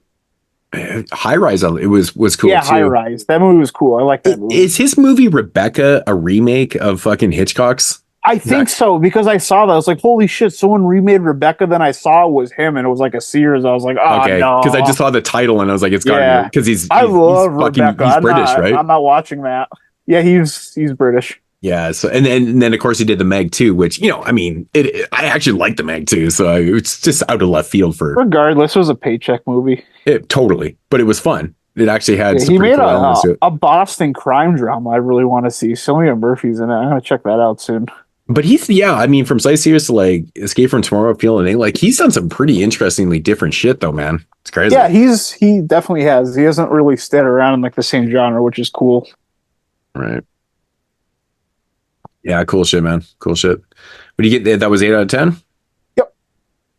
All right, Dave, back up to you, buddy. Okay, we've talked about this before. It's been talked about this on this podcast more than once for review, and it is Lucky McKee's The Woman. I've loved The Woman since the first time I saw it. There was the time where I even preferred it, that it was my favorite even over May. What? Since then I've actually, and I'm big on May, but dude, no, I take it back. May is like a perfect film to me, and I don't even like The Woman. It's crazy to think that, like, man, like it's. Well, I love May. It's so. I prefer good. May. May is really. Good. I prefer May. Yeah, I'm definitely no. I prefer May now, but there was just a time where it was like maybe 5-6 years ago. It's like I always say, especially with me, a movie's only as good as the last time you watched it. And sometimes you watch a movie and it just jumps up, even if you've seen it before. Mm-hmm. And that's what happened. I'm back down to earth now, probably since I watched May again. You're very inconsistent. Yeah, I mean, because you were, when we were talking about Aster's short, you're like, as long as it doesn't have anything to do with like the daughter. And I'm like, this literally is that. Wait a minute, you're missing. No. Because Tyler, you're forgetting what Tyler said. He said 2 people in a room, and it's an uncomfortable situation the whole time. So I'm thinking 2 people in a room. 2 people in a relationship, not in a room. I'm not saying what kind of relationship, but just like 2 people are. Oh, I thought you said. No. Yeah, but they're stuck in a room. It's just 2 people in the movie, and it gets awkward. No, it happens across 15 years. It's like one story. Oh, see, I misunderstood what you said. Yeah, I thought I'm saying like, Okay. It's about two family members trapped in a relationship that like takes place across 15 years. Oh, that's completely different. Now, so then I couldn't care less if it is his daughter. No, I thought what he was saying was it was two people in a room for a 30-minute movie, and it gets very disturbing. So I'm thinking, I don't want to see father-daughter rape. I want to see 30 minutes of uncomfortable stuff. You know what I'm saying? Anyway, and he's saying that it's all being shown, and if something's implied, sure, yeah, it's gross, it's horrible, but it's a lot different than someone talking about an extremely disturbing movie the way you guys talk about freaking that Ari Aster movie. Like I'm gonna watch it and expect to see freaking, I don't think it's that bad, but it's pretty fucking gross. No, it's fucking well, there you bad. go. See, it's fucking bad. I don't think the woman is gross, but this movie's grosser than the woman for sure. In my head, I pictured worst case scenarios because of the way you guys were talking about it. So that, I don't think I'm inconsistent. I was just thinking about two different scenarios. But either way, what the hell movie is this? The Woman? Yeah. I've always loved it. It's got a good cast. I love Lauren. I love Angela. That freaking kid is an asshole, and he plays the part well. They all freaking do it. The woman herself, she's great. The looks on her face, especially when the anger and when she looks at certain characters and what she does. I love the finger bite and the ring is amazing with the slow-mo freaking, and she spits. Oh, dude, I love it. And I like her. I like the woman, and she's one that you root for. You know what I mean? And you root for lots of people, but in the same respect, there's so much happening character-wise. You got the teacher getting involved. You got all the women. You got the little kid, doing what he's picking up his father's freaking vibes and doing shit. And but I mean, the violence looks great. The freaking practical effects, the makeup, and all that stuff is just top notch. And I just feel for the characters. And Lucky McGee, once again, he writes very well for female characters. He gets in there. Got May. You got this one. You got that movie, The Woods. You got the other one he did with Angela Bettis, Sick Girl. He does a really good job writing female characters and putting them in situations that you're rooting for them, pretty much always, Did somebody say that every male in this movie is an asshole when you guys reviewed this? Probably. Or was it a thought that I had myself when I was? Well, there's only the father and the son, and they're both there's only two, and fucking they're both huge dicks. They're huge dicks. Isn't there any other males in this, or am I completely off? No, I'm pretty sure. Say literally the father and the son. Don't they go to a party and there's some other people, or are they assholes? It shows they're at school or something, but there's like nobody that has any type of like. No, there's no real characters, but like the father and the son are the main, and they're both just. Well, the son is a product of his father, right? Yeah, I mean that's 100%. Totally showcased. He's the exact same person, right? I mean, he condones the rape. He condones the rape in the film. Basically, yeah. I heard what you said on the show. Yeah, 100%. Yeah. He's like, don't do anything I wouldn't do, and it's gross. But that's a wink, wink. That's a wink, wink moment. He's actually telling him to do what he would do. What he would do, right? Exactly. Oh, it's sick. See, that stuff grosses me out, but it looks good. You know what I mean? That the practical effects, it works on me when he takes the freaking players. Oh God, I didn't know what to think about. See, it works. It has that effect on me, and I'm into the cast. And, I feel sorry for what's happening with Lauren Ashley Carter. And, I feel sorry to a degree for Angela Bettis, but I think there's some other times she could have, I don't know, done something. But I still feel sorry for her, just not at the same level as some of the others. But it's that whole, wife syndrome type thing. Yeah. She's fucking scared. It's sad. I know. She is. It sucks. But the reveals you get with everything else and the other sister, and what's going on there with the dogs, all that. I forgot that part last time I watched it, that that's what was going on with the dogs. I'm like, oh yeah. So, but yeah, I've always really enjoyed this movie, like I said. So this is the first. This is a 9 for me. Oh shit! I was typing an 8 there. Okay. No, I started at 8.5. No, I mean I was going for 8.5. That's what I was going to put in there. But... Oh, word. Okay. All right, JP. All right. Number 6. My number 6 is a first time watch. I had heard about this film for years. Moodz reviewed it. Tyler hates it. Dave Z loves it. I didn't know where I was going to come in on it. But that is Megan is Missing. Ooh. There you go. So I'm glad it affected you, man. I really am. yes, it affected me God. greatly. Are you fucking serious? Dude. Nice. Good. Carly, you're gonna have to play referee right about now. Huh? All right. First of all, found footage film follows a couple of girls who are in their early teens, and basically there is a child predator that one starts talking to, and I'll kind of leave it at that. So first of all, Tyler's big complaint is that the acting and the way that people talk is inaccurate to his experiences, or in general, he just doesn't think people talk that way. I beg to differ. I do think, especially from like 2011, which is like literally when I was like, 2010, 2009 was like at the height of my like partying and stuff like that, and my degeneracy, doing all kind of crazy stupid shit. So like I feel like it was pretty realistic to my generation. And I do understand your point, Tyler, that suburb kids probably wouldn't be like this.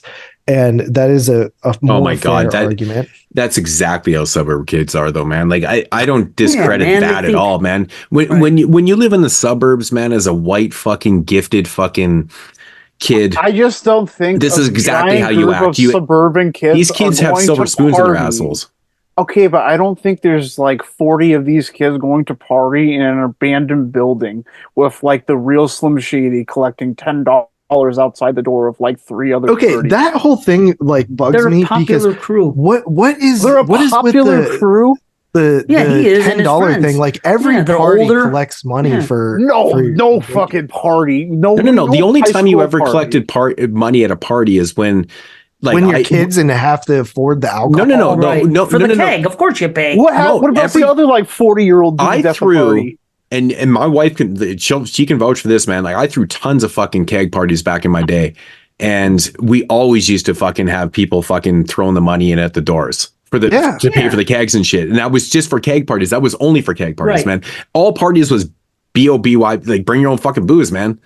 But for the keg parties, we provided that you pay a service. When we were kids, but when you're underage and you find a spot to go to and somebody hooks up, you go. You just want to go somewhere and freaking drink. You go. No, none of that shit bothers me. Like them going to a place and charging all that shit. I've done. I've done all that stuff. We all have, I think, right? I mean, apparently Tyler didn't live.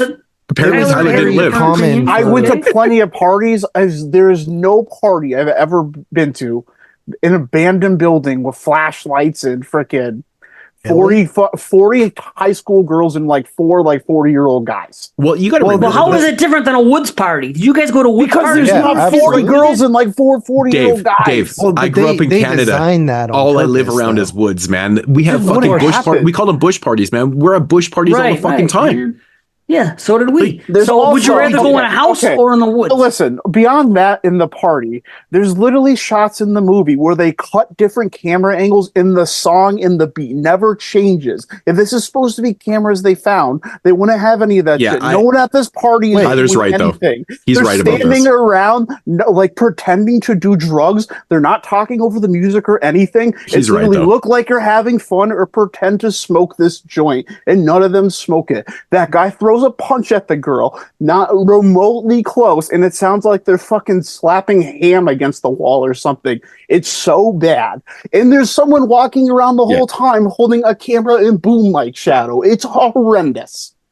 You know what my biggest problem thing is silly to me. I don't know. I've never noticed any of that stuff. So I've seen honestly, this movie Tyler is more right than about anyone. he is right about the fucking, this is found footage, it's all put together and stuff. The music is not changing. And it's fucked. What do you because mean? I'm so confused. They're What you're talking cutting, about. The camera's going on and off. Who cares? Yeah, the camera's going on and off, and it never stops the music. So somebody took footage, cut it together, and added music on top of this. Like, it's What's wrong with that? No, dude, Because it doesn't JP, work. it's seamless. The music is seamless. It shouldn't be seamless. If you're editing footage together, the song would be jumping around, right? You're not going to be in Okay, sync how with is the that song. different than a score? How is that different than a score? in a Because found these are footage movie? Because this is supposed to be because this is real. So are other found footage movies that put scores in the background? You Yeah, ever they're watch a bad found footage for movie that. and they have scores? But, Anyway, but are we we'll seeing have to the agree to same disagree. person's That's camera all. the whole time, or are Yes, we going to other cameras? We don't know where they come from. Mike. But you got to remember though, man. Like even if you are, there's still edits in the film. The music is going to it's picking up. I on didn't even the notice edits the fucking music. I'm looking at the people I and the would have to conversations and what rewatch they're that doing. scene. I I'm noticed not saying it's not true. Nobody's having a changes. conversation. They're jumping up and down. I or they're notice pretending to everything do about drugs. music in the film, and it's I know totally what they're playing saying. seamlessly through the scenes, which would never happen if you're editing. But the if you have scenes that is playing in the multiple background. camera angles, you could cut it to be Right. the same same. So you think part they of the found song. all this footage and some cops in an editing room? How cut many all this fucking together? cameras do you think that party scene was shot on? Dude, a bunch of kids Who with knows? A cameras. couple I don't kids. want Yeah, to You're not right, going to match up though, man. It doesn't Dude, matter when it come comes to And editing. they're Dude. all It's not the going same to matter. camera. That's the thing too. Like their cell It's just phones have the background same music. fucking the cell phones have the same like storage. Dude, and you're right. Like clarity. Would of you the rather cameras. have it like? You're right. It is the background music, and songs, that's like, the all main it is. problem with Cutting this. I'd it rather in them all. just do the movie right. Is that they Well, I didn't notice is all I'm getting at. You know It what I'm just saying? doesn't matter that It just I'm didn't. Yeah, it scared. never If it ever doesn't matter, registered. then it doesn't matter. I'm saying these are things Right, that we it's notice just- that we make the movie suck. And So- you guys like And it. that's I'm the not trying to difference. dis- Right. I'm not trying to But- discredit your but- guys' experience. My I'm saying biggest Yeah, problem. that's fine. That's My fine. biggest problem with this I movie didn't notice it. is again, I hinted at this before, but I mean, when it comes to found footage, Yeah, it's set in reality. It's grounded in reality. yeah. It's supposed to be natural, Mhm. right? Because it's fucking reality. And I've always said, if the acting isn't good in a found footage film, it doesn't work because it's supposed to be fucking natural. Yeah, in luckily the reality. acting is great in this one. It is so Agreed. bad, dude. Honestly, See, I dude, agree with you. Yeah. it is so fucking love bad. So there's a scene in the Nah, film dog. when not Megan, but the other girl, the friend, when she goes missing, her parents are on the news, and Oh my god! oh my god, dude, this scene, friends. it's if you watch the scene, go back Well, and the friends are Lord, fake. go That's the watch the scene right now. Yeah, the That's friends the are point. fake. They Yeah, don't that's give the a point. fuck. The No, friends no, are no, fake. the nothing to do parents, with the the parents of the girl, yeah, the they're on parents the too. news, and the dad is like, whatever he says, it's so his acting is so bad in this. But the mom almost looks like she's laughing in the scene. It's so What? fucking bad. It's so bad, dude. It is so fucking bad. It's Well, so here's bad. the thing. I'm not saying obviously you saw it and that's right. But I can just say this. I've watched this movie 7 times. I've noticed none of these things anybody's saying. I didn't notice it the first time. I didn't notice it the second. But Had Dave, I have, I might not have liked it. I So don't I'm want to not- be rude. I don't want to be rude at all. So, but the problem is with when someone likes a movie, they don't see, like if you like the movie the first time you saw it, so the second time you watched, you're not looking for fucking things. You're probably not going to I'm just notice watching the things. movie. You definitely are, because I've came down I'm on it, watching like the Texas movie. Chainsaw 3D. Well, I love sometimes it. like it, But I feel I've like come this is what down, happened to yeah. but the first time I watched this movie, This is I the- noticed a lot of these things too. Like right away, the acting was so off to me. I was like, oh my God, it's so fucking bad. But even rewatching it this time, I'm like, I don't remember it even being that bad.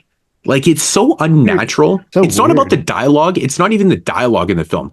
I don't care how people talk. I don't even try to go into that world of how girls talk at 14 years old. I don't know how fucking girls talk. It's not about the dialogue for me. It's about the fucking natural elements of the characters. They're supposed to be natural. It just doesn't come off like that to me. Parents are brutal It's in this. fair. So I damn feel bad. like But it came off like this is how the show is supposed to be. It's supposed to be constructive criticism when it comes to these films. Like right. this is what we're doing, and this is what. And I've always stated this. Everybody fucking knows my angle on found footage films. If the acting isn't there, it doesn't work. I don't care. Right. The narrative I agree could with be you. amazing. It could be awesome. The effects could be awesome. Everything could be awesome. But if the acting doesn't, it doesn't, because it's supposed to be natural. This one Right. doesn't work for me. Yeah. I will admit to you that the ending of this movie is disturbing. It's hard to watch. It's fucking brutal. It's effective and everything. I have no problem with the end of this movie. I think it's actually very daring to have a scene where someone's digging a hole for fucking 12 fucking minutes without a that cut. is a ballsy choice. I will It's give a it that. fucking major ballsy choice in a film to do. But man, I tell you, man, it really sets you off. It really does. But the whole build up to this doesn't work for me at all. And I That's the tried thing, to, like, I watched this movie yeah. again with the trying to be super, I was going in with an open mind again. because I hated this movie, and this was the biggest buzz of like 2011, 12. Remember this, JP, when this shit came out? Yeah, everybody was talking. It was so big. I feel like I've heard more negative things about it than positive. Okay, so there was a big fan base, and everyone's thing was, if you have kids, you need to watch this. I feel like if you have kids, they need to watch this. I said that the first time. I think this movie insults the intelligence of children. What? Dude, people literally get this happens to girls all over the world. I mean, like, what happens to them? It does happen. It does happen. It happened to a neighbor of mine. It happened to my cousin, bro. My cousin. I just think the execution in the film is not what it could be. Well, yeah. I mean, for me, I thought like, and I went into this like, maybe it helped. I don't know, but I expected the acting to be like a problem because I'd heard that from you so much. But I was watching it. I was like, man, this is pretty authentic. Now the parents thing, I would probably need to go back and rewatch that because honestly, like, can we just pause this show right now? Go watch. It's 10 seconds. I don't want to know. It's honestly, I don't want to see something that's going to turn me against it. The parents are just so ham-fisted too. Like Amy's dad, like, oh, don't grow up too fast. Okay, you're the good girl, and then Megan's. What's wrong with that, bro? You hear people say that. Is that not perfect? It's like insulting the audience. About her son all Why is it insulting? It's realistic. Because it's so everybody. You don't need to show the audience that. It's like it's so fucking like understood. It like the fact they take like you're not even making sense, Tyler. I don't get it. Yeah, I don't get it. It's understood. It's I'm saying it's like it's a very shallow like it's a very shallow display of like this girl is good. She goes to church. She does their homework. This girl is a co-core. She's crazy, but that's friends. Not even what it is because the one girl has that's why you have that one dumbass scene with the other girl. But the other girl literally like tries to break out of her shell. It's not that she's like too goody two shoes. It's just that like her. It's the fact the movie needs to go so hard to tell you that, and then doesn't understand how the technology works. It seems so bad to me. Ratings. I don't even understand. Yeah. I bottom line is if they don't like it, I do not get what Tyler is saying there. Particularly, I agree. I think that I don't understand. We should. He has a very strong vendetta with this movie, and so be it. Listen, this is what I'm saying. I can't. This is all I'm saying. It's like Moodz was saying. Like when you like a movie, you see the things you like in a movie. I've seen this movie. I disagree with that. I don't do that. Regardless, I had no stake in this film. But regardless of that, this is the point I was like going for with this. I've seen this movie 4 times. I thought it was bad the first time, but I always gave it credit for the ending. Every time I've seen this since then, I've seen all the things I think are bad, and I just see more things every single time. So that's what I'm saying. Like, this is a build to that. This is a build. It's not that I want to see them. It's just but you literally said that if you like it, you want to see the good things. Why couldn't it? If you don't like it, you want to see the bad. Right. Things? I think exactly what it is. Okay. Well, you could put it that way too. It goes both ways. I'm fine with accepting that. The way I was like looking is like you're more perceptive of those things, and you're looking. I guess you could say that you're looking for more stuff to clown at. I think there's levels of it though too. There's levels because sometimes I can watch a film and have problems with a film, and then rewatch it. And it doesn't really affect me that much, but it's because it was kind of minute. It was minor or whatever. But there's certain things in films sometimes like Megan is missing that really fucking bug me that I can't get past. And like rewatching this, I cleared the slate in the brain. My medulla oblongata was fucking green. You know what I mean? Yeah. No, listen, I don't disagree that you guys That's don't okay. Like it. And like, honestly, dude, I would like to like this movie. If it was just what I think it should be, it fucking would be so good because like, honestly, dude, the ending is so good. It's a great ending. There's 2 scenes in this film. There's so many things about this movie. Like made me so like uncomfortable and just like sad. The scene where you see the photos from the fetish website. Oh my god, there's haunting. Literally blew my mind. I was like, this movie has so much balls. What about the quick shot of Megan in the with no sound in the barrel? That was the other scene. Yeah, with no sound. Oh my god, because there's no sound. Brutal, that's why it's scary because there's no sound. It haunts me. It's also scary because if you're putting in to the context of this happened to a little girl. Oh my God. A It does 14-year-old happen. girl. Like And it I does said, happen. And it's probably the most sickening thing to me is anything to deal with children and grown adults and I agree. and sex stuff. It bothers me so much. Okay. I get this. I get this It hits me completely. hard. I get this completely. And all this stuff is totally effective, but it's still a fucking movie. Mm-hmm.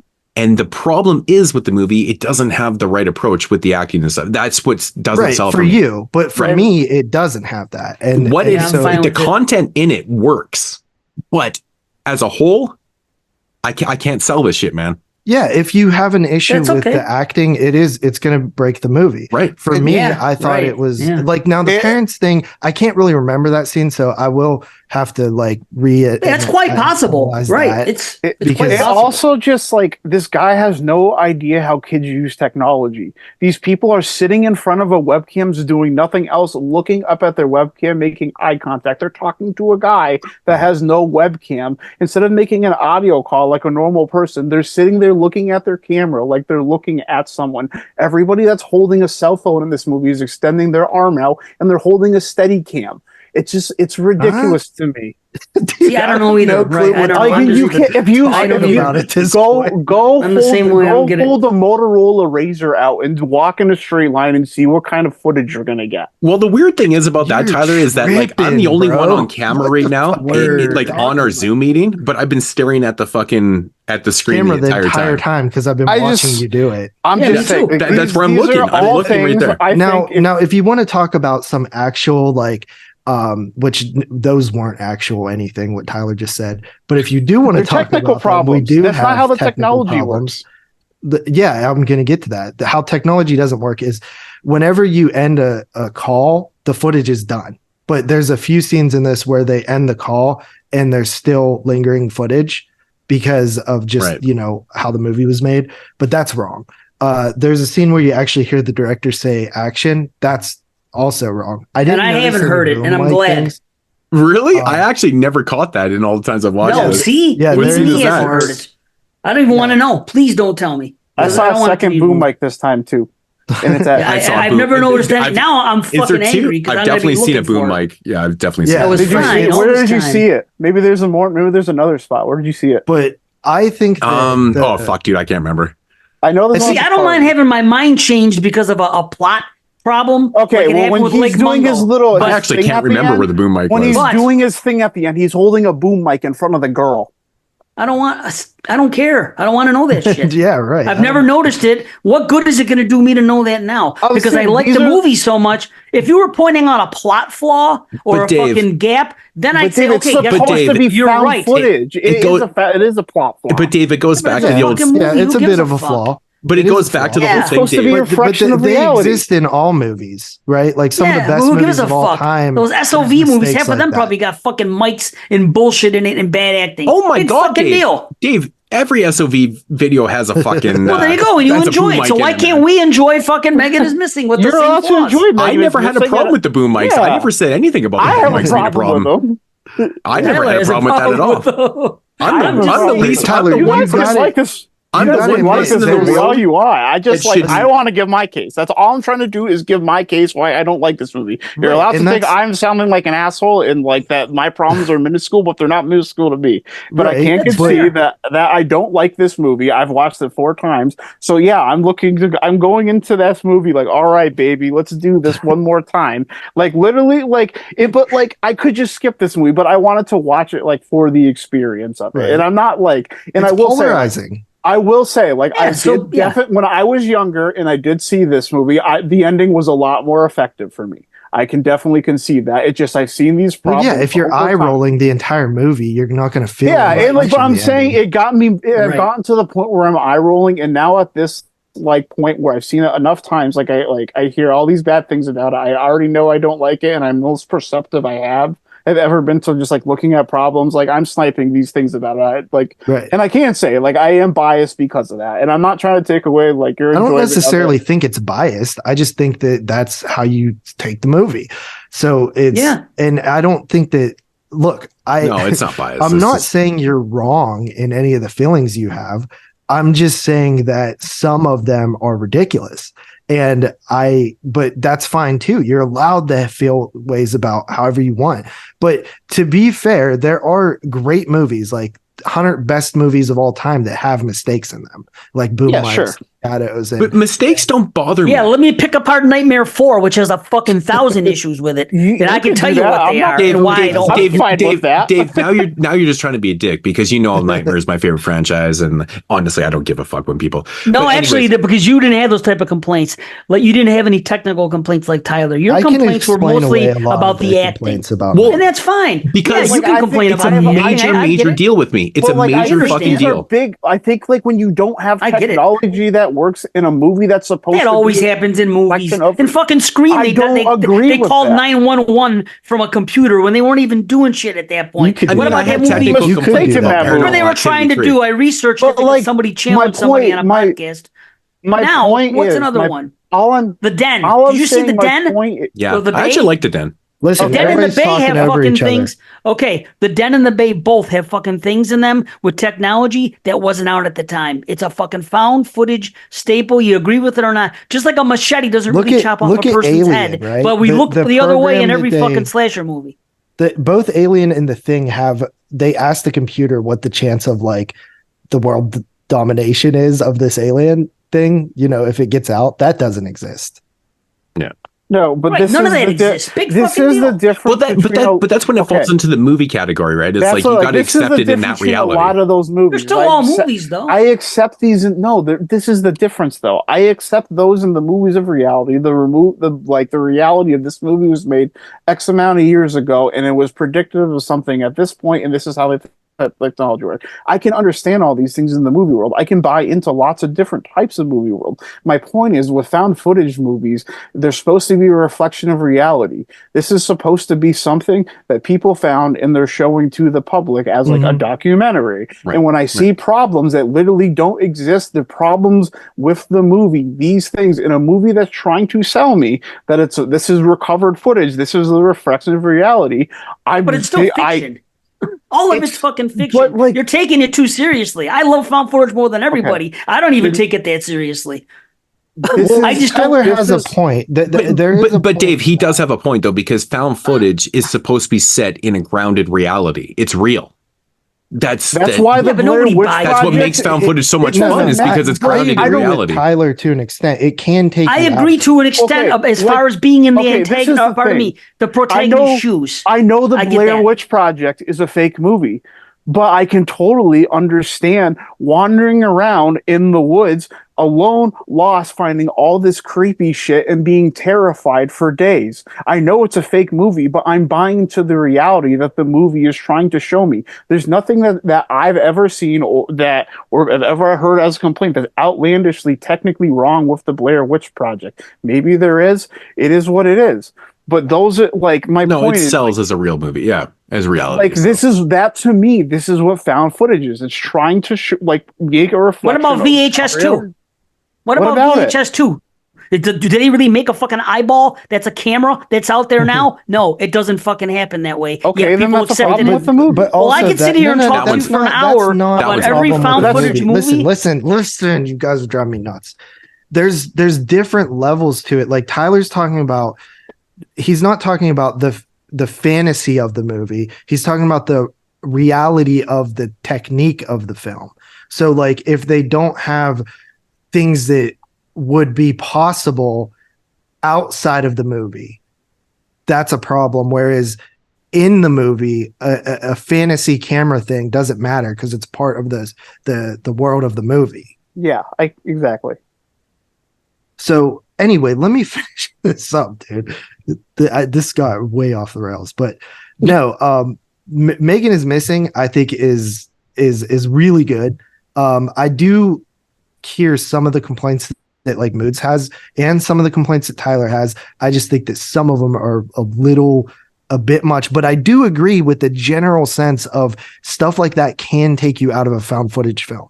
I do agree with that. I agree with that too. This is not a new thing with me though. This So is I something don't I've disagree stated with for years Tyler's and years and years. reasonings. I've I literally just- said Fine, this. Moodz. I've said this your for so your complaints many are years. fine. Tyler's are a little bit out of control. No, Moodz, and it has nothing to do with Megan is You don't missing. like the acting? I can't fight that. It has nothing to do with Megan is missing. I've said this for years about any found footage film. Like, we there's all so many. feel that way. Yeah, it's like if the acting, like it doesn't work, right? Yeah, no, so, I feel the same.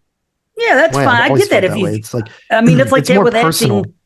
Yeah, it is. But it's more personal in a found footage film, like because luckily of the it's style never of film. happened to me. well, it's because it's how it's grounded. It's grounded in reality. Like this is like it's like me and you, JP. If we shot a bunch of fucking footage at Wasteland coming up here in October, and like it just came off like everyone was acting like really like it doesn't.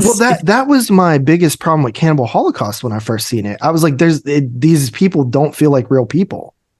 Yeah, me too. That was my problem too. I came around to it though. Right. Yeah, I was talked in. I looked at it. I watched it again. Listened to podcasts, and I agree. It's funny because I never once ever thought that the acting in that film was bad. Well, like it always felt. It's so not weird. The acting in that not film, bad. It's how they are. They just didn't feel like real people. Not believable. They're like characters. Oh, I see what you're saying. They're twirling their mustaches.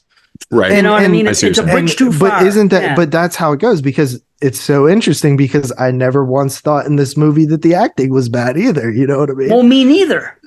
but I get it though. But check this out. I think it's safe to say no one that's on the show today seen more found footage movies than I have. And I'll tell you this. You know how many times the acting bothered me in a found footage movie? Zero. I cannot think of one time I watched a found footage movie and I fell out of it. Zombie Diaries? No, I try not to watch shit movies. Well, so would you agree? Your master list there? I'd seen probably 98% of those movies, and I've seen a lot more. I've seen a lot of. I actually like found footage. That's awesome, dude. A lot. I actually really like. Would you agree? There was a time you're willing to be more charitable to acting in found footage movies. I never realized how much I loved him until I actually thought about it. Acting, it is because it's more natural. It's almost like ad-libbing. To me, it's more believable because it's like they're just ad-libbing. So to me, I understand more human there's different types of acting. I just think it's bad in this movie. No, I can respect that. We understand that's your opinion. Yeah. That's fine. I mean, that's the impasse right there. You don't like the acting. I'm just saying, like, if you've never had problems with acting in a found footage movie, like, would you say you're willing to be more charitable to the acting? No, because of this. I know that sounds ridiculous, but hold on. You can count the time you can count the times on one of my hands how many times I've actually said there was bad acting in any movie I've watched. Luckily for me, I don't notice it. Yeah, luckily I'm glad. For you, it's that like I don't notice the shot on video stuff and like the super low budget stuff. That's where you hate the acting. Oh well, yeah, but they're trying to be bad, and not necessarily. Sometimes they are just bad. A lot of older shot on video films, these filmmakers are trying to make legit films. Yeah, man. they're like just 98% of those films are done seriously. They're not good actors. Well, I've seen so few of them. It's not for me. It's not fair for me to answer. It's just like no.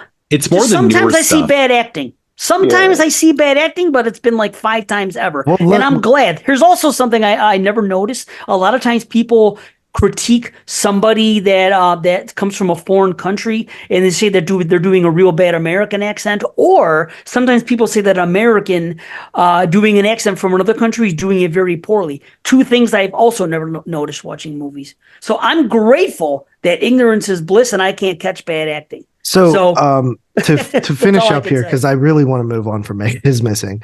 Yeah. But when it comes to acting, it's probably the thing that bothers me the least when it's like the level of it in all movies, not just found footage. Well, found footage, I'm actually more critical of the acting. I would say. It's only one genre, man, for me. It depends on the tone to me. You know, like acting just isn't that is the end all be all for me. It doesn't really, it's not super important. Now, good acting can greatly elevate a film, but like bad acting doesn't bother me that much. So anyway, 8.5 on Megan is Missing. Yeah, it's just found footage for me, man. Like, I mean, it sounds hypocritical a little bit and a little bit confusing, honestly, but like, you know, I watch a lot of shitty low budget films and stuff. And I mean, I try not to critique the acting in a lot of those movies because a lot of those times it's like first time actors, whatever it is. But like when you're doing found footage and it's set and grounded in that reality, it's supposed to be real. It's got to come off good, man. And I respect that because I love found footage. So why would I want anyone to not have a good experience watching it? So yeah, dude, you guys, Tyler and Moodz both can critique the acting in any found footage movie they want. And if I happen to not notice it, I mean, good for me and unfortunate for them, but that's what you guys, would never complain about. My only complaint about all this is I think Tyler is a little, what's the phrase? We've talked about this in the channel before. Jeremy? In the chat before. He's acting like in the Jeremy? chat. No, not acting like Jeremy. No. When you don't like something, you tend to pile on. That's what I said. Especially, that's what I was saying, though. That's why I've seen this. And that's what I think you've done. Well, there you go. I agree with that. Everybody has valid reasons why. I agree with that, but I don't think anything I've said is not valid. I think you'd find a lot more people that honestly agree with me if you just showed them. I actually agree with you on that. I think. Yeah, I can't doubt that. This movie than you. Right, I just don't want to. Probably everybody will disagree with me because everyone always disagrees with everything I say. If for example, if you think a movie I like sucks, if you want to go open season on it, that's perfectly fine. I honestly love really well, like. I don't think that's I do too. Yeah, see, I don't get offended because offended, bro. No, I had someone tell me one time that the original Dawn of the Dead film was a terrible movie. Well, you can't even discuss movies. What can you do? Right. I just but it doesn't matter to me. It doesn't affect my love for that movie. It's just because you said it was a terrible movie is not going to affect that it's still my favorite movie of all time. It doesn't matter to me. Your opinion is your opinion, and I respect that. But it doesn't fucking affect my thought process. That's what I say. And I just want to say that I disagree because it does affect my thought process sometimes. It does. The whole thing with someone can tone it down. No, you can't disagree because I'm talking about mine. I'm talking about my thought process. It might affect yours. I just don't understand how someone's opinion could affect your thought process. Well, look at it this way. It's like Lake Mungo. I used to love Lake Mungo. More than it was like a top 5 for me. Now it's I've ruined that one for a few people, 10. actually. Well, it got ruined for me by Watson, but I don't say ruined. It's just that if I gave it a 9 and then he pointed something out to me, I'm like, oh, son of a bitch, that doesn't make sense. As much as I love the movie, now it's only an 8. And that's how I am. That's just we reviewed that on the show, and someone even said, holy shit, you pointed out something I didn't notice. Now my rating went down because I love Lake Mungo, but remember when we reviewed it, JP? I pointed out a couple things, or you did too, or whatever. I don't remember, but you did. I did, and I was like, and you're like, oh shit, totally. Yeah, that happens. It has a couple problems in the movies. It won't work. But in Megan and Missing, no one could come to me and say anything. Yeah. Well, no, because I mean, unless it was something plot wise in the narrative where there's a big plot hole that I missed or something, because that's what the Lake Mungo thing was. Right. So, by saying the acting is bad or there's technical aspects that and goofs and I don't like this, that's not going to change my opinion. But I can have my opinion changed. Like I said, Mike Booms. It could change. I think those things are fucking hilarious in movies, man. Because I'm a shot. I don't want to know. It hurts my feelings because I love it. It's like if my daughter, it's like having my daughter and someone points out that she had a birthmark I never noticed before. I'm not going to love her any less, but I'm like, I wish you never pointed that out to me. Dude, I'm a huge shot on video fan. Okay. I don't even know. That analogy right there was amazing. I'm giving it up to Dave. That's the best one of the show ever. I have one more thing to say. It literally was the best thing I've ever heard on the show. I love my daughter more than anything. I was trying to think of what I love the most and what someone could say about her that I didn't notice. No, it would be like if you had a dog that you love and then someone pointed out that it smells weird and then you're like, oh, wait a minute, it kind of does smell weird. Right. We were just talking about this last night with Bonnie. I don't want Megan to smell weird to me now. I call Bonnie stinker bum, but she actually does stink right now because she's really old and she happens to pee on herself sometimes. I'm like, she stinks. And so we were warning people we were watching Super Bowl. I'm like, hey, just let you know, Bonnie might say, no one's like, everyone's like, oh, she doesn't smell. I'm like, fuck, whatever. Hey, Carly, did you fall asleep by chance? No, I didn't watch this movie. I have no idea what you guys are talking about. I was actually just going to say that. I'm like, that's why I was like, Carly, I'm going to need you to be a referee in a minute. Oh God. I can't get in to be a referee. I can't get in. Damn. Can't get tagged in. Nothing. I said I was scared earlier. I just want to say, I'm not trying to just credit anyone's experience. I'm not trying to come down. I'm just stating the things I have. Dude. Wrong 22 shots, and I'm just stating you don't apologize on 22 shots. You don't apologize. Sorry, I just don't want anyone to feel like I'm trying to attack anything here. Dude, you're good, bro. No, now you're just being an asshole. If you're apologizing on 22 shots, then you're being an asshole. Okay. I'm more offended by you apologizing than saying whatever you did before. It isn't like we didn't anticipate it after the Yeah, no, we chance. definitely knew, did. I was actually right. dreading this one coming up, but I was like hoping. Only Dave thing brought it up is, I didn't first. think if it it's was on gonna my make any- list, You guys realize that we just talked about Magnus Missing longer than the actual film. Yes, I runs, know. right? So who is next? Did we really? Me. Yeah, it was like an My hour. number, my number, whatever we're on, is some guy that kills people. 6. 6. some guy that kills people. Nice. Some guy that kills people. First time watch. And it surprised me. I really liked it. It's like a horror, drama, comedy kind of blend, and almost kind of has like slasher elements to it. It just wasn't, I didn't know what to expect. It wasn't what I expected, and I really liked it. I really liked the lead. It's basically, it becomes like, it's this dude, he was in a mental hospital and he gets out, he has like this subpar job at like an ice cream parlor, and then this daughter that he had like ends up showing up and being like, hey, I want to get to know you and stuff. So it's like this like cutesy, quirky, weird, like sort of, father-daughter getting to know each other's story mixed with like people are getting killed, and you're like, is it this dude, is it that dude, what's going on? And I don't know, it just had a lot of cool stuff going for It's it like that I Psycho enjoyed. 2. In a way, yeah. You know Yeah, a what? little I bit. never thought of that, JP. That's actually Yeah. a really good fucking reference on that one. Wow. Wow. Yeah. Really good.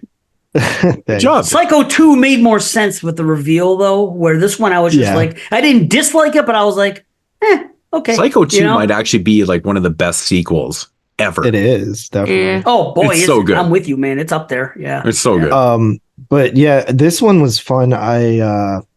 I watched this one as well. I didn't know what to expect either. I thought it was going to be more. It's fun. more stupid. Yeah, like, I expect this. to be Yeah. Yeah, I thought it was going to be Yeah. dumb, too. And I was actually fine with threw it. this one in for a rewatch. I had the DVD since it came out or whatever, and I was like, man, I was not going to rewatch this. And everyone's like, oh, fucking talking shit about, or not talking shit, but talking about it and stuff. And I was like, man, so much fun. I love the lead in this film. He's great. Yeah. Yeah. He's The so good part in where it. he's at the He's ice cool. cream store and the chick's like trying to be all flirty, and he's like, no, seriously, I need paid for that. Right. Fucking Telly from fucking Right. Kids is in this movie. Yes, I noticed Yeah, right Leo away it was Fitzpatrick. Telly. I was He like, plays- wow, that's fucking Telly. Yep. His character Aaron seems Black. his character seems so minute in the film until like there's like a reveal. Right. So later, right. It's crazy. Yeah, it's a fun movie. It's a really fun movie though. Yeah. Would I you rate like that, it. Carly? 8. I give it an 8. Cold Blue Gate. Let's go. All right. And I really like the girl. She's sassy. She's smart. Yeah, she's she a cool actually- young girl. Yeah. I looked her up. She retired from acting like in 20, this was her last movie. And I'm like, Aw. she had but she wanted to be a normal kid, basically. Yeah. that Can that's ruin a life. fair. Yeah. Yeah, But she that's had true. potential. Maybe she'll come back to it. Yeah. Mm-hmm. Okay, so it's up to me. So where are we right now? We're in the Six. no, we're in Japan. Oh. So what we're gonna do? Man. So what we're gonna do? So I look over to Japan. So if that makes any sense, to you guys. I live on the west Yep. coast of Canada, so I live right on the Pacific Rim. So if you look across, if you can see that far, you see Japan. So we're gonna fucking go from Japan and we're gonna fly across the pond back to Canada, to my stomping grounds, literally to Vancouver, British Columbia, where this one was filmed. And I've actually been to this place multiple times. Very, very fucking cool. And that is Grave Encounters. Wow. I'm actually surprised that's on your Wow. list. I'm surprised too. Talking about, now this is a well done found footage film. I don't want to get back into that I shit, agree. but I And love it's a it. I love trendsetter. that. I love I like this one a lot more. the concept of Grave Encounters because it's basically about this ghost hunting reality show that, they're like on their 6th or 7th episode. And they're kind of one of those shows that like, they're out there filming shit, but they're not really taking it too serious. They're not really expecting to find They're anything. faking some shit. They're faking Right. shit. They're not taking. I love that. One of my favorite parts of the movie is when he's talking to the groundskeeper and he's like, "Can you just make something up?" Yeah. And they reshoot it. Right. Yeah. So Which it is what they shows- did in Blair Witch Project with that one woman with the little girl. Right. They just told her to make some shit up. Right. That's funny. And it's exactly, yeah. So Grave Encounters, man. And anyways, they go into this this basically abandoned mental hospital that has a crazy history. and shit turns fucking real. Basically, it turns fucking real. And so I've never actually been to this hospital, but I passed by tons of times. And it's so crazy too, because like if you actually look into the history of it, there's like something like 700 or 800 people that are buried around there. A lot of them are old patients, and there was a lot of fucked up shit that was happening at this fucking place. So I think a lot of them.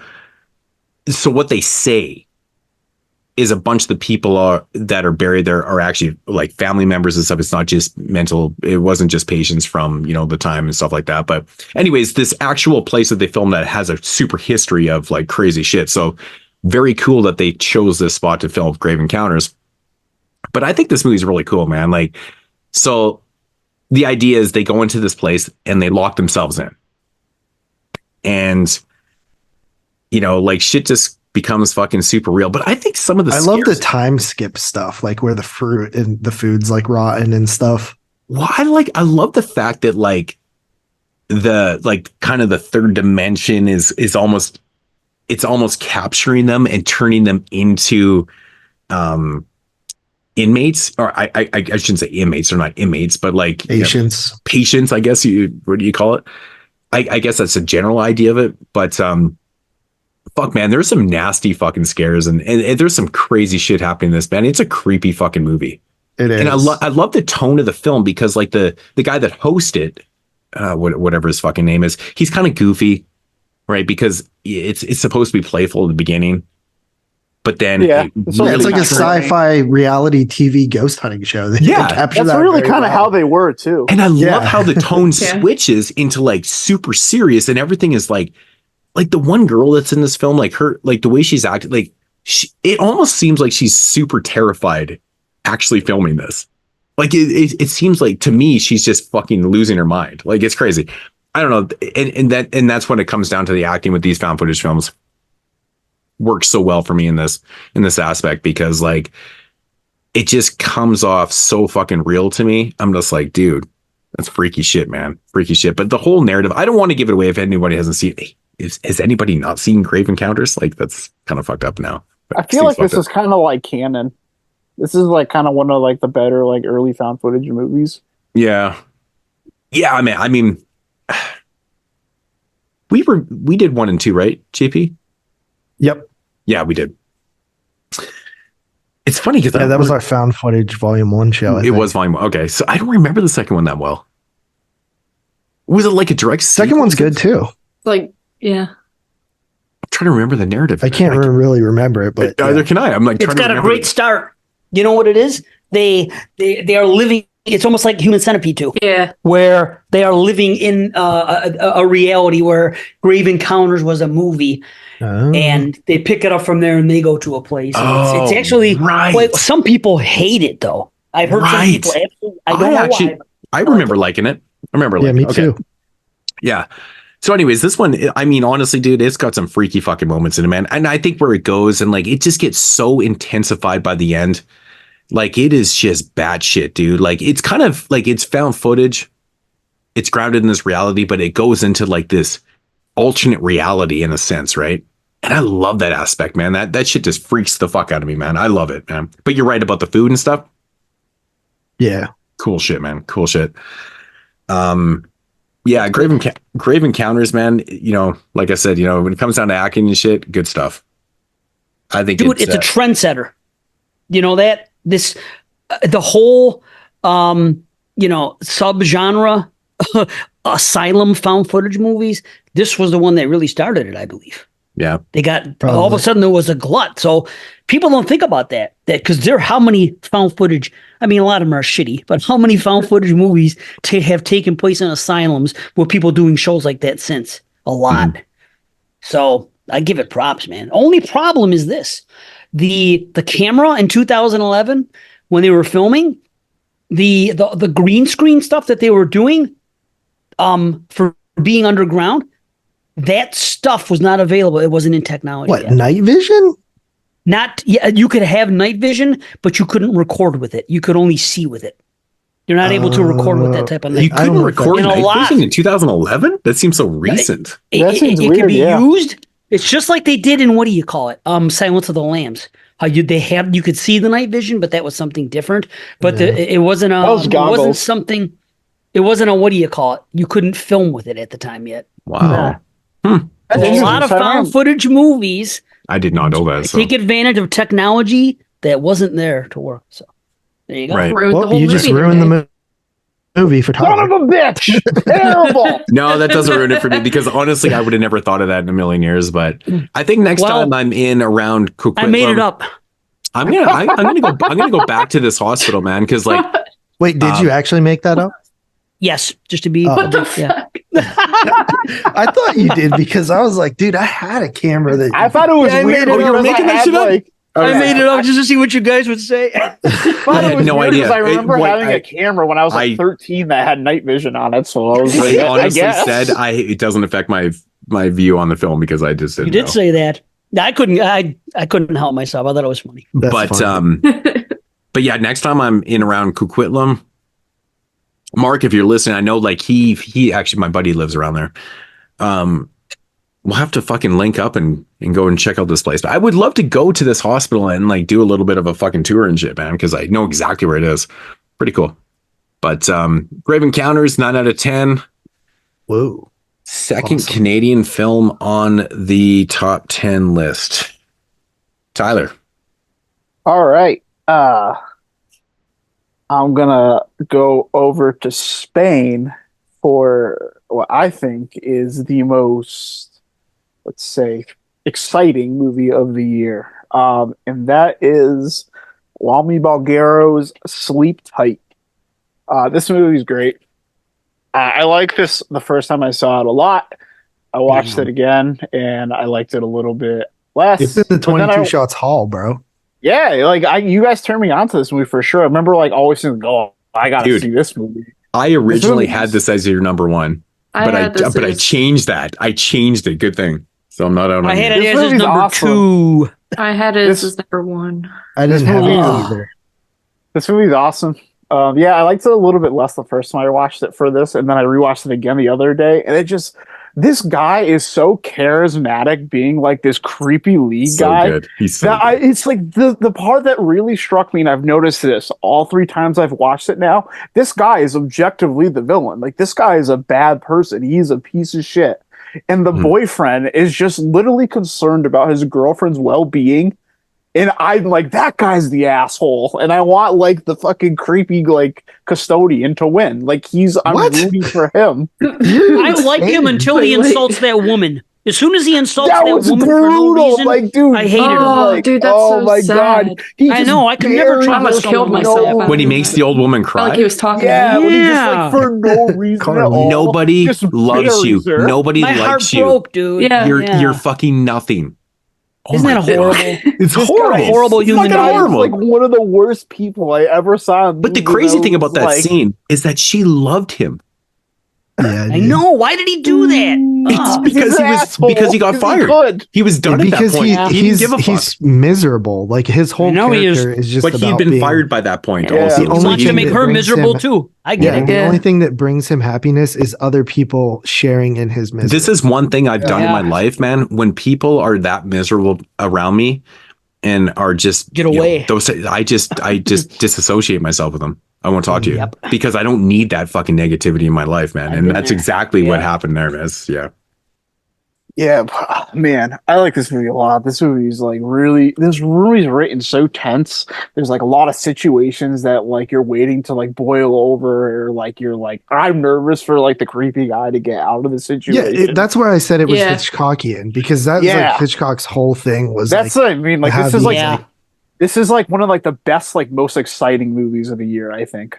Like it's always like really tense, and I just like the movie, even though like you're seeing this guy do creepier and creepier shit, like the movie still kind of holds its cards to its chest, where like the reveal is like pretty gross, and it's pretty like, you know what I find creepy about this movie is the fact of like what he's doing, but like what he's not really doing. You know what I mean? Like he's not there. Like a lot of people would do this shit and he'd be like, oh, I'm just gonna get all rapey and shit, but that's not really what he's doing. Well, he's so like does. orchestrate. But I mean, he's They fucking just with don't like show it till the later. bugs and shit. Like, yeah, I mean, at first. I mean, at first like, that's what you think that's what it's going to be about, but it's like he's going to fuck with her with like bugs and like do all. Oh, that was like, horrible. Yeah, it's like a weird situation, right? Yeah, you think he's La just fucking cucaracha. with, that's what it's a good like distraction because you think he's just fucking with her. Oh yeah, the end. Right. I mean, obviously it turns into something totally different. I mean, I think the end of the movie, man, is like, dude. It's so messed up. I love Dude, when it. she's reading that fucking letter, oh my god, I'm like, oh fuck. Could you imagine being her? Like, just put yourself in her position for 1 second. This movie's so violating. Oh my god. Yeah, it's the biggest like fucking It's the biggest punch in the fucking face ever. This might be. Like, I was saying this earlier. Like, this might be the most like disturbing, stomach churning movie I've ever seen in my life that doesn't use visuals at all. No, it doesn't have to. Yeah, It's all. I'll tell It's you all. That's what a good movie can do.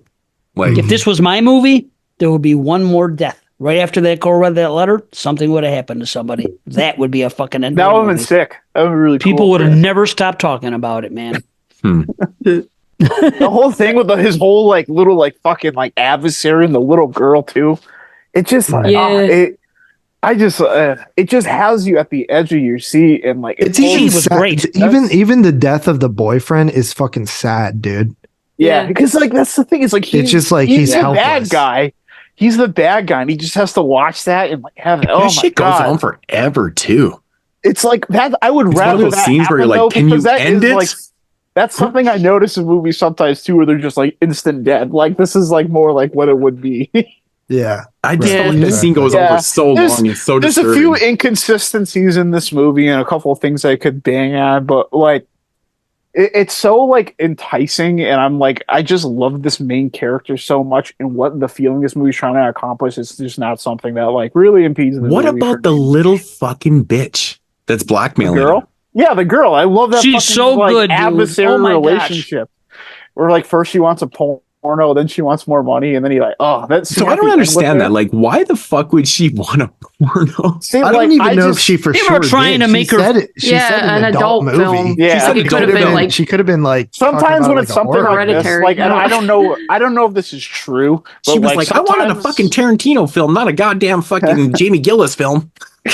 Jesus. Yeah, I don't know how true this is for the Spanish culture, but like sometimes when I see stuff like this in movies that seem out of pocket to me, I just think it's part of the culture. Maybe I don't understand. Could be.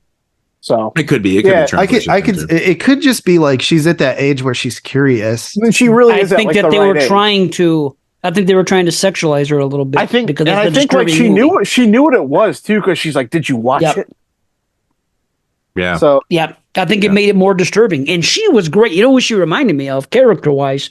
That girl in Alice, Sweet Alice. You know, Right. the pedophile Oh, guy? yeah, yeah, totally. I haven't seen that in a long Yep, time. Definitely. That's exactly probably what it's based on. I know, right? Wow.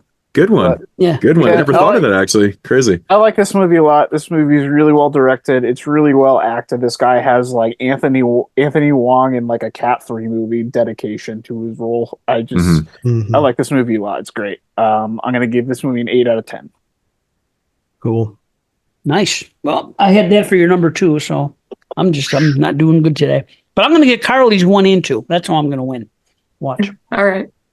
Mm-hmm. Bet. All right. Well, round 5, right? Is this it? Halfway home? Yep. We Yep. are into the top 5. All right. Okay, let's okay, this is what I'm going to do. I'm going to tell you guys everything I enjoy about this movie.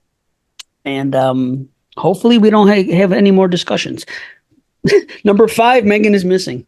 Damn, out on your number 2. I put that as your I've number said 2. I've said my piece. I'm done with it. Thank you. Okay. I'm going to tell you that maybe Oh, you'll I'm not even appreciate- close to being done. Yo, please All right, go. let- Joking. I'm I swear. joking. Okay. I'm joking. Let- I'm totally joking. Maybe if I tell you everything I love, you'll appreciate my love for it. So check it. Okay.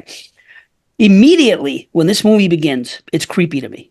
This movie hits me in a way almost throughout that very few movies in history have done. That's why I care about it the way I do. As soon as the movie starts, I'm immediately creeped out because of the still frame and the stuff that comes on with no sound. It's just a creepy presentation, and it comes up and it says, it says who the girls are and what's going to happen to them and whatnot, and it's the backstory, the still frame, and this is the note I made. I said this seems more real with today's world, like this stuff. These kids are basically FaceTiming. That's what I wrote, and we've been through that discussion, so I just enjoyed it. I felt bad for both girls right away. I felt bad for Amy because she's such a good girl, and I know what's going to happen to her. And I felt bad for Megan right away with the way her relationship with her mother was going, and you could see that. Megan's life story, when we hear about that is freaking heartbreaking shit. When she tries, that is so believable to me. When she tries to say this and that, and the first time my father, it starts off cute and innocent. Hi, I'm Megan, and they're trying to have fun. It's her birthday, and she's trying to do the happiness, but she just can't help but have that freaking stuff, seep through her heart. The pain that she has, it just happens to come out, and then she spills her guts, and she has that moment with her friend. That just speaks to their relationship and what's going on with Megan. It just gets me.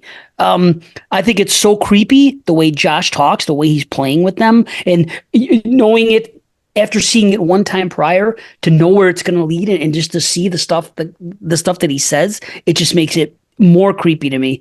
I think I really enjoy the stuff with the child is missing show and that stuff, because it's basically satire, especially the part it's basically glorifying, or like it's this sensationalizing it for the news, and which was huge at that time. They had all those shows doing it. It was part of the culture, and then on top of it, they kept talking about the same girl went missing, and they got into this whole huge backstory, every little thing, and then they say, oh, by the way, there's a Crenshaw kid that went missing. So a little minority kid in freaking Crenshaw, California, just gets one blip.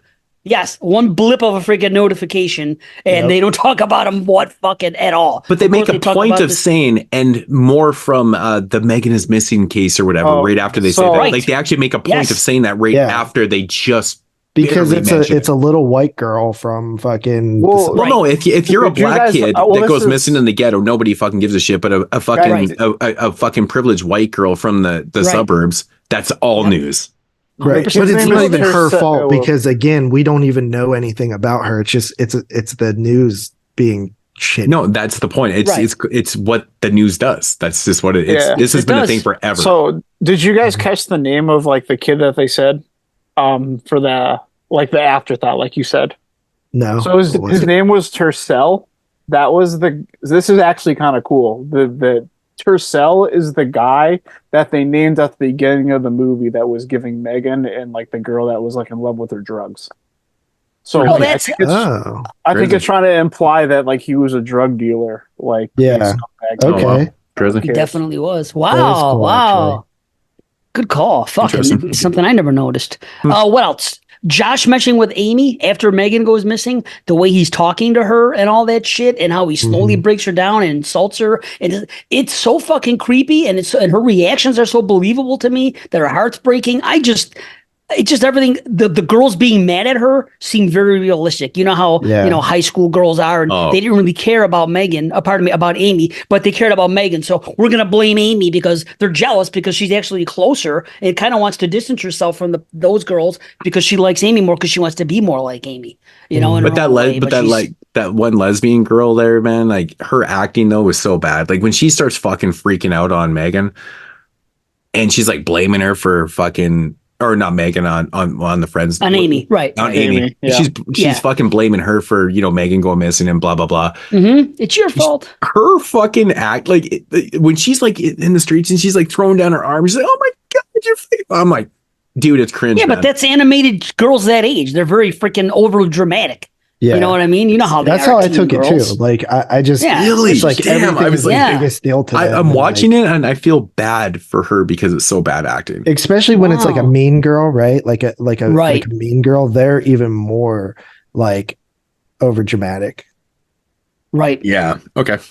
What else? The creepy. The first scene under the bridge is creepy when she's there, and and then when she shows that she has that bear stuff, she can't get rid of it. It's in her childhood. Her parents wanted to toss it, but she couldn't say goodbye to it. It's her whole first stuffed animal. And then that shot of him in the background and the fucking freezer. Oh, dude. The first time I saw that, I was like, it freaking hit me. So I was like, I've oh, always that's had scary, man. I've always had a question about that scene. How the fuck did he know where she would be? He's stalking her. Yeah, I guess he just. So is he followed just straight up stalking her? Like, I mean, Yeah. because Well, she mentioned yeah, that because she Amy's goes to, onto does him. that Amy's because onto him. Remember? He talks about seeing her at the party and stuff like that. You Well, know what I mean? Megan. So he's clearly around. That seems like his MO as he. I'm he pretty sure stalks he's them. been stalking all these people. I guess that was makes sense. I guess I think Well, it's he implied he's wants been to take stalking her out. all of them. I think Because it's she's also- getting suspicious. Remember? And he wants. Of course, it's I know also why he implied takes her. I know that- why he takes her. I'm just wondering how Right. he knew where she was going to be, because it's not like she's announcing this shit on social media. I'm going to be at my secret hiding spot to find my Care Bear. You know, it's like, yeah, he was looking for an Right. opportunity. Probably stalking her around, seeing where she goes. right. Well, that scene spooks me out every time I see it. It seems so real. It's just scary thought to me. I've been scared of that shit since I was a little kid. And in the 80s, we used to watch like the news, and we used to watch like Unsolved Mysteries. Unsolved and it was Mystery, yeah. a big thing about being kidnapped. They really harped on us as 80s children about freaking stranger danger. And anytime kids got kidnapped, we heard about it. We knew their names across the country. So it was a big, giant fear of mine as a child. So But you even know to what? this day, as an adult, when I see something like that, I get scared. I get scared for my daughter, of course. So those thoughts just get me. Now, those scary photos, I mentioned it earlier, are just fucking terrifying. They showed just the pictures, and there's no sound, and there's just something about that's unnerving. It shocked the fuck out of me, dude. Yeah, I dude. couldn't believe it. I was like, "Oh my god, that is horrifying." right. It And then the seems so freeze frame. real too. Like that seemed like something that like happens. You Yeah. know what I mean? Like you hear 100%. about these like busts of like the dark web and stuff where there's all Yeah, it's these scary. like there's actually one story about this. I think it might have been a Canadian guy, but he's considered like the worst like pedo in history. And like there's a documentary on him, and like the stuff that he was doing and into like hundreds of instances, pictures, and just awful stuff, man. It hurts my heart. 100%, 100%. And then how about that freeze frame on Amy the last time you see her, because she's being kidnapped. The camera just stops because the killer picks it up and then freeze, and it's over, and it's his hand coming in. Holy fuck. Yeah. Everything that they do that to work on somebody works on me in this movie. It's just as simple as that. It creeps Why me does he throw the right camera in the out. bin?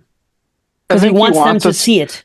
He wants it to Is see that it. exactly what it is? Because like, If He wants to didn't taunt wanna the cops. Yeah, It could be- it could if be he super didn't want to incriminating, get though. caught, because this Right. is Oh, something it's definitely that, like, super incriminating. yeah, but it is super incriminating. remember but, the like, I "Don't think fuck it with cats" implies- guy? Why did Yeah. he post his videos Right. online? I think you it know? implies shit. he's such a well, narcissist. that's a because little of- bit different though, JP, because that guy thought that he was smarter than everybody. He was doing it to fuck with people. So but does he this thought guy. that he could totally just get away with everything. Yeah, like he was this guy literally probably feels the convinced. same way. I will What say- Probably about feels the the same. He talks a Zodiac game. killer, right? I will Yeah. say, because this point is something that I've seen a lot of people bang on about this movie, and I'm willing to concede this guy's a narcissist, and he just wanted to show his work.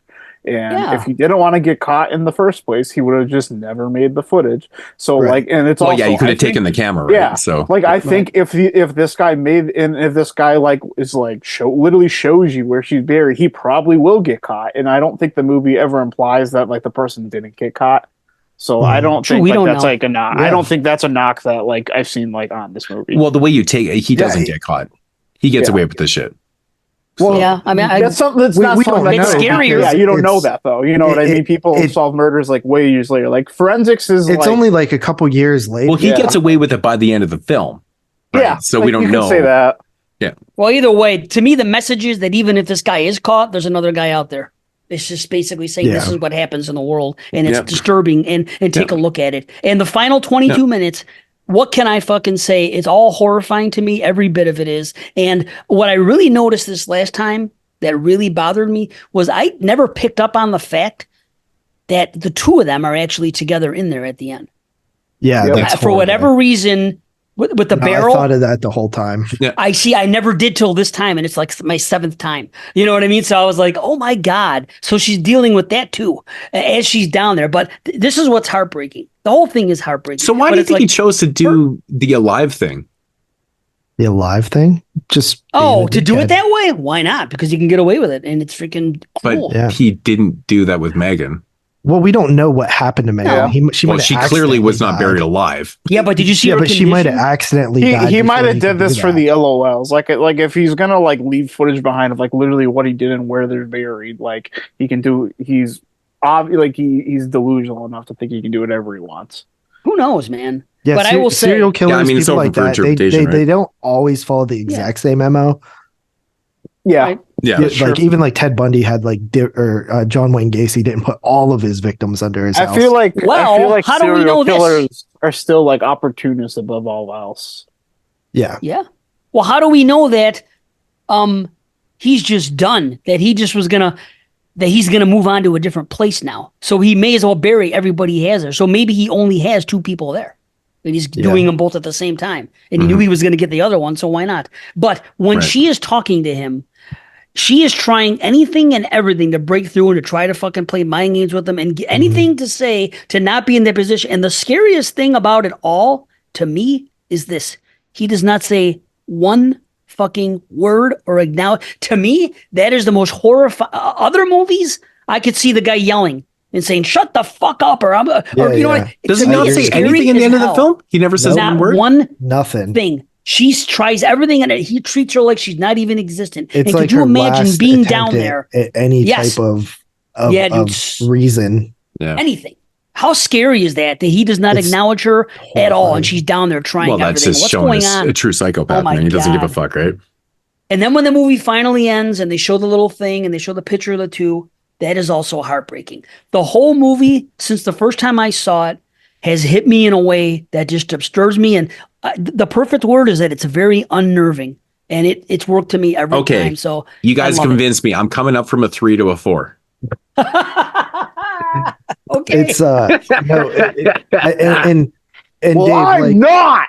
Like even when you at the very end when they show the pictures and stuff, like, okay, you're watching a movie, but it's so heartbreaking because it's also this happens. It does happen. So it's just brutal on your conscience. Yeah, it's horrible, and it's a 9 out of 10. I love it, and it's a fucking serious movie, man. It definitely affects me.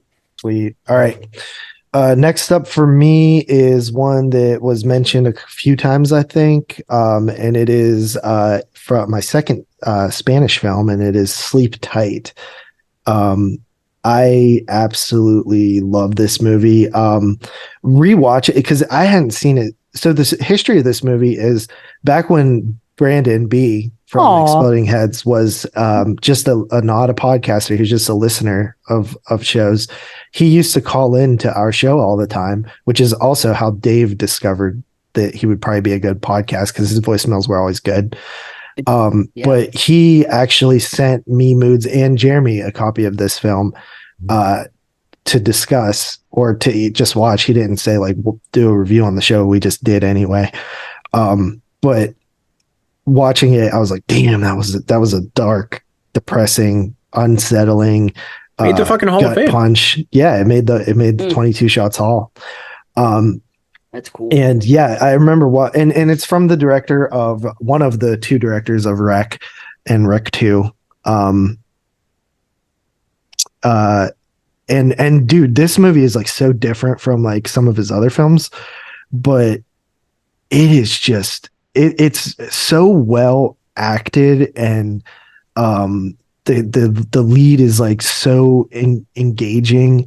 You're like just in his mindset. You spend the whole film with this guy, and he's the villain, and the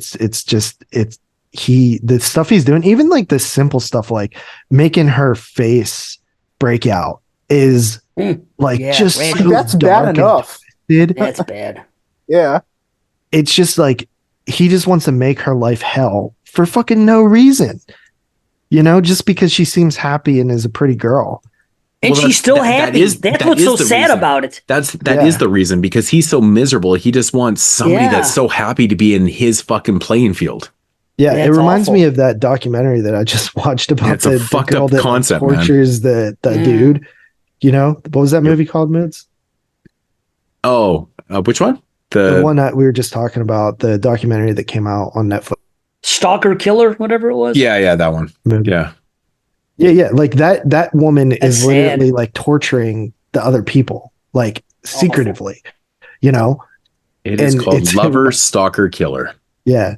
But yeah, Sleep Tight, man, it's phenomenal. I think it's super interesting and just a great movie. Very much a hidden gem. It has gotten a lot more love as of late, but for years nobody had really seen this because it never really showed up on streaming or anything. I don't think. No. It was just that IFC Midnight DVD that came out forever. I think ago. there is a European Blu-ray of it. Like you can get a blue of it, but There might be. yeah, I, I have a, but no, it was it's on like, Prime once. I have a Blu-ray of it. What is it? is it from Europe? No, I think it's like Magnet or something. It's like not like a crazy brand. Oh, really? Fuck, I didn't. Yeah, I don't think it's a really hard to find Blu-ray, but I agree though. This movie's just like not really talked about. Yeah. Yeah, I'll give it an 8.5 out of 10. Nice. Well, I fucked up, guys. Megan is Missing is actually my number 3, not my number 5. How the fuck What? did you manage to do that?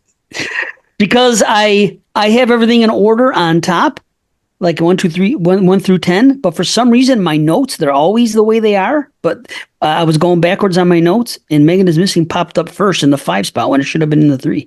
Okay, so we're reversing those on the thing then, the page. I mean, if you want to, I don't want to cause trouble. No, I just it's not realized trouble, dude. Apple's I'll just already swap done. those around. I don't know how editing goes, so I just, So is this next film your actual number 5? Gotta be. Yes, it would be. Yeah, when it gets to me. Yeah. All right. So Carly, number 5. All right. I don't know what it is. Let me look at what it is. Oh, my number 5 is actually Final Destination Part 5. I did not mean to do that, but yeah. I almost didn't watch this because I didn't own it. I've never seen it before, and I didn't have I ended up renting it off of I think YouTube or something, and I'm glad I did because I ended up liking it. Fun movie. I think this whole franchise. I've never seen The Final Destination, It's and the I worst hear one. It's the worst one. Yeah. shouldn't. Yeah, but the other ones I have seen, and I think it's a very fun franchise as a whole. Now that I've seen this one, and I like how this movie, the ending shows that this is actually like a prequel to the first movie, which is kind of almost similar to what The Thing does, where like you think, oh, it's just a remake, and then it turns out to be a prequel. This one, it's like, oh, it's a sequel, and then it turns out to be a prequel. But yeah, I had a lot of fun. I think it's like the effects in this are very comical, don't hold up, look really bad, but like some of it's like actually laugh out loud to me. But that's all part of the entertainment to me. Like I just think these are really easy to watch films, and this one was good, and I'm glad I finally watched it. So yeah, I give this an 8 out of 10.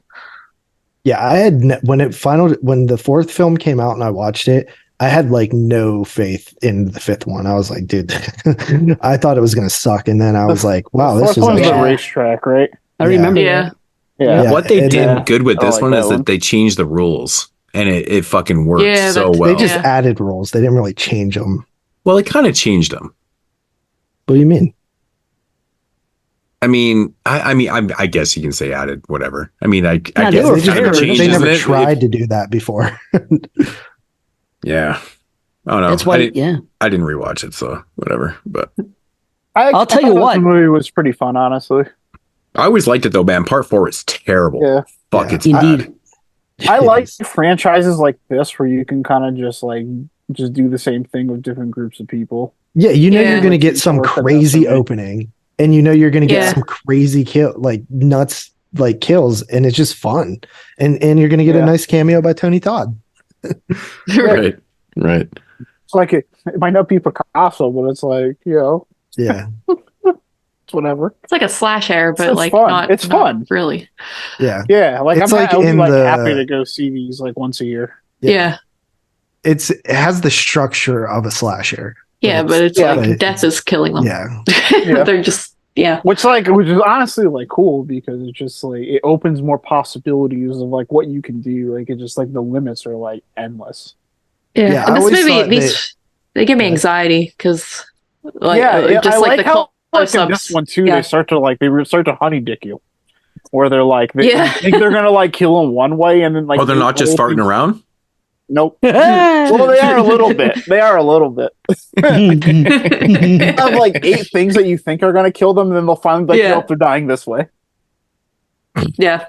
Wait, so should Dave do his number 5, and then when we get to 3s, he skips it? Is that how it works? Dude, he fucked the whole show up, man. I'm not re-editing this shit, man. There's no fucking way I'm doing this. Yeah, don't. Fuck it then. If it's going to be a thing. No, don't fuck edit it. Who it. cares? But I'm just saying, like, would it make more sense for you to do your number 5, and then when you get to 3, skip your 3? Yeah. Yeah, that makes the most sense, I would say. Yeah, it's fine. I mean, Or people people are listening right now. They understand what's happening. Or I can just make Megan my 5, and who gives a shit? It's not the end of the world. Whatever you want to do. Whatever you want to do, bro. Yeah, if Be that's true gonna to be yourself. Easy, fuck it. I'll flip it back. I'll put Megan at 5, and I'll put. Okay, I'll just change a few things. Now I got to change my fucking list. Jesus Christ! Make up your fucking mind. Did you rate that, Carly? 8. Okay. Is that Yeah, Tyler or Moodz? No, it's me. Moodz. That's me. All right, so breaking into the top 10 or top 10, breaking into the top 10. Where the fuck have I been for the last 4 hours? So top 5. We're gonna take it from where the fuck are we right now?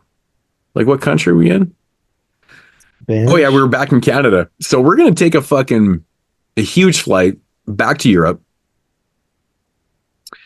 to the great country of Italy. And we're going to go with a film called Adam Chaplin.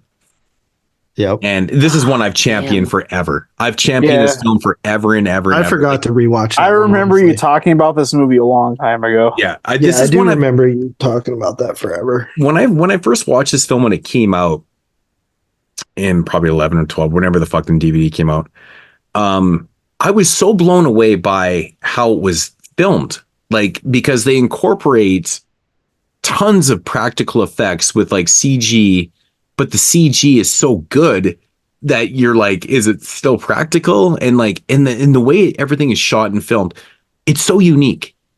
So this is done by Necrostorm. I love Necrostorm films. I absolutely fucking hate the personnel there. They're a bunch of piece of shits there. They're awful to deal with. They're really, really terrible people, to be honest, but I keep supporting them because I like the films. I do have a crazy story from recent times, actually in the last couple of weeks, man. Necrostorm totally fucked me over again. It's like the 3rd time now. Anyways, I'm not going to get into that right now because I'll save that story for like another time. But anyways, the wife she was fucking dealing with it too. She was emailing everything I was saying. She was typing it all. It was pretty funny. But anyways, Adam Chaplin is basically the story about a dude that has his wife murdered by this like mob boss in a brutal fashion. Like she's fucking burnt in the beginning of the film. Anyways, it's kind of like the Pumpkinhead thing in a sense. It's kind of like a Pumpkinhead story in a sense. Like he summons a fucking demon to exact revenge on this mod boss and the family that fucked over his wife and shit, killed his wife. The thing is, it's not like a big Pumpkinhead monster. This demon kind of like lives behind his like left shoulder and kind of controls his body. So he has like superhuman strengths and shit. He can fuck people right up and so he goes on this basically revenge terror, trying to, exact his wife's death and shit. And it's uber gory. Like it's fucking brutal gory. Like actually clips from this shit got me fucking basically I was going to lose my channel. Thanks to Necrostorm. I got so many fucking hits on my channel because of this shit. Not necessarily, actually, I don't think it was from Adam. I think it was actually from some other Necrostorm films. Doesn't matter. But anyways, but yeah, so it's basically a revenge film. It's a revenge film where he goes out and he exacts revenge, and It's awesome, dude. I love it. Great fucking soundtrack. Soundtrack's amazing. But what sells it for me is how it looks. And it's not like your typical, 70s, 80s type Italian film. These guys do films in a totally different way. They look so bizarre. I can't even figure out, after watching, what do I have, 10, 12, 15 fucking Necrostorm films, I can't figure out how they do their movies. I honestly can't figure it out. They have such a unique look to them. Effects wise, they're obviously effects artists. And the one thing that's always prevalent in their films is like the nature of bizarre characters. They have these odd characters in the films, like they're set in these realities, like it's supposed to be reality, but not reality. I don't know, but they're so fucking weird looking. Like odd looking characters. Everything is so bizarre. But I love that feel because it never really tells you what it is. And I love that. You don't need to know. You just don't need to know where it's actually set.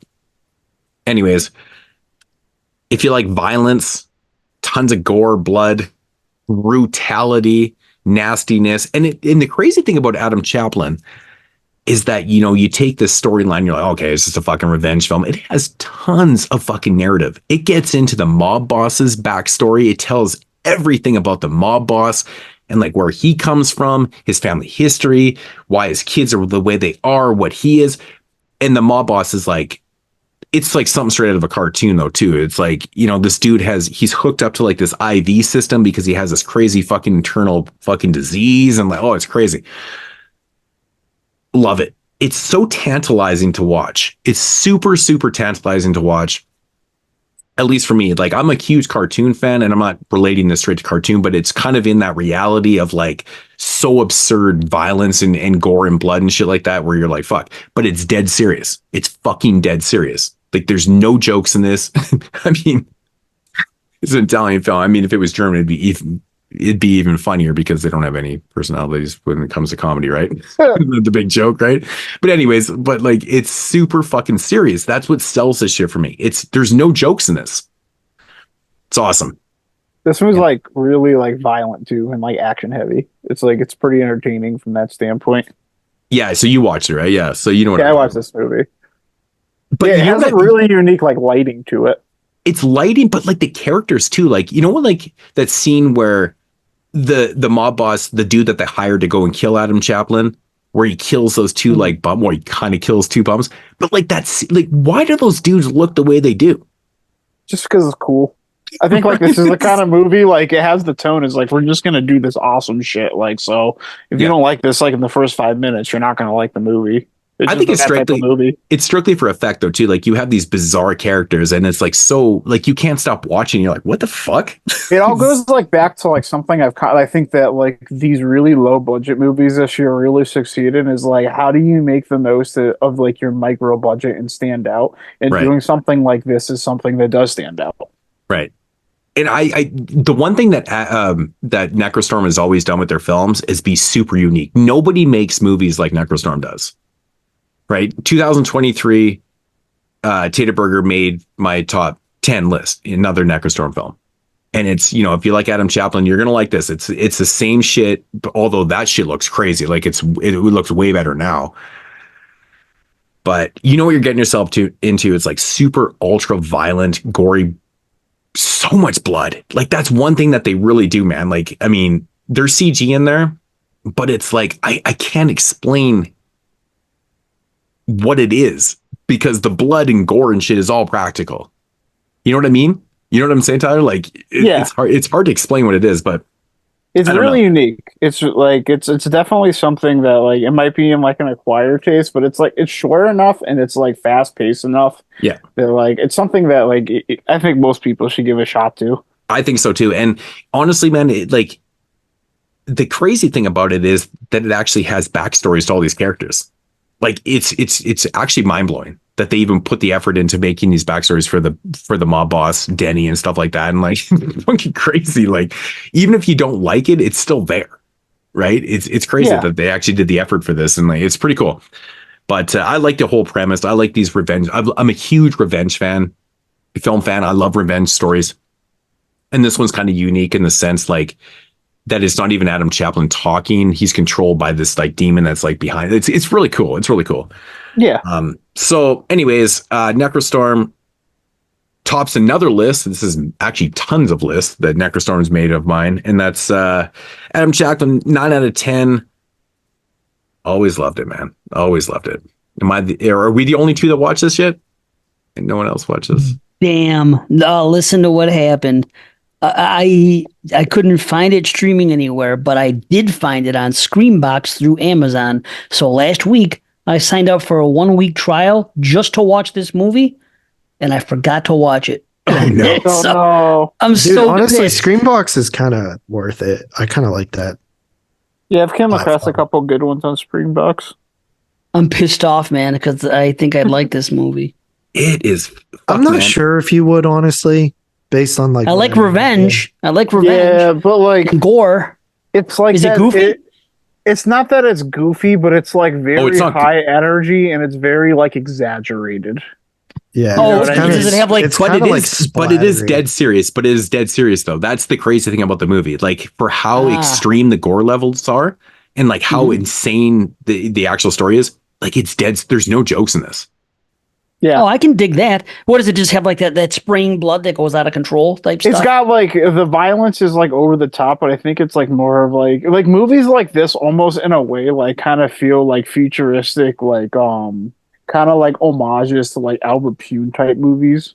It's funny because you don't know where this is set. Like, if it's set in like a grounded reality or if it's set in like this futuristic type thing. Like, that's all Necrostorm films. They have this weird setting for all their films. You just It don't has know where a it's really unique feel to it. That's definitely not going to work for everyone, but like at minimum, it's like you can only go so wrong. Like when it's just like a fast paced, like kind of like set. This was a really big heavy highlight action.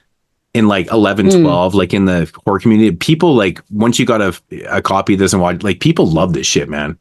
I mean, for the most part, Right like, on. it always stuck with me though, man. And I've watched it a few times over the years, and it was great to like, to watch it for this show. I was like, oh fuck, I love this shit, man. It's great. I would have at Absolutely. least liked to have watched it, man. I just feel bad I didn't get because Did like that I said, I sequel signed up ever just to come get out? it. What's Yeah, that? there's a sequel, isn't there? Did that? There's sequel ever come there out? is they're working on one right now. It's still in production for the sequel. So Yeah, I liked it. I think I gave it like a 7. yeah, it's I think it's great. But yeah, so 9 out of 10. All right. Right on. Tyler. So I'm gonna fly back across the Atlantic, and I'm going to Canada with I might murder you guys if you keep doing this. with one of the more unique and strange films of the year. It comes from director Guy Madden, and it is Keyhole. Yeah. Keyhole That is movie's Keyhole is probably the strangest, most certified Tyler movie that will appear on any of these lists. It is fucking weird. It is bizarre. It is a very bizarre movie, but I think this is the best shot movie of the year, and I think this is the best edited movie of the year. It uses black and white cinematography, and it's a play on Homer's The Odyssey, and it's basically about this gangster starring, who's starred by Justin. What's his name? Justin Patrick? No, that's you. What is his name? The guy from The Lost Boys. Something Patrick. Jason Patrick. Jason Patrick. Okay. Yeah. Jason Patrick. Yeah. His name was Jason. Yeah. So I haven't seen him on a lot, but that was really cool for just to have like that character playing this role. And the best way I can describe this movie is like if David Lynch made a gangster ghost story with Eraserhead levels of surrealism. This movie is all pretty much like metaphors, and it's a movie about like sorrow and like self-discovery. You have this gangster that comes in, and they kind of like tip you off right away that all his men are dead and that there's ghosts in this house, but like to not bother the ghosts because the ghosts will leave you alone if you don't bother them. And then as like you go to like learn more about this movie, you find out like who the ghosts represent and who like these characters that Ulysses, that's Jason Patrick's character, who they are supposed to represent and how they're like being used as vessels to communicate back to like Jason's memories. And that's kind of what this movie's about. It's like it's kind of like it's metaphorical, but there's some like really weird, bizarre, like dark comedic things in here that just like really got a good laugh out of me and were like really memorable. There's this weird like naked old guy in it that's like chained to a bed with Jason's wife. We get to see a lot of old man penis. There's a lot of old man penis in this movie. There's naked chicks too, but there's a lot of old man penis, and there's just like really like there's some like really just like bizarre like lines where he's like, oh, that penis on the wall looks dusty, and it's like a penis to like a secret room. There's so, like this guy chained to the bed, and this like ghost is like, I might be chained to this bed, but no one knows how long my chain is, and he's like flogging like one of like his like gangsters. Like I don't know what like everything in this movie means. I don't think it's something that's like meant to have one meaning, but it's just like an amalgam of like ideas. It and like a vessel for sorrow. Because like they also say something that like the happiness is like free to leave this house, but the sorrow remains. So I think like this movie is basically about like this ghost basically just like visiting home decades after like, or not decades, but like 15 years after this horrible event has happened, and like now like communicating with like his wife and kids that still live in this house. There's a lot of really like bizarre imagery and symbolism. That's why like I really like relate to something like David Lynch. Like I said, it's black and white. There's a lot of really good use of shadows in this movie. Too, yeah. It's like it's short and it's edited in like such like a quick way. There's this like really cool effect where like there's police surrounding the building, and that's the first like thing to tip you off that everybody in this movie is actually a ghost kind of swimming in like their like current time to rediscover their memories. And it's just like it's a really interesting experience, and it's something that like I was like more attached to than a lot of things. It's something I'm gonna like think about and like want to rewatch again. Did you ever see the Laplace Demon? No, I did not. I've heard of that though. It kind of reminded like they're not the same type of movie, but it kind of reminded me of it a little bit. But you would really like the Laplace this movie right here was something I felt like I'd never seen before. It's very, very unique, and like I like this. I didn't know anything. I didn't have any idea what this movie was trying to tell me the first time I watched it. This is one of the movies I was blown away. This was Canadian too. I wasn't really familiar with this. I watched this early because like I kind of went through the stack and I noticed the director Guy Madden. He's like one of like the most kind of like well regarded Canadian auteurs. So like that's was like, oh, this guy made a movie. I'm gonna check this out, and I really, really liked it. But I had no idea what it was trying to do. I just really liked it for its aesthetic. So I still like don't think I really like understand everything about this movie. Like, I think I only got maybe 20-30% of this movie. I think honestly, I have a better grip now, and that's why I like watching these movies twice. But I like this. This movie was a movie I thought like was if it was going to make my top 10, that it was going to make like at the real tail end of it. But I really, really like this. Like, and noticed like more things just about like the movie stylistically when I watched it again. So it ended up rising above stuff I really didn't expect it to. But yeah, I really like this movie. It's definitely not going to be a movie for everyone, but it's very, very unique at the minimum. It's very surreal. So if you like my David Lynch pitch about this movie, or into movies like that, I really suggest Guy Madden's Keyhole. I'm going to give it an 8 out of 10. Yeah, comparing it to a David Lynch film is appropriate. It's definitely fucking strange like that. For sure. Yeah, it's a lot to digest, and it just like if I think about I can understand like why like a lot of people don't like it. Like, you probably tuned out after 7 minutes, JP. This is definitely a Tyler movie. I would probably say after 15. Yeah. I actually really enjoyed it too. I actually wanted to rewatch it just to see if I could figure out some more shit, maybe decipher some shit, but because I knew it was super metaphorical and stuff. But like, I mean, there's so much going on. You're just like, what the like? It's a fucking head trip, dude. I mean, there's either so many metaphors in this, or he's just fucking with you, and there's no metaphors. It's like something like or he's like throwing a bunch of shit at the wall and filming. He might be. I thought it was pretty cool. Like it's a dark fever dream. I would watch it again. Oh, you just didn't like it because it was Canadian. No, that's not true. I have Canadian so fucking true. You don't like any Canadian films. It's bullshit. Yeah, that's why like this He is. doesn't This even seems like the fucking most- Black Christmas. I've He had prefers the remake of 4 Black Christmas, fans. I've had anyone listening out here, he's like Black Christmas remake. No, I don't All its prefer the 19 remake, but I do his love the endings. remake. He likes the fucking remake better and It's all its good. endings. Wait till Fright Night comes up as my number 2. No, Really? baby. As then. Fright Night is a piece of fucking hot, steaming fucking garbage, man. God, it's bad. I like it. Anyways, back to the top, Mr. Dave Z. So are we going to number 4? So Megan is missing to number 5 then? Yeah. Okay. That's cool, man. Yeah. All right. Number 4. This is a movie that is definitely a Dave Z movie. This has things that I really enjoy in it, like an intimate story with just a few people in it and an evil presence being there. And I don't expect this to be on anybody. No, there's no way it's going to be on anybody else's list because we're too far down. So, and it comes from a director who I quite enjoy pretty much all of his work that I've seen when it comes to feature-length films.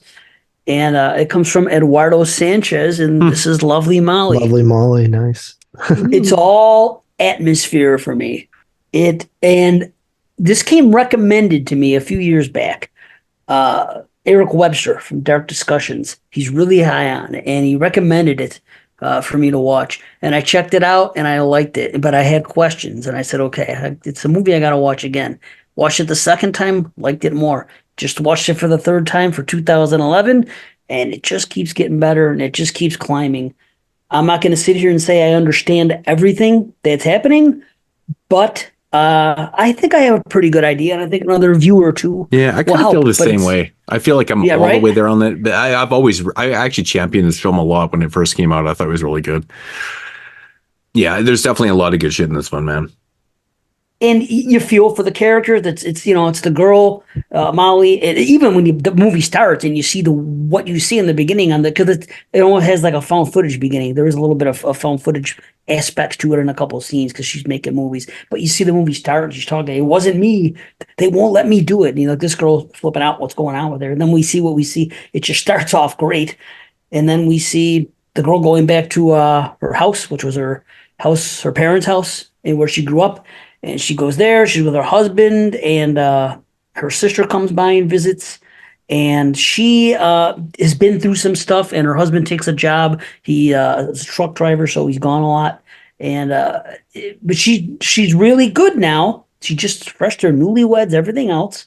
But she has something in her past, and she's something there mentally, and she's a recovering addict.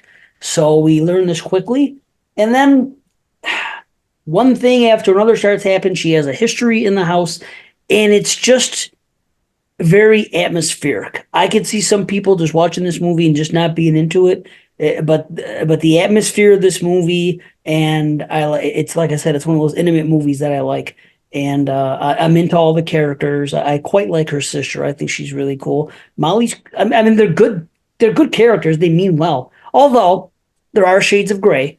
Of course, and we get some reveals, but I mean, for the most part, I like the characters. Then we have a situation with a pastor, and what goes on there, and it gets a little crazy. Yeah, and there is a particular scene involving biting a tongue, which just goes on for so long and is done so well and just makes me freaking wince every time I see it. I'm like, oh my gosh. Oh, it's just one of those tough things to get through. But this is less about the gore and all that. This is more about a psychological haunting / possession / I don't know. It's just creepy stuff going on. It's a kind of movie that I think it requires a second view to fully start understanding it. But like I keep saying, it's very atmospheric. It all works for me, and I'm engaged from start to finish. And I really like what goes on towards the end and the way they leave you the last shot. And it's really cool. And I'll not say anything else, but it's kind of deep, and it's also some stuff that are, there's some serious sensitive topics going on here. You know, they could even trigger some people. So just be aware. But it's a serious film. And it's relevant to today too, like, you know, the mental health thing and stuff like this that. This movie Yes. felt to me like a modern take on Polanski's Repulsion. Oh wow! You know, I never thought of that actually, but yeah, I mean, I can see that. Repulsion is so much better. I mean, whatever. This is a good movie. Like, I don't think there's anything wrong with saying Repulsion is better. It's like it's a 6. No. I didn't mean that as a diss. I actually really love Lovely Molly. I love this movie. Yeah, I enjoy it quite a bit. I mean, I recommended it to Carly. She'd seen it already, but I mean, I just thought of those three. I was like, well, I'm thinking that she might like these movies, kind of thing. But yeah, I do. This one was like on the tail end of my list actually for quite a while, and just missed the mark. But really? Wow. Yeah, I thought for sure this would be a top 10er for you, but yeah, I think this one's really good, man. It's a really good film. Yeah, but you're right though, Dave. Like, climbing for me. It does. I feel like I watched this when it came out, and I think this might. I watched it a few years back again. So this might be the third time I watched it, but I feel like it gets better every time I watch it too. Yeah. Which is always a good thing with films. It like, you know, if it was like Dawn of the Dead remake for me, that means it went from a fucking 8 to a 4. Dude, the same thing with me, every time I watch it. But I've said that for years, same as you. Isn't that weird that we both have the same experiences? All three of us. With them coming down, although you guys are going to disagree with me, but this is what I noticed recently. The My Bloody Valentine remake, same thing. Every time I watch it, I like it a little bit I don't less. think Moodz ever liked that one, actually. I don't hate that. Okay. I don't hate the remake. I've never loved it, but I've never like hated it. Like, I actually don't mind it, but Dawn of the Dead remake is one of those films where I thought, like, I've always told the story, like, I thought it was really good when it first came out, and then I watched it many times over the years, and I swear it gets lower every time I watch it. Yeah, weird. I mean, it's not that low for me. I still no. I mean, I don't think I'm at a 4. I don't think I'm at a 4, but you know what I mean. I was using a big time spread as a fucking comparison, but like it has dropped drastically for me. What did you rate Lovely Molly, Dave? It's a 9. All right. Number 4 for myself is, I'm actually a little surprised that this wasn't on like the end of someone's list. I figured it would have got mentioned once. It is Scream 4. Nice. Did anybody predict this as a top 2 for me? Nope. Really? Yeah. I'm actually shocked. I figured you guys would have thought I would have liked that one. It's the best. I thought it was definitely going to be on your list, probably around the spot. 100%. Well, I was already out on your number 1, but the number 2 pick I have is still not. It might not even make your top 10. I don't know if it does or not, but like, I mean, it hasn't been chosen yet. So I'm only down 1 on Dave. I'm feeling not bad. I am still alive on Carly. On everybody, man. This is crazy. Wow, I've only lost on JP on the first one. You're not going to take out a 70s movie, so I'm happy if you win. Okay. Scream 4. This is a movie that, like, every time I watch it, I think I'm going to like it less, because that happened with Scream 3 and Scream 2 for me. But I don't end up liking it less, and it just reconfirms my love for it. To me, the Scream franchise is 1 and 4 are great. And I really like the last 2 too, but they're not. I wouldn't put them in the caliber of Scream 1 and 4. I just think it came out at like a perfect like 10-year mark after the first 3, and like what they do was interesting. I like catching up with the characters. I sort of like the role reversal in a way between Sydney and Gail sort of like going to this, like, you know, small Woodsboro town, like not really anything anymore, when she was always like such a go-getter, and now she's just like a housewife. And then I actually really love Rory Culkin in the film. I know Carly likes him a lot. Yeah. I like all the Culkins, man. I think they're all dope, to be honest. I'm a fan. Oh, you making jokes? Like you making jokes? No, I mean, like, I'm in love with him. Not. Yeah. But I like think all the Culkins, man. I think they're all cool, man. I like them too. I love Hayden Panettiere in this film. Kirby's like probably my favorite character in the franchise. And actually the Jill, like, oh, amazing. the motivation and So stuff, I good. used to not like it, but it makes more and more sense the more that I watch it. Definitely. This It's one more went down relevant for me. now. This one went down for me. I actually wasn't going to rewatch this because I always liked this movie and I was afraid it was going to go down, and it went down for me. I did not enjoy this watch as much as I used to. Is there anything particular that bothered you? Dude, I found a little bit like there was some shit in there that was kind of corny. Like it was kind of corny. Yes, the third act bugs me. And honestly, like you kind of pinpointed the motivations and stuff for a little bit. And I think what bugs me too is seeing, oh man, I don't know, dude. Like this one. Yeah, I mean, it did. Fuck, I don't know. Okay. But I'm trying to think of like specific stuff, but like it just went down. Yeah, whatever. But no, like this one, it's just such a comfort movie for me, man. I just love it so much. It's like I love when I like characters, I do not mind spending time with them over and over again. Like it's one reason why, I love Burt Gummer's character in the Tremors films. Like I'm glad he's in everyone because I fucking love that dude. And I love Dewey, Sid, and Gale. And this one actually brought up introduced a new character that I really liked with Kirby's character. So, it's just, it's a good one to me. And I actually think for like a lot of the complaints you get with the new films and stuff like the last two, I don't think they really exist in this one so much. In terms of like the who the killer is, like I understand the complaints of like the new ones, but I feel like this one actually works like extremely well and in fact, I think it's the second best in the entire series in terms of what was that? What works the best, you said? I agree. The motivation of the killer. Are you serious? I think that's the worst thing about the film, dude. I think it's the second best in the franchise in terms. Honestly, I think that's like. I mean, if I had to like go back on my fucking Jeremy Stutter right there, I fucking totally like. That's one of my biggest complaints about this film is the motivations and the reveal like of what's who's doing the fucking killings and shit. I'm just like, are you fucking? I think serious? the older I get and like the more it kind of bugs me because it doesn't seem overly realistic to me in a sense of like. I don't want to if you haven't seen it, I don't want to spoil the whole fucking thing. It's kind of rude, but it just doesn't seem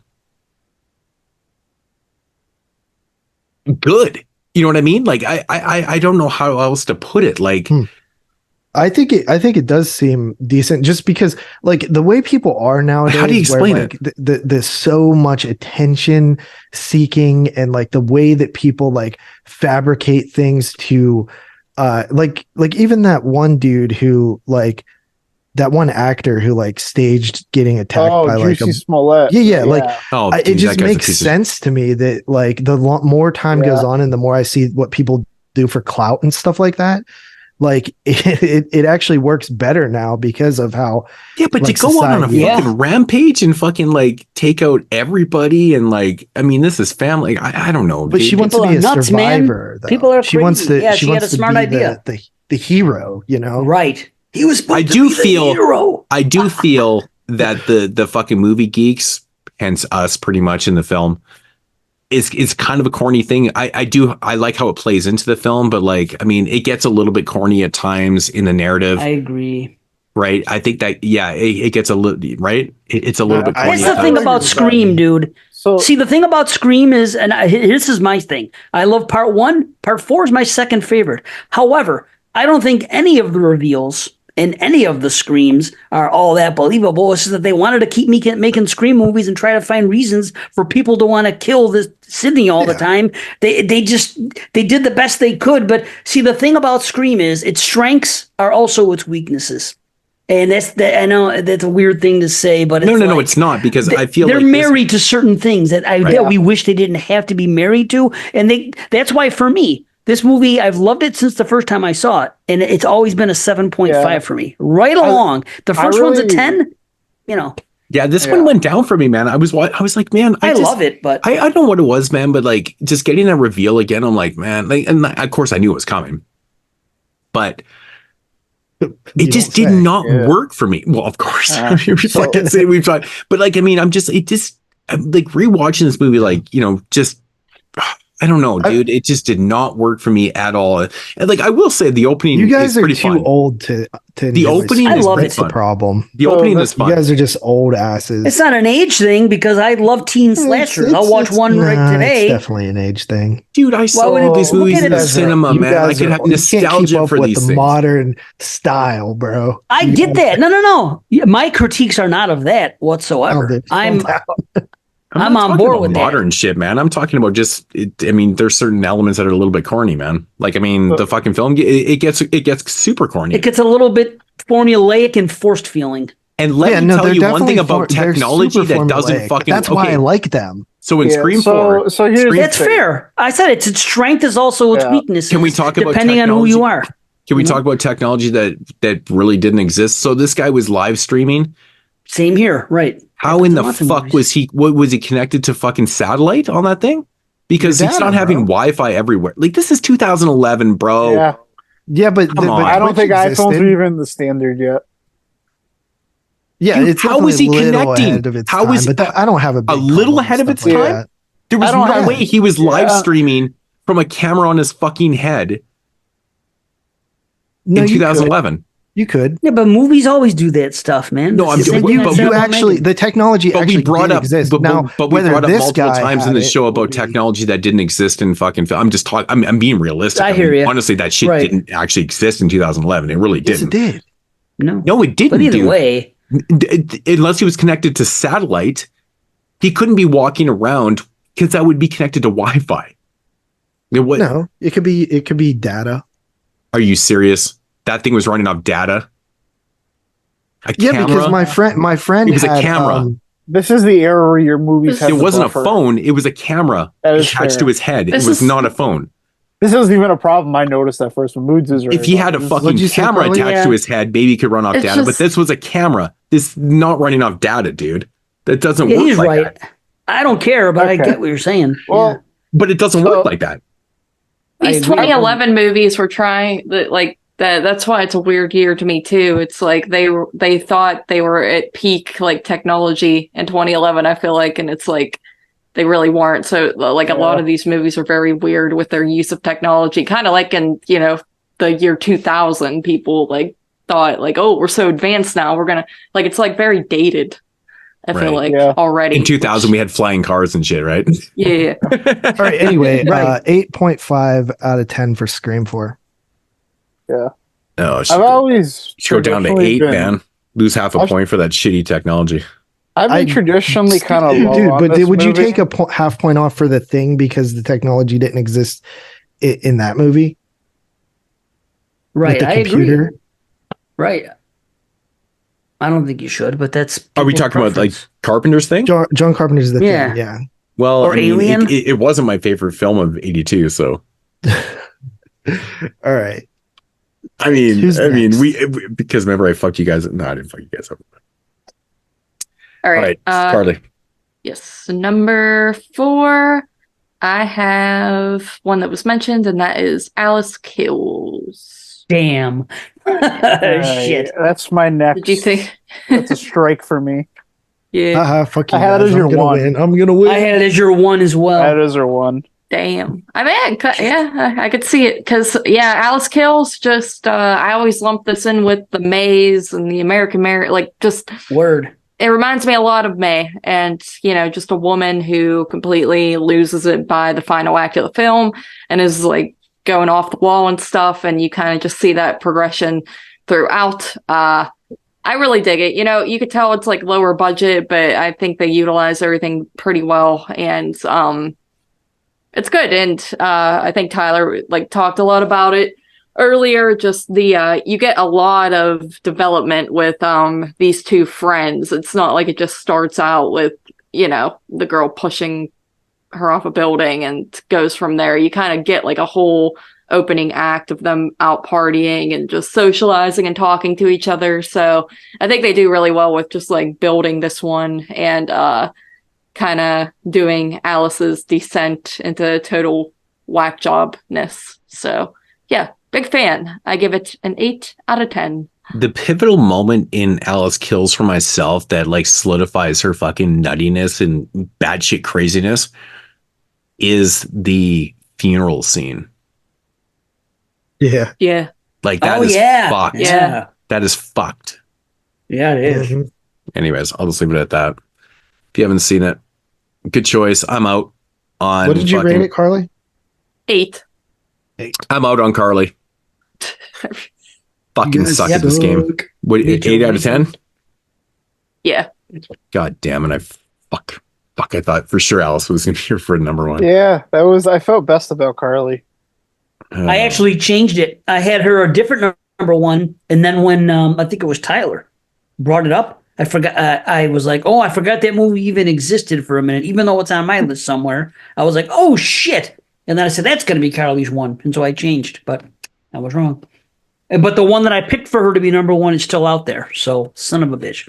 We'll see. Yeah. Shall see. All right. So, my number 4? Yeah. Number 4, we are going to take a trip. Where are we right now? In Italy. So, we're not going that far. So, we're going to, I guess we're going to fly east in Europe, and we're going to end up in Spain with Sleep Tight. Fucking Nice. banger. How many? So Four, good. was that 4 lists? I think so, yeah. 3. Carly, do you have it? No. Okay. I Yeah, did not. it's just I did 3. like it a lot. Well, not so far, but anyway, yeah, it's on 3 lists. 3 lists? Yeah. Yep. Yeah, so Sleep Tight. I mean, what else to say about it, man? I mean, it's the creepiest fucking movie of the year for sure. This dude, man, I mean, how, like, it's fucked up, dude. Like, he's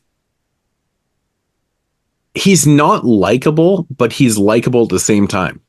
It's weird. It's like a weird scenario. Like, you like him at first, but then you don't, because obviously this guy's fucking being a creep and shit. But this thing has some creepy ass fucking scenes, man. I love the way the scenes are shot with him underneath the bed. Like, that shit. Just, can you imagine putting yourself in that situation? I mean, I honestly couldn't, because I'm not a creep, and I've never thought of creeping underneath someone's bed and fucking, what do they call it? Knock it. What is he using to knock him out? Chloroform. Chloroform. Yeah. I couldn't imagine doing that shit, because that's not who I am. But I mean, that shit is just creepy as hell, man. But like, this movie is acted so well. Like, this guy just kills it, man, in this role. There's some mean ass fucking aspects to it, but like, I mean, it goes into a really, really dark place, because like where his motivations are lead into some really nasty shit, and I love that shit, dude. Like, I mean, it's a great character study of like someone that's insane, somebody that is obviously disconnected from reality, and to the point where like, he obviously can't hold down a job. And, like, this is kind of a scary thing for people that this movie feels always awkward to me, because I've never really been in too many apartment buildings, like complexes, where they have like a concierge area. It feels like a hotel. It feels like a hotel. It does feel like a hotel. Right. So, but it's like people, these are residents. It's a residence thing and stuff like that. I mean, I've stayed in places like this before, but I mean, it feels like a fucking hotel to me. So I used to work with a guy who was like basically that guy at an apartment complex. Like, he was like the maintenance dude / like manager of the apartment complex. But that's the only time I've ever really seen that. Right. There's a bunch of places in Vancouver. Actually, like, so I mean, they're kind of mixed. So like, me and the wife, we just stayed in a place down in Vancouver not too long ago. And it's a hotel, technically, but one side of the hotel is actually residence. So when you take the hotel, or when you take the elevator up, there's 2 different buttons for like the 3rd floor. It's the residence side or the hotel side. Weird, right? so you got to press the right button, or else you're going to the other side. It's weird.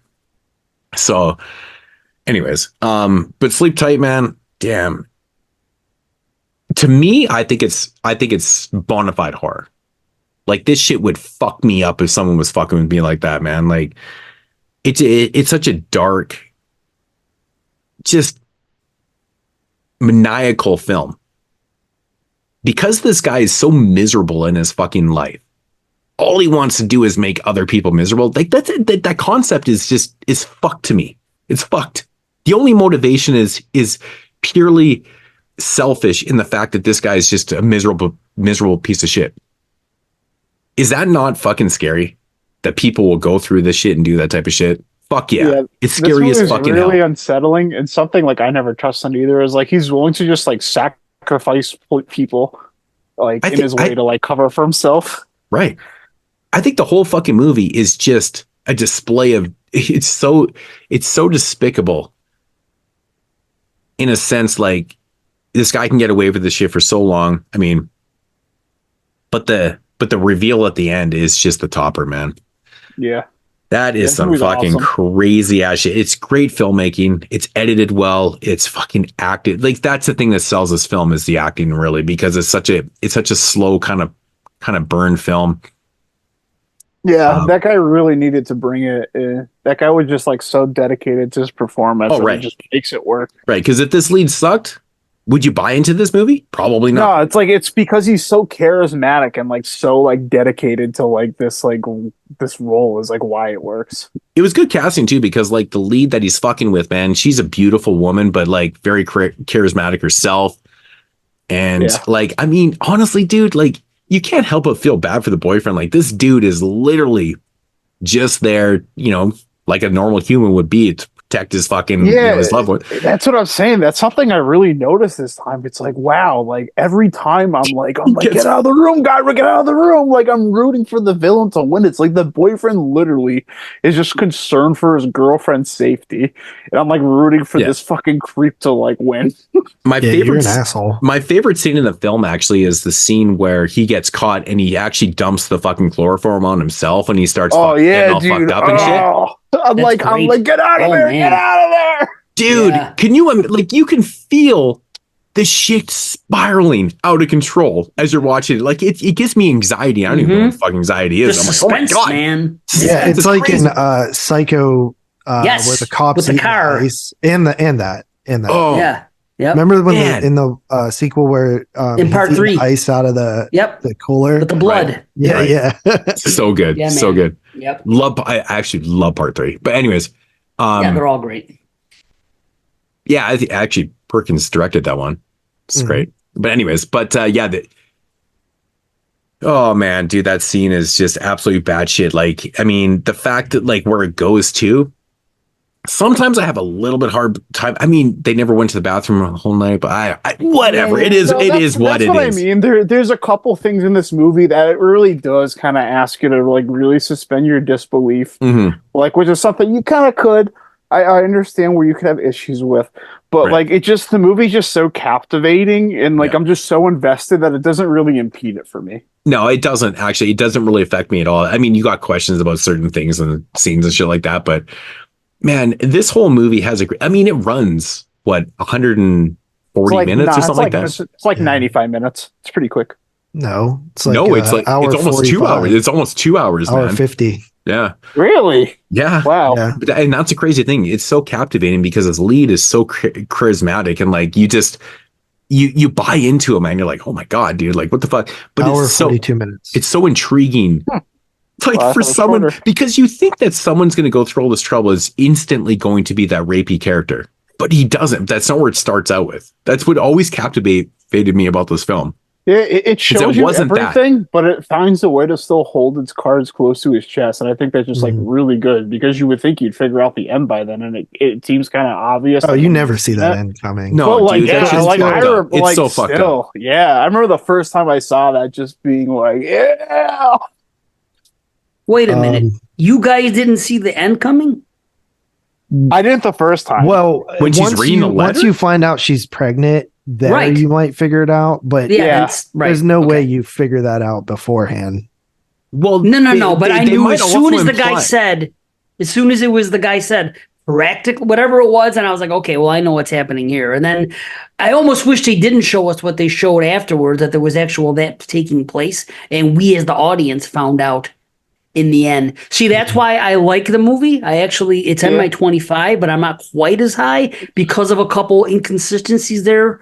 And that's why, though, I'm still big on it, but just that's a valid criticism. Like I said, there are definitely things in this movie you could criticize. You can criticize the cockroaches too. Like, there's no way you can. I love the cockroaches though. It's like it's gross, but it's like there's no way you can infest just one apartment like that. That's the thing. There's no way. And he's not qualified to freaking get them out of there and keep them. But it's like, but that's the part. Like like those are issues, but like you could honestly find like a lot of these issues. Like one movie that I think is one of the best movies ever made that you can find a lot of issues in is Vertigo, but it's like it's so good that you're just like so invested that it just doesn't fucking matter. Yeah. Anyways, Sleep Tight, man. Excellent film, man. I am at a 9 out of 10 on that one, or 9.5 out of 10 on that one. Ooh, here he goes. Nice. So yeah, we're raising the stakes right now. Word. Wow. Yeah. All right, so back to the top. Or no, Tyler. To me, yeah. Okay, so we were in Canada. All right, so yeah, we're gonna fly east. We're going to Japan. I know Shinya, what's his name? Tsukamoto's Kodako at number 4. Yeah, I knew you'd have it there. Kodako's nice. It's good. This movie is really interesting. It's kind of a hard movie to describe. The most obvious comparison for a movie similar of this would be Lars von Trier's Dancer in the Dark, which is someone's going blind and like lives in like the Sound of Musicals, where this woman is hallucinating and seeing double vision, but she can calm her anxiety and stop the double vision if she sings. So there's this like kind of like weird like performative measure into the light. Like that both the movies have, except that movie is like a depressing drama, and this one is like an absolute like chaotic assault on the senses. This movie does like a lot of interesting thing, and it's kind of jarring at first. I didn't really know how I felt about it, like on my first watch, and then I kind of like there's parts of this movie that really stick with me, and that kind of has that lingering effect for me. This movie is like almost entirely handheld. So like you have a lot of these like cool shots where they're just following the characters of the the camera is just like slightly moving or like bouncing around, almost giving this like kind of like a dreamlike feel, which is really good because it falls into this theme where she's like hallucinating. She's in all these crazy scenarios. Some are absolutely terrifying, mostly the ones involving a children. Some are super violent. There's like a scene in this movie like with violence committed against a child that is like not something you see very often in movies. It's pretty brutal. There's like some really like brutal scenes of self-harm. And then one thing that this movie has too that like I really have liked in movies across the board really is ambiguity. There's a lot of ambiguity, like so like everything the main character Kodako is seeing. And I guess that's actually like a Japanese translation for singer. So it was written by a singer, so it all kind of plays together.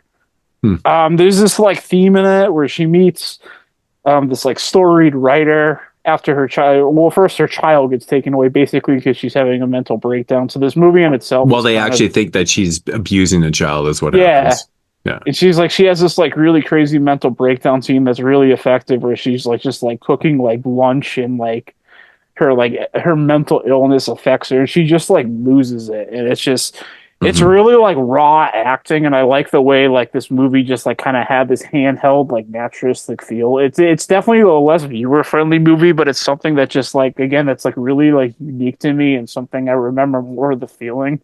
It's got an odd feel. Yeah, with the handheld. It definitely does. Sure. And it has these scenes too where she's just like this woman is just like singing like a cappella like to stop her illness for like 5 minutes straight, and it's like it's so like weird, but it's like so interesting. There's these cool, so weird.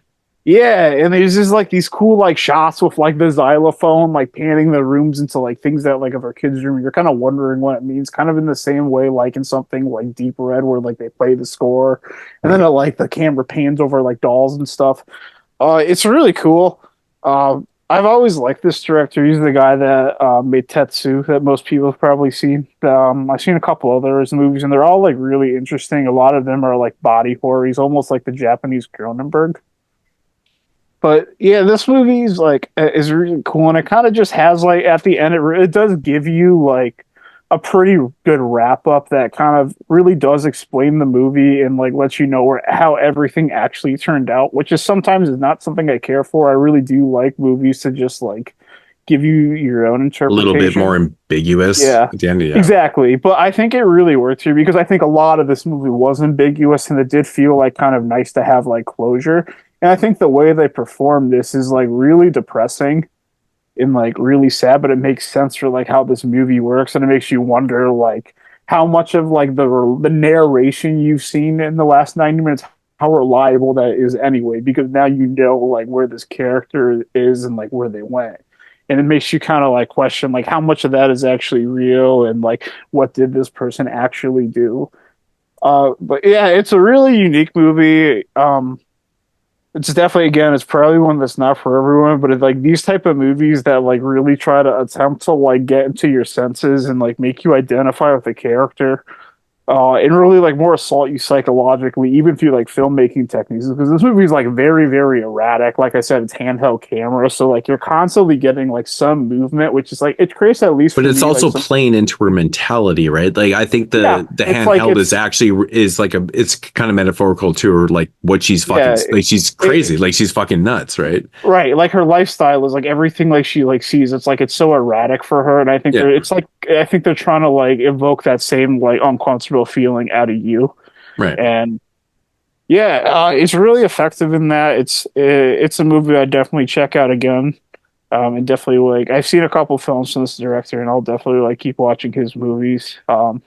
Dude, I felt so fucking bad. This is a really cool one. I felt so fucking bad for the writer. Like this guy, like he seems like he's coming off as like a super creep and he's shit. just like a surrogate, like for he just wants to abuse. be with her, and she's like batshit, and then like they get together, and like that doesn't go so well. Fuck. Yeah, he's like that's the director too. He's just like, yeah, you can do this to me. Like there's like there's some jarring stuff with him, but yeah, there's some really like gruesome imagery in this too. Yeah, I need to rewatch on this because I was really not like I liked it kind of, but then I was like I didn't know what to feel about this, man. Like I kind of put this in the same I was really taken back. Fuck, I don't know, man. It puts a lot at you. Yeah, I'll do a rewatch later, but like I feel like I should like it because I like the guy's films. Like Tetsuo, like we did. What did we do? Did we do the first? What did we do, JP? I think we did the trilogy, right? Yeah. Anyways, but I've seen a couple of his films, like I don't know what the fuck they're called. I have the box set too. But anyways, the point is, dude's an interesting filmmaker, but like this one was totally different than I'd seen from before. Like, man. Yeah, this one. It's definitely like less like his films really tend to like have more like weird imagery to it. And this movie doesn't really have that. It has more of like a psycho feel, like a analytic feel to it. Yeah. Yeah, but this movie's really cool. I think the strongest part is the ending, and like when a movie leaves you with a good ending, I think you're more likely to just remember it and like kind of like, and I think that's why I ended up evaluating a little higher than some other films. Mm-hmm. But I like this movie a lot. I'm gonna give it an 8.5. Wow. Nice. He jumped right up. You know what? I don't remember what happened at the end, but I have a note in front of me and it says, don't like what they did at the very end. But that's all. But I don't remember what it was. Don't remember what it was, though. But I'll say this. Here's another note. Best kill ever for a certain type I know of person. exactly what it is. I'm not going to say what it is for a certain type of person, though, but it's the best kill ever. That's in my notes, and I don't want to spoil it, and I enjoyed this movie. Don't keep me wrong. I know what you're talking about. I know what you're talking about, yeah. Oh, man. The first fucked. Yeah, I got to watch it again just to see that, and to see the ending, what I didn't like and what you did like. I want to see what it was, because I forgot. So, I forgot half of this movie, but I do enjoy it. It's no zombie ass, but it definitely is not zombie ass. All right, who's Dave? I think, or is Carly? Yeah, Dave, it's you fucking Tyler dummy. Just go. Yeah, did I say 4? Oh, it's Dave. Yeah. Yes, Dave. Yeah. Okay. Number 4. Okay, and I've only heard this movie. No, you're we're on number 3. Also, it's his number 4 though, because He's all fucked up because Megan was at number 3. Yeah, so dude. what Oh actually is? yeah, So my heart's broken because There's I'm making 3 that be left. in there. Okay, number 3. Okay, man, I'll tell you, disturbing movies abound this year for me. Number 3, I've only heard one other person bring it up. I think I'm going to be the only other one because I don't expect it to be in anyone's top 2. But I quite love this movie. This movie here is, to me, is what a modern type of exploitation movie should be. It's like when people talk about exploitation movies of the 70s and other time periods, and they hit them a certain way with how vile they are and how it affects them, and a lot of times they don't affect me. This movie affects me the whole time, and this is serious shit. I'm surprised it's not held in higher regard, honestly. Serious shit, you say, huh? Yeah, exactly. I think I know what it is. Yeah, I know you know what it is. Yeah, Human Centipede 2. Yep. Yeah. Man, what a movie. I did not know you actually liked Human Centipede 2 this much. So You got to be fucking kidding me, Pretty cool. man. Really? I thought I was I've- definitely the only person going to have this on their list, man. That's fucked up. Yeah, no, I love it, man. It's freaking. How can you not? I mean, I don't understand why more people don't like it. This is when I hear people talk about other movies, and I go and I watch them, and I'm like, okay, yeah, that's disturbing to a degree. And they don't hit me. This thing, everything that happens in this freaking movie is disturbing. Everything, the atmosphere, the look, the look of him, just. The whole idea behind it, everything he's doing right off the bat. I mean, great start with the couple in the garage. It gets right to it. The movie starts, boom, let's go right into the shit. And all the stuff going on at home, which is actually funny. So it does break it up a bit for me. And she's like, I miss my with like husband. the parking garage shit, like I mean, he's like shooting people and shit like that. Like it just seems like it can't be reality.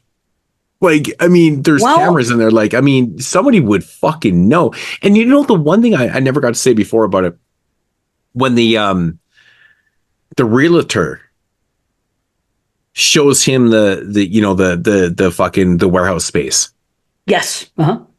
Well, the realtor doesn't return, but they're all yeah. But if you know anything about realtors, they're always like where they're going. It's always documented. Yeah. It's always documented because of realtors get killed all the time, right? Like, and that's why it's always documented. So if you're going to like 44 or 54, Jackson Street, like the company knows where you are. They didn't return. Wait, are you talking about the guy that shows him the basement, the garage, the owner? The garage? Yeah. Yeah. That was a realtor? I guess he doesn't have to be a realtor per se. He could just figured he owned the building.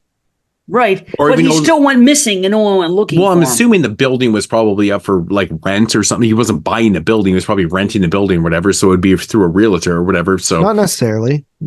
Yeah, who knows? And it's another country. But whatever. And in that country, who knows how they work it. But either way, what I look at it is, I mean, there are a couple things that you have to suspend disbelief a little bit on that. Because that did appear to me. I'm like, oh man, this guy's been probably missing a couple of days. You would think that somebody would, follow up with it.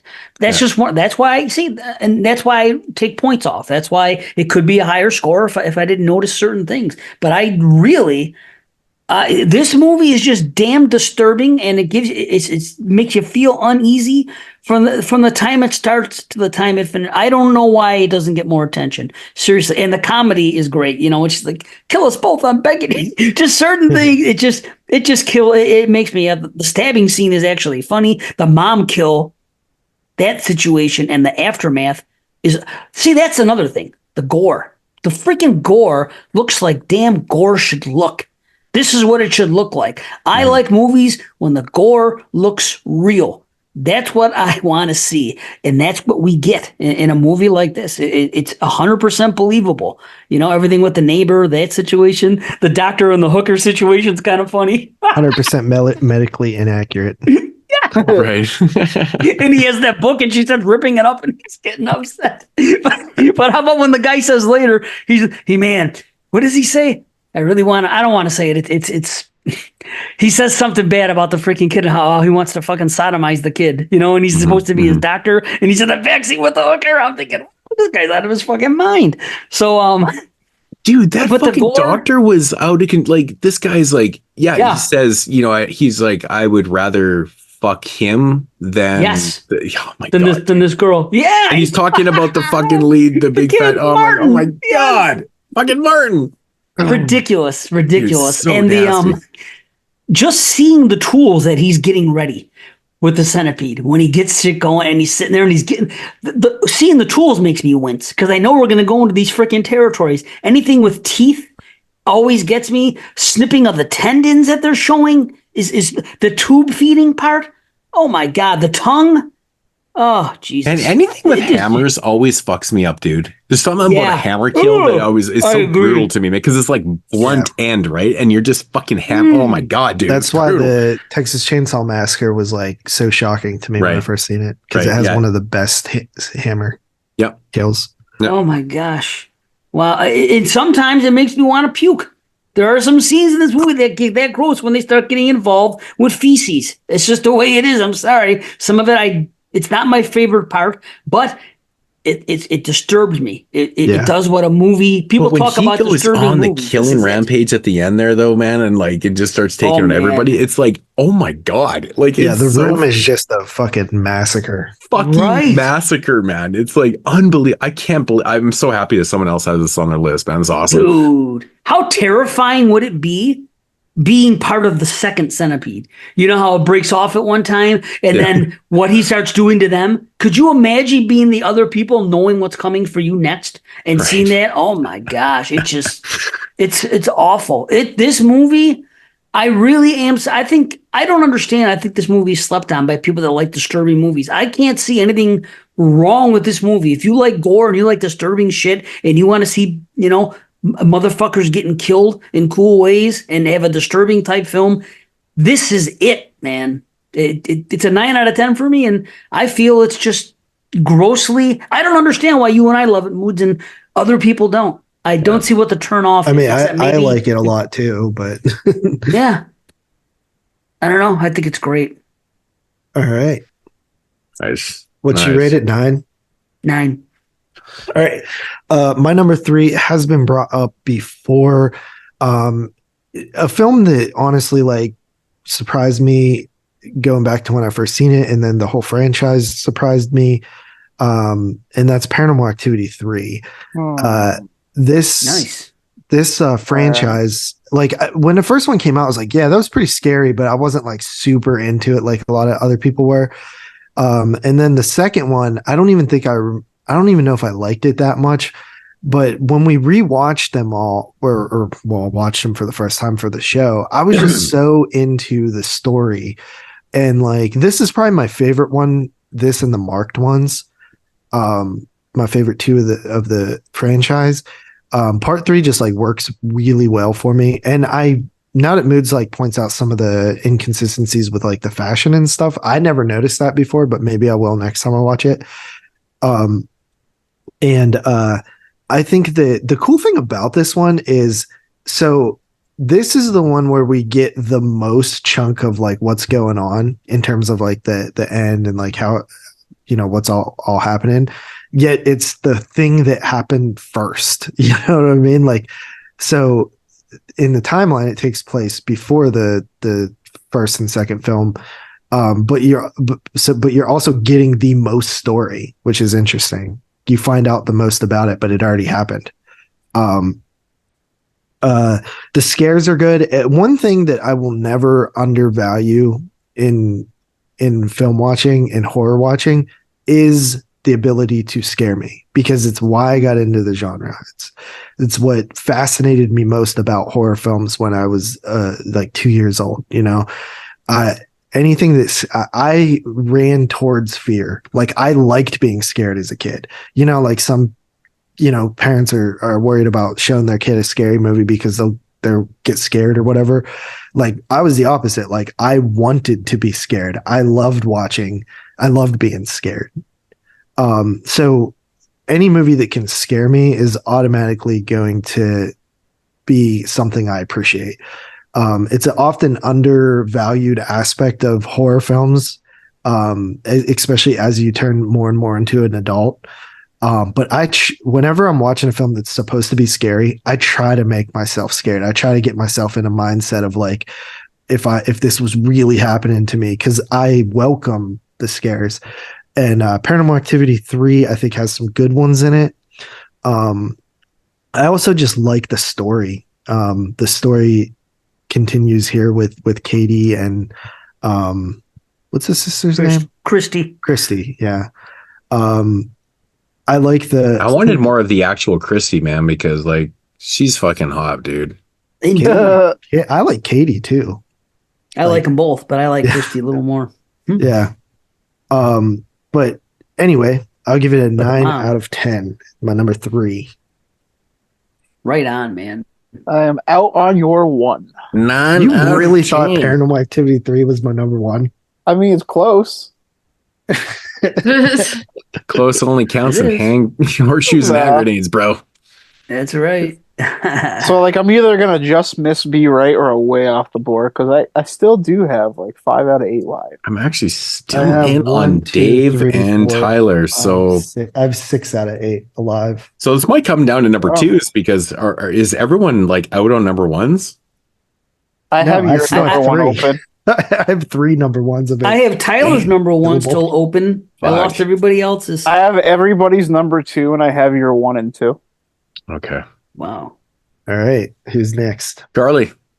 I think I have everyone's number 2. All right. Number 3. My number 3 is a movie that no one has said anything about, and I'm kind of surprised because I thought everyone blew this movie from this year, but what do I know? This is a first time watch, and that was You're Next. Aha. Yeah. So, yeah, I always kind of didn't watch this because I just seen it like overblown all over the place, and I always thought like, oh, it's going to be overrated, and I'm probably not going to like it. And I watched it, and I was pleasantly surprised. Very much felt like Ready or Not in a way that came out a few years ago. Similar vibes, in my opinion. And yeah, I thought it was cool. It's like, you know, home invasion meets slashery type feel, and just a lot going on, a lot of different characters, and it's a fun time, I feel. So I give it an 8 out of 10. Great flick. Yeah, I thought maybe someone else would have it. I like it a lot. Yeah, I like it a good bit. I too. expected somebody to have it. I kind of forgot about it. I definitely actually expected this to make a list. I've actually never been the biggest fan of the film. I've said that many times on the show, but I don't dislike it though either. So I think it's pretty fun. Yeah, man. Yeah, I think it's great. All right. Who's next? Oh, that would be me. Fuck, I'm so unprepared. What is it? Number 4? 3. It's bad as me. Number fucking 3. All right, so we are. Where the fuck? Like, where are we leaving right now? Where are we leaving? Dude, you were in Spain. Shut the fuck up. So I was in fucking Spain. Oh no, we're doing a serious road trip. Actually, it's not a road trip. You gotta take a fucking serious ass fucking flight here. So we're going from Spain. So we're going from fucking Spain back to Canada. Motherfucking Canada. Motherfucking Canada. And we're going back to some Astron 6 with some Father's Day. You know what, dude? I was going to guess this as your number 1, and I'm glad I fucking didn't. I guessed it as one. Shit. I'm so. I guess it is his 2. His 2. I guess it is his 1. Was you going to say this is the first, that thing you preluded to earlier, was you going to say this is the first time you had the same director in a top 10 list? No. But that might be, I don't know if that's ever happened where I did actually have the same top. No, sure, man. 1980. Didn't you have 2 Fulci movies? No, yeah. 1980 we had Diodato movies. Yeah.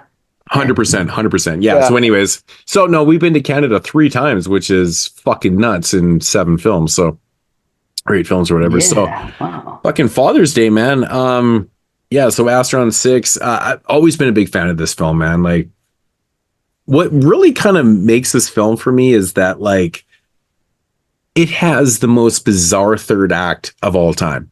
It's like you think when you're watching this film, going after, the set killer in the film, you think that's going to be like a showdown, but he kind of gets killed with like 40 minutes left in the film. There's a lot of fucking movie left in this film. And then that's Fuckman. The killer's name is Fuckman. Yeah. Because he fucks dudes and shit. Like it's ridiculous. It's so funny. What's that? What are you doing over there? I'm just messing. So does he fuck dudes? I forgot that. Like sexually? Oh no, he fucks some dudes.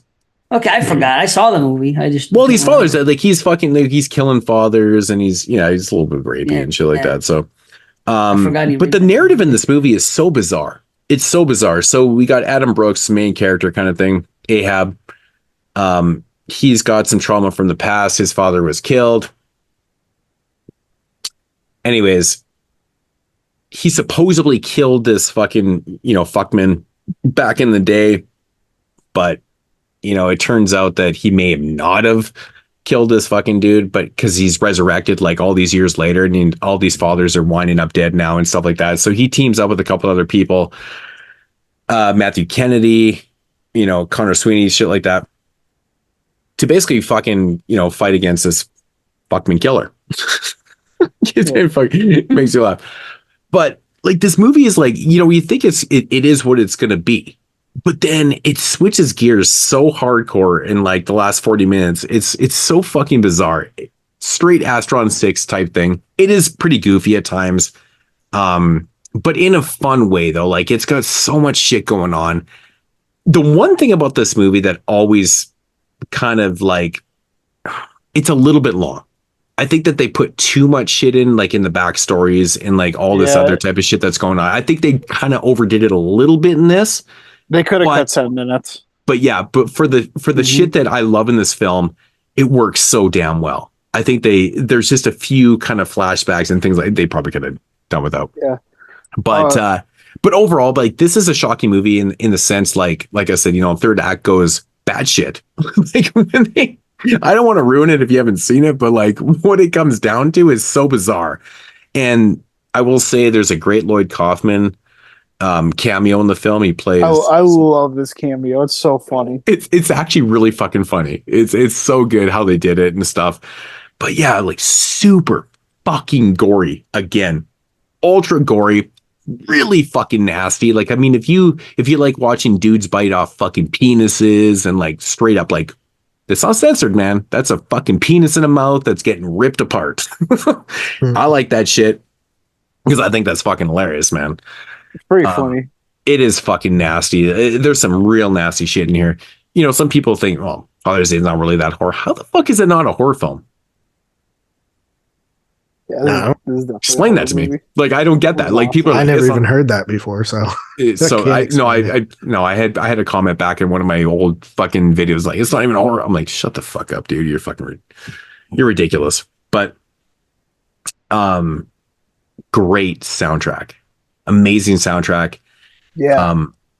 Fucking great music, man. Great musical cues in the film too. So much good stuff. I love that, like that song they use at the end when they have to when they realize the twist and they have to go to like Ahab in the hotel room.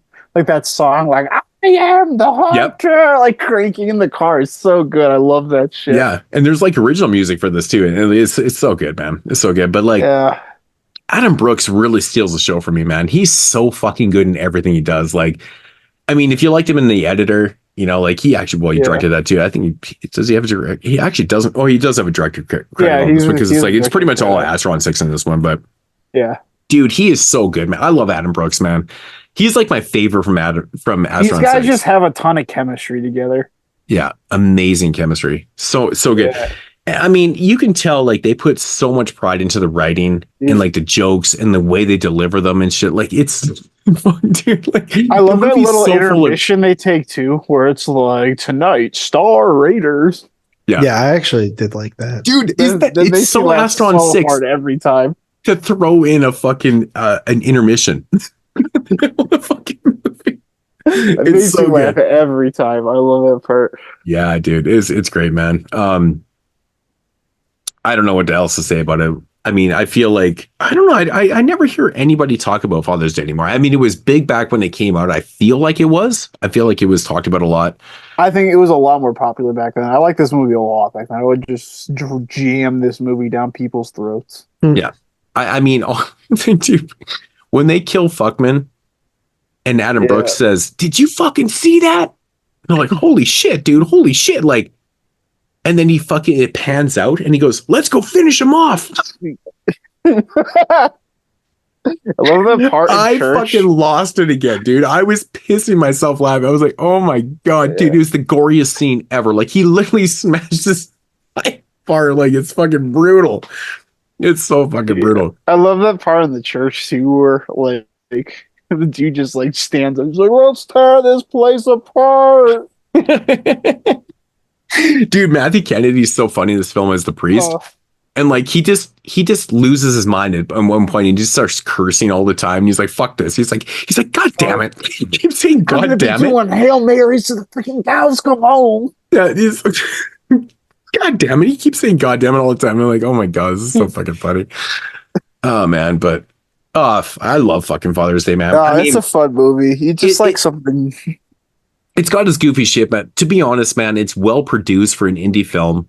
It's got a lot of good elements. It's got original music. It's got great fucking performances. It's got highly elevated gore, brutalness, nastiness. Like it's fucking disturbing at times with a lot of fucking like.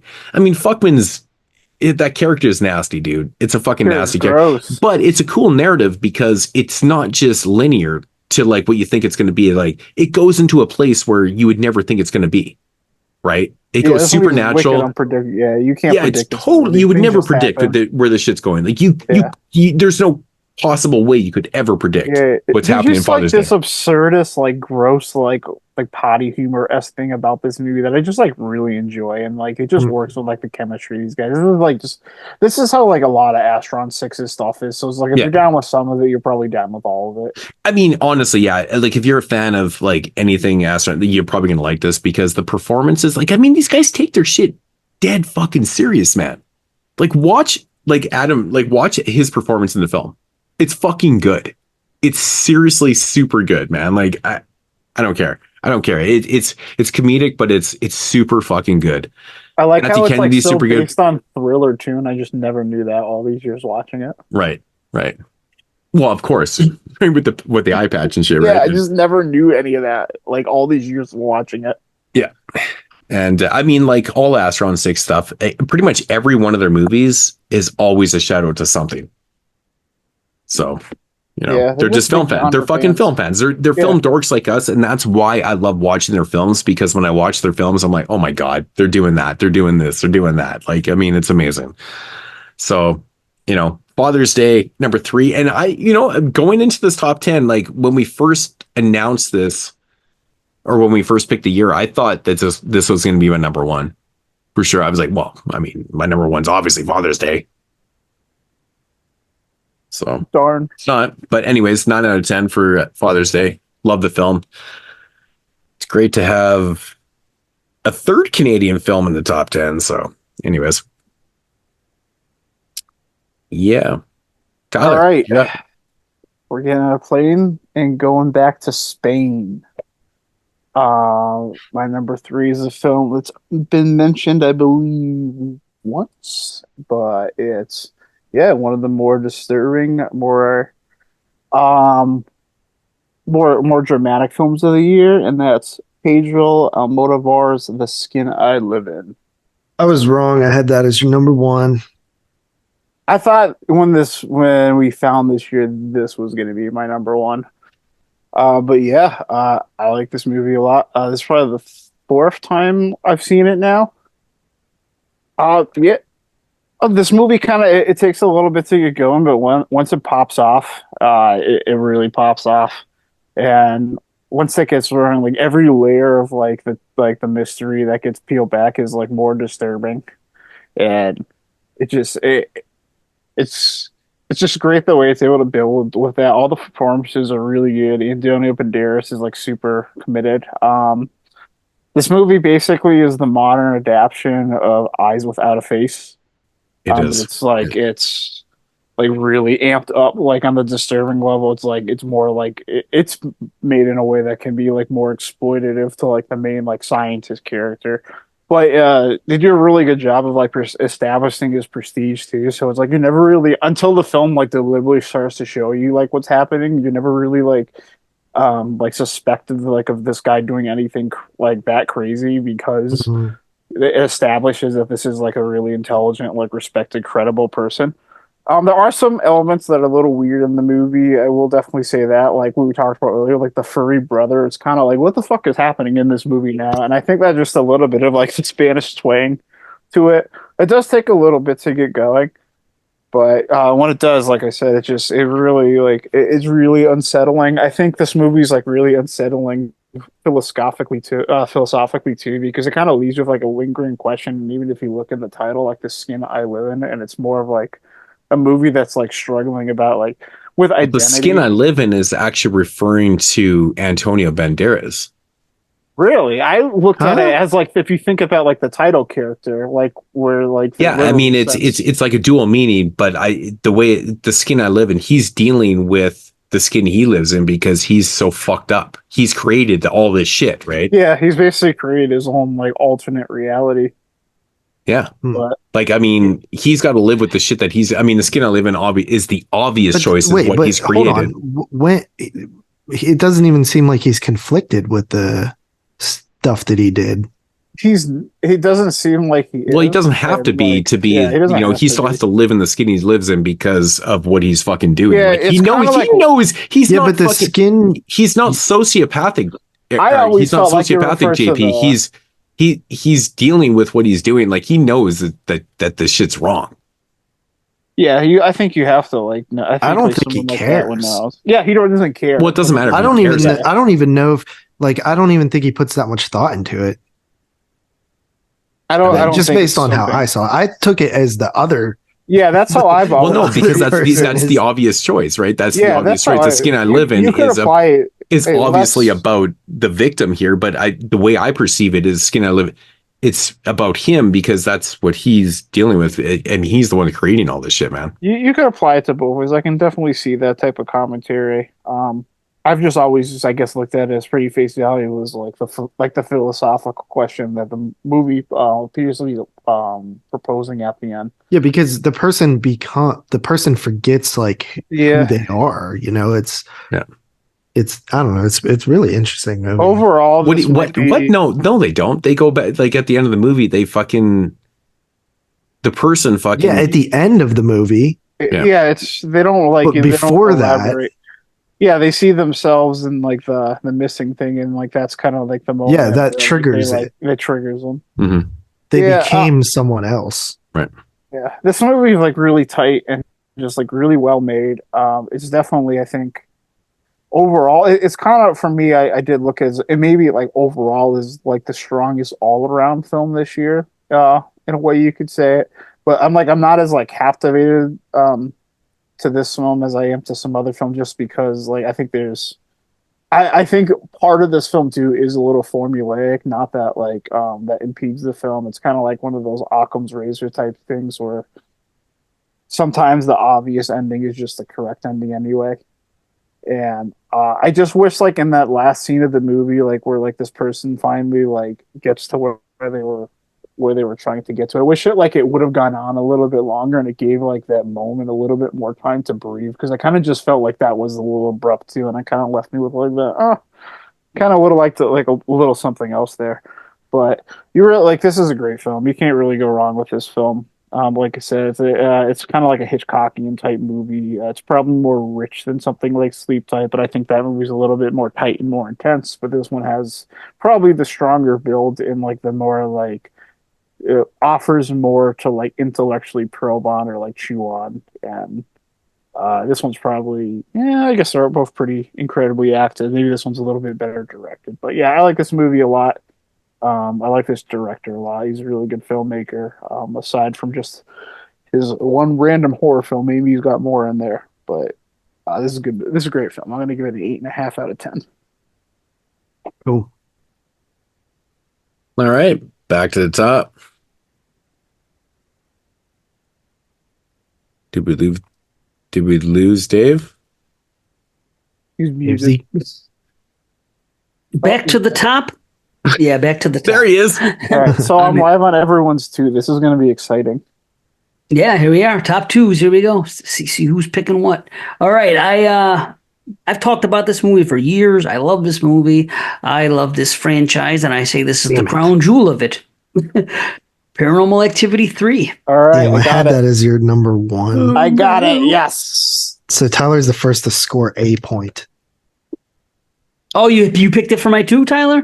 Yep, I had this two in cabin 1. Nice. Look at that. Okay, well, PA3.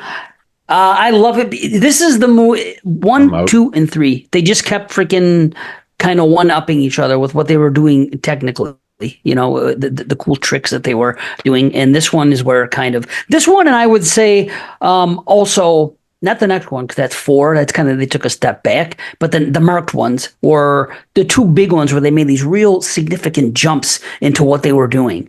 And there's scares that work in here. There's good effects that work in here. The family is believable. The little, what's her name? Christy is one of the best child actors I've ever seen. And I don't think she's done anything since, but this little girl is so believable. I would have believed, honestly, that this was a real family just because of the way the young girls talked to each other and the family. It's almost like, because sometimes you see found footage movies and they're just made by a family and they're an actual family.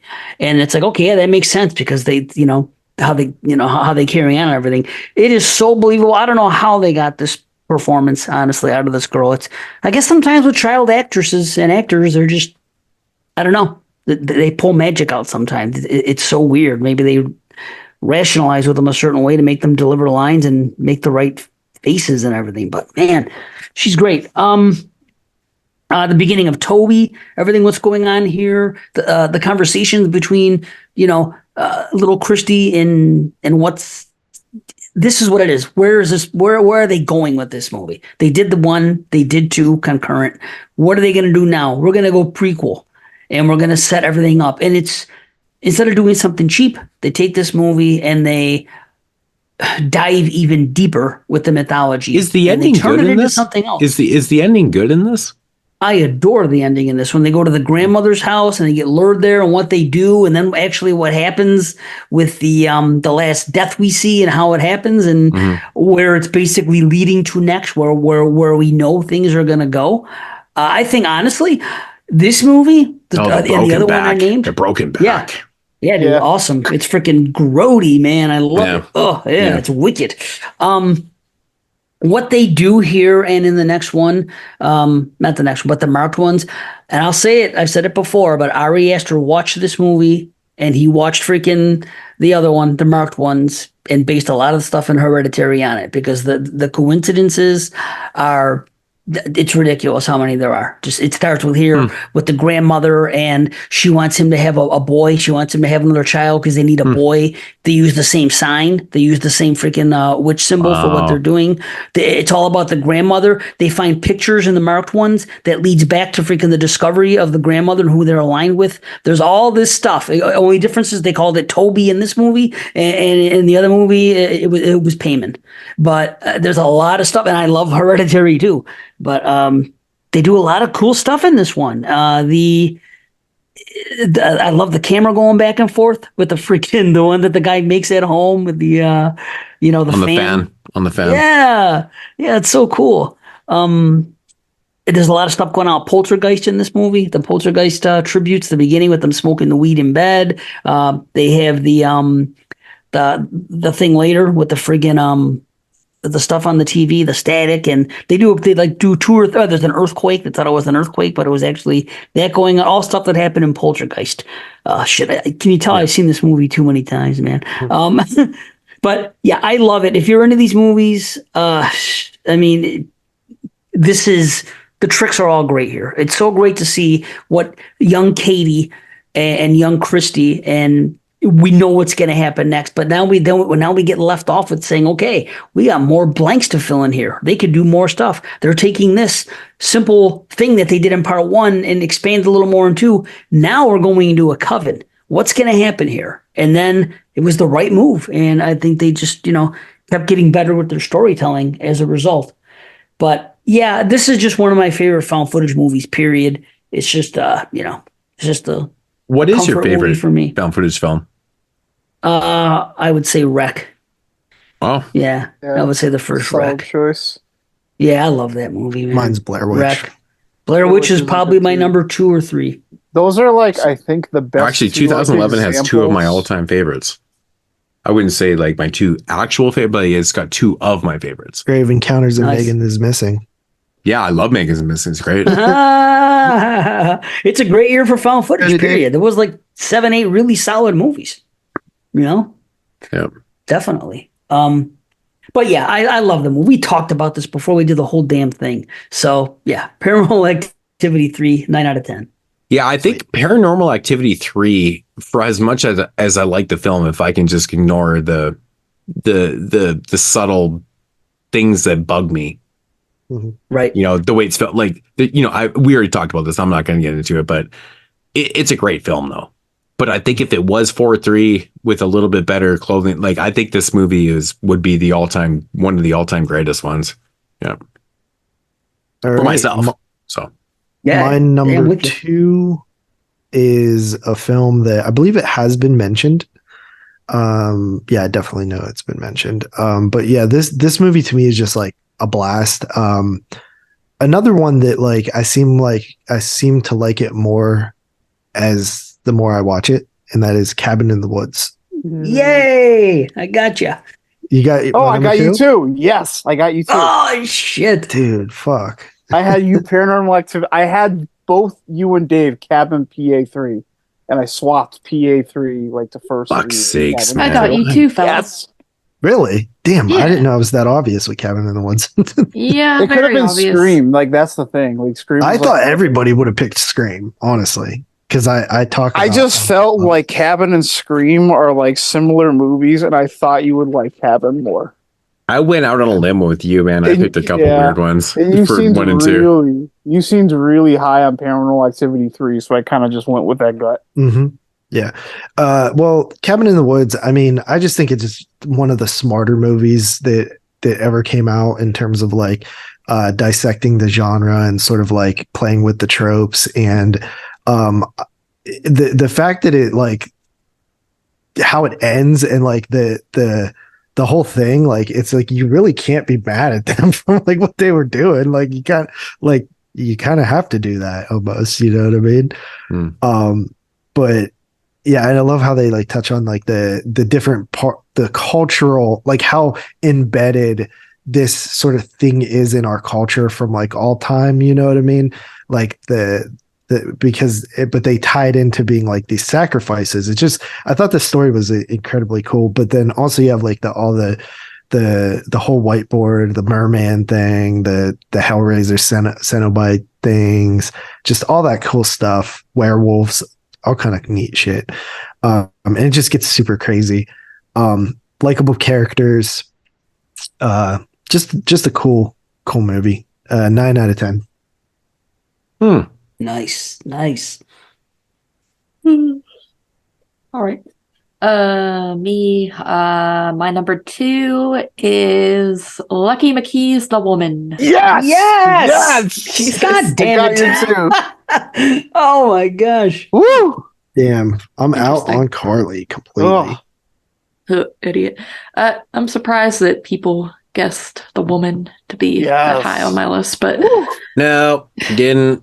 I was afraid it was going to be your number 1, but I said no. I was consistent. I had Alice the Woman.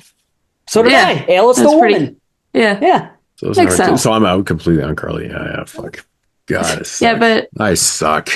I do. I guess I don't know. I'm a fan of Lucky McKee's work. Angela Bettis. I really like her in this movie, and it's just a fucked up little tale, and I really enjoy it. It just has like this like just disgusting vibe throughout the whole thing. I think the dad does a great job in his role, and I think Angela Bettis is great. It's just like the sort of battered wife syndrome type woman. And I like the soundtrack is literally they got like one guy to do the entire soundtrack, which I really enjoy it. Yeah, it's just fucked up, and I like it, and that's all there's to it. 8.5 out of 10. Sweet. So I have a question. I have a question about the woman at the end, and I'm curious. Do you think that the dog, or not the dog, but the youngest sister, should have gone off with the woman when it's not even her relative? Do you think she should have stayed with freaking Lauren Ashley Carter? They all went off together. Yeah. That was a new family. Yeah, they all left together, man. Why do I think that maybe at first Lauren wasn't, and then she ran? They pause ahead, and then Lauren catches up to him. Yeah. Okay, so there you go. Right on. Okay, then I'm good. For some reason, that was in my head. Coolio. All right, motherfuckers, coming into number deuce. Myself, we're gonna leave Canada. It's just driving JP nuts. Are we going to Spain or are we going to England? So we are gonna go to the motherfucking land down under. Men at work. We're at work. Wait, what? Yeah, you don't get Australia. the Men at Work sing the song. I don't even know what I that come is. from the land down I come from the land down under. I Are thought you named the fucking with me? movie. And we're gonna go into Dave Z's fucking territory here, man. Found footage style. Oh, I know. And I've always champed this film. I love this motherfucking film so much, and it is The Tunnel. Oh, that's cool. Damn, I was wrong. This was my favorite found footage movie of the year. Oh my god, JP! I cannot believe that you actually didn't get this. But like I always talk about how much I love this movie forever. Since 2011, I've always talked about how much I love this movie.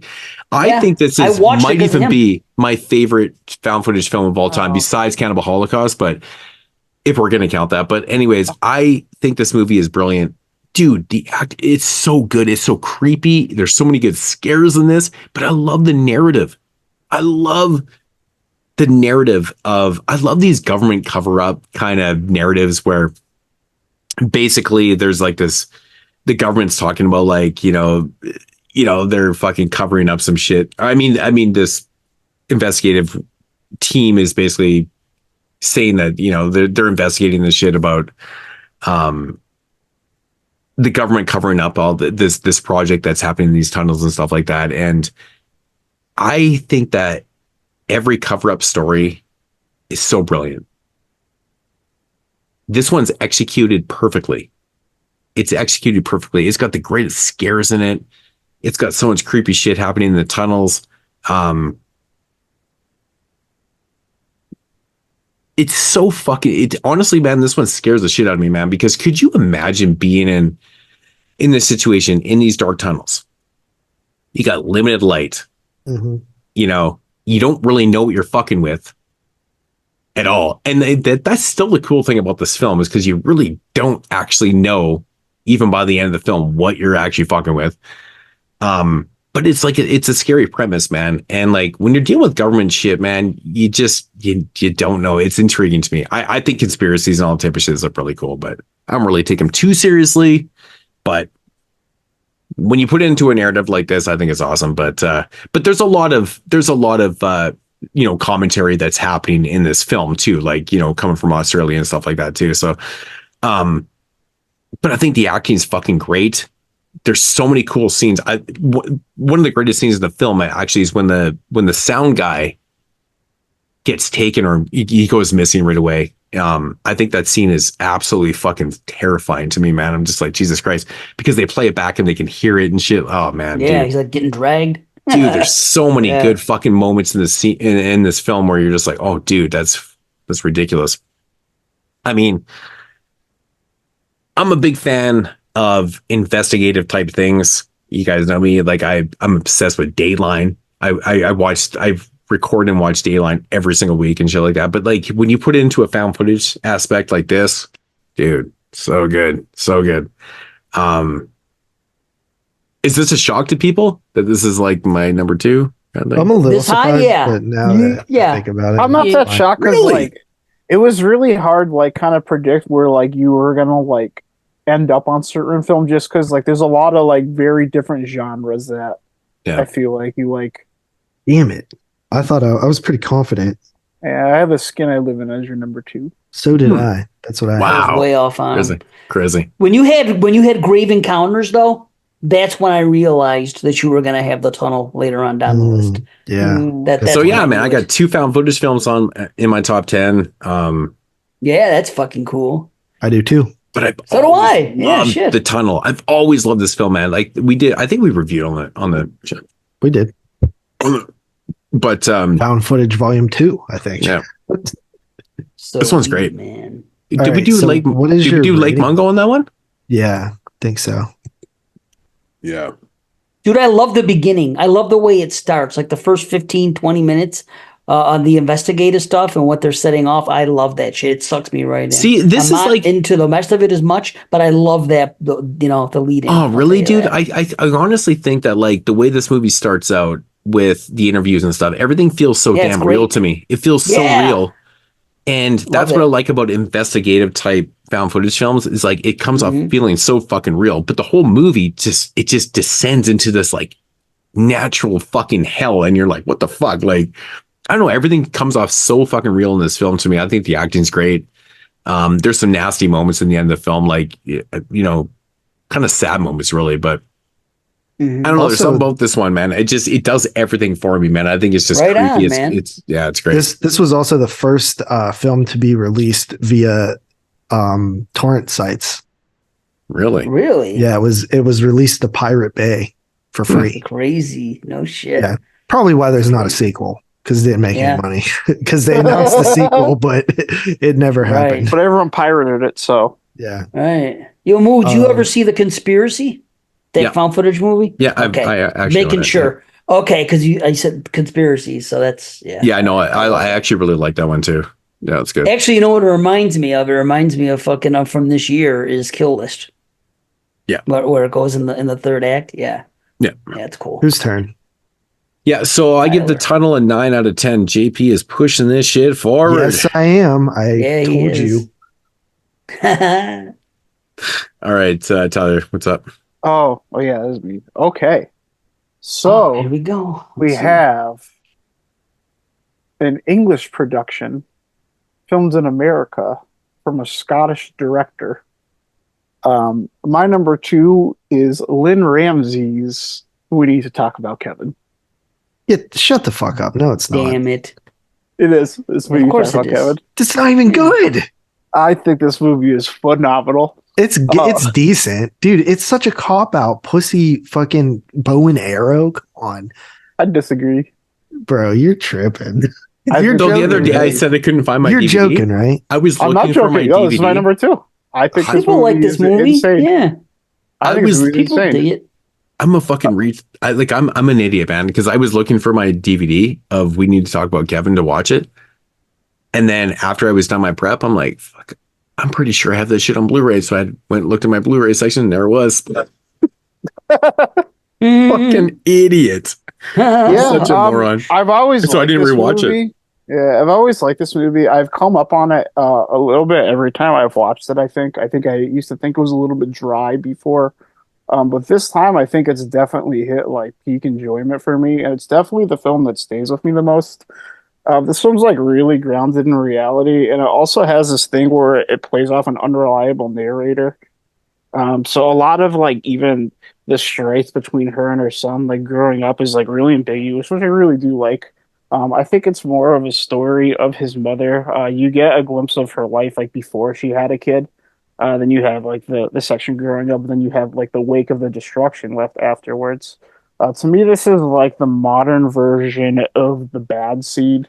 It's more a more fleshed out version where you see like the child in multiple stages of life, where like there's a more build to like a terrible act that's like changed the path of life for like everyone around themselves, like their family, everything like that. I think this movie is really horrifying because like it's I've always felt like it was straightforward until this time, and just like I noticed some things with like the editing cues and just like the way this movie shot that like it there's like some sort of like resistance between like Tilda Swinton's character and Kevin, where like I don't think it's like very on the nose that everything like she's like all these experiences are like actually factual things. It's the way like she's remembering them, and it almost like it confirms that like at least like that it was real at the end.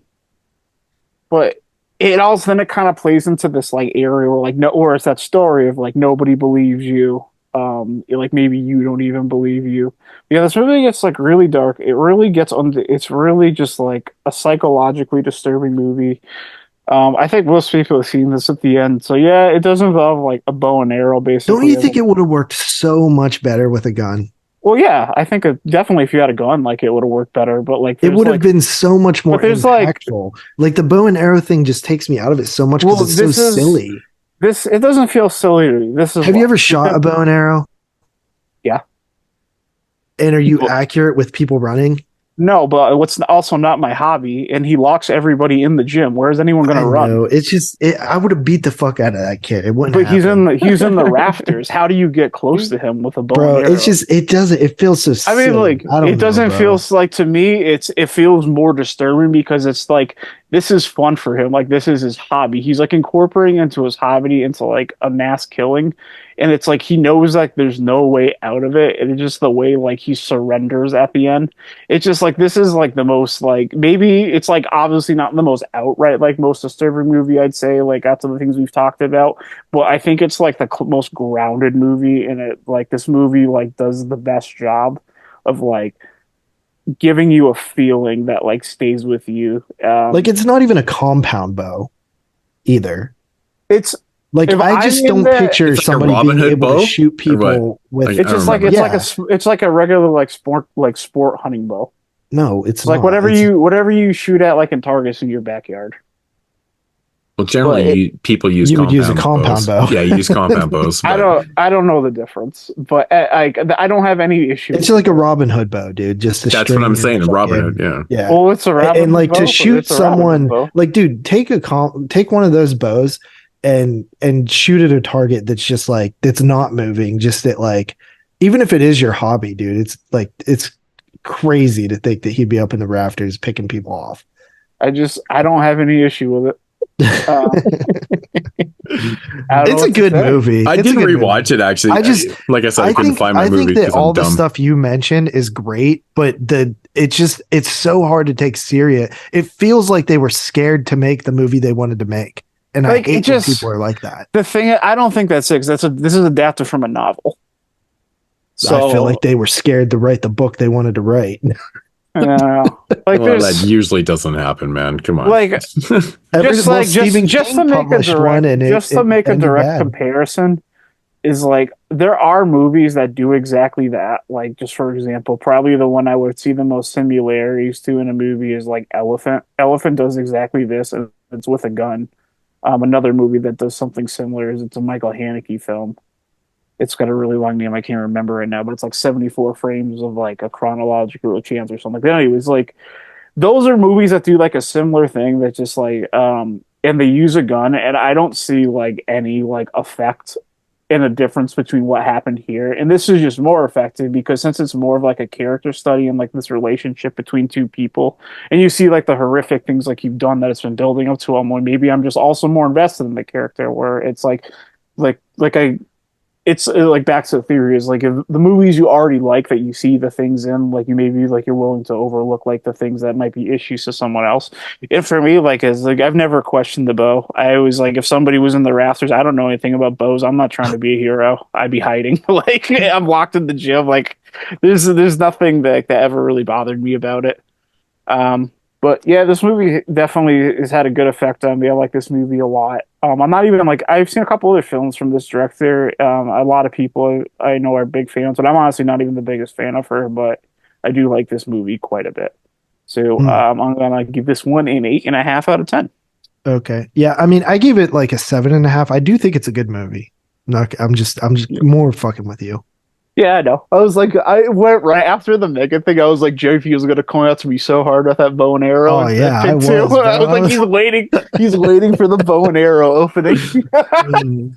Yeah, I don't know. I just like it's just it comes off like very cheesy. It's something that like I've seen it. It's like it's the same thing. It's like I've seen this movie 4 times now, and I've liked it like a little bit more every time. So it's like I never really considered it to be like a full blown horror film. Though I honestly, this was a movie. This is a movie I was like questioning, like when at the beginning of the year. But like it is a movie that could very often does like get. It's like, a dark drama. Yeah. And this was like one of the things I was willing to concede, like maybe wasn't, and I hadn't watched this in a little bit, and like it's never been one of my favorites, but like I said, I liked it more. And watching it this time, I just was like, I don't have a problem with this at all. Like I don't even like see like the giant argument. That's why like I brought up the Bad Seed, because that's like hailed as like, you know, an important like classic from the 50s that like kind of like start to push like the more psychological genre, and this just feels like a modern version of that. Right. All right, Dave, back to the top. All right, so I'll tell you what about what's that movie, Kevin? The Kevin one. Need to talk about Kevin. Right. Yep. I watched it 4 months ago, and I gave it a 9 out of 10. So, but I didn't consider it for the list, but I did quite enjoy it. So, but I don't remember anything about it. I just know that I just looked at my rating here and it was 9. So, so I don't remember shit about the movie, but I did really like it there. So, but no, it's not my number one. And my number one, it could have been any one of these top 6 movies that have all been 9 out of 10s at different times. They were all there. Each one of them, I was like, okay, no, it's this. No, it's going to be this. And eventually, I settled for the one that which was the first one I thought about, and the one I've talked about a lot over the years about being a fan. And this movie is Absentia. Oh, wow. I should have known That's that cool. actually. Now that I think about it, I thought you were gonna say. I thought you were gonna say Scream 4, but that was a movie I considered for like one of your top spots. No, but Absentia, the thing, since the first time I saw this movie, it manages to creep me out. There's just something about the atmosphere in this movie and the way it's portrayed, and just the creepiness of what's under the bridge and what's happening here, and the creepy shit that they only show like once or twice, like tentacles or whatever things are supposed to be, or like those things, and it's just enough to formulate your own ideas. And I've always been partial to Callie. I really like her in this movie. She's such a pretty girl. She keeps working with him too. She's been on a bunch of different what do you call it, from the director, from Flanagan, but just smaller roles. But she's been in a bunch of them. But just a really good story, and it just freaking creeps me out. There's sequences in this movie that just give me that uneasy feeling, and it just kind of stays with me, and it makes me think about, like, you know, what really exists in the world and what doesn't, and are there other things like this? And the thought just, I don't know, it's just it hits deep with me.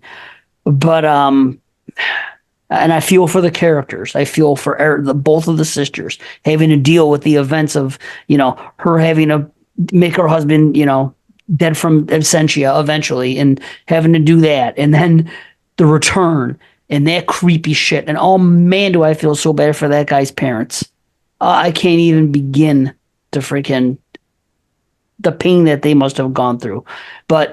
And it's really cool what's going on with Callie and, you know, her recovery, you know, and relapsing and everything else for her addiction, and just the drama that causes between her and her sister and everything. And I just, every aspect of the movie I really enjoy. You get a glimpse, like I said, the look and the sound. The sound design is really good. I agree. I think Carly said something earlier about the score. The first time sticking out to her. And that, in some instances, is definitely one of the weaker points. But sometimes it also works as well. But yeah, there's this parts of the score that just, it's like 2 notes just going, yeah. Right. And it just gets, you know, it kind of runs its course. It needs a Blu-ray release, man. It needs a better release. Dude, 100%. Yeah. This movie is honestly like really creative, and it's another one of those like real low budget movies this year. I think the budget on this is something really short too, like 10K, that like really overperform like what the like normally you can do in a budget like that. I don't trust you based on previous things, but I'll take. Oh, here we go. 9K. I feel like that's I think is that real, 10. or is that something you just 10. made up? No, I swear to God, I think I've heard over the years his budget is like 10K. Okay. Let me find out. I'm going to the fact check right now. No, Charlie's googling that shit right now. She's like, he's fucking lying again. $70,000. $70,000 is still a pretty low budget movie. It is. Wow. It's not 7K. No, I said 10, but it's not 10 either. You said 7 at first, so No, I said 7, but it's either way. Like that's not a difference. Like It ain't no thing. Well, he accomplished a lot. You could see, that the talent that Flanagan has. There's some really good shots. There's some good stuff in the tunnel. There's some good stuff involving dreams. The the guy in the tunnel is all crazy. The creepy ghost when he's whispering. The whole idea about trading and what's going to happen, and how that one guy's bugging out and he tells Kelly, you got to get out of here because he's got his own thing going on. That's freaking creepy, man. And when the guy does come back and he's like, I was underneath, and then they're always like, they come back and they're like, you can see me. Could you imagine the desperation and that happening to you, like escaping like a hell, or so? It's almost like with the freaking Cenobites and Hellraiser. I didn't know that this was a Kickstarter film. Oh, I didn't either. No shit. Yep. Wow. Well, he overachieved, and you could see, where he's going, and now he went huge. Boy, he's at the top of his game right now. I'll tell you that. But that's another story. But yeah, there's real spooky shit in the climax, and like I said, I'm a sucker for mythology. There isn't a lot, but you get that scene when they talk about the the three billy goats, gruff, and tunnels, and just historically and shit like that. And I don't know. It just spooks me out. It just gives me that feeling, and it works. So, and I love the last shot. It's fucking good way to go out. So, 9 out of 10. All right. Did anybody have me? Nope. Nobody. Right? Didn't think so. Nope. I had you for Paranormal Activity. But in hindsight, I should have thought about Absentia. I've always talked it. Yeah, I know you were a big fan, but I just forgot. Okay, so my number one is, do you guys know?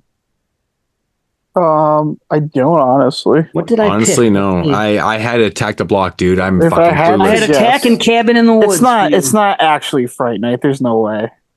No way. The funny thing is, I actually had the Tunnel as your number 2. And it's not even on your top 10. So it's got to be Alice Kills. It is Alice Kills. Okay. Yeah, that was my number 1. It really was like a tie between that and Cabin in the Woods. But like I've said before, whenever I have like a tie where it could go either way, I'll usually lean towards the more horror film.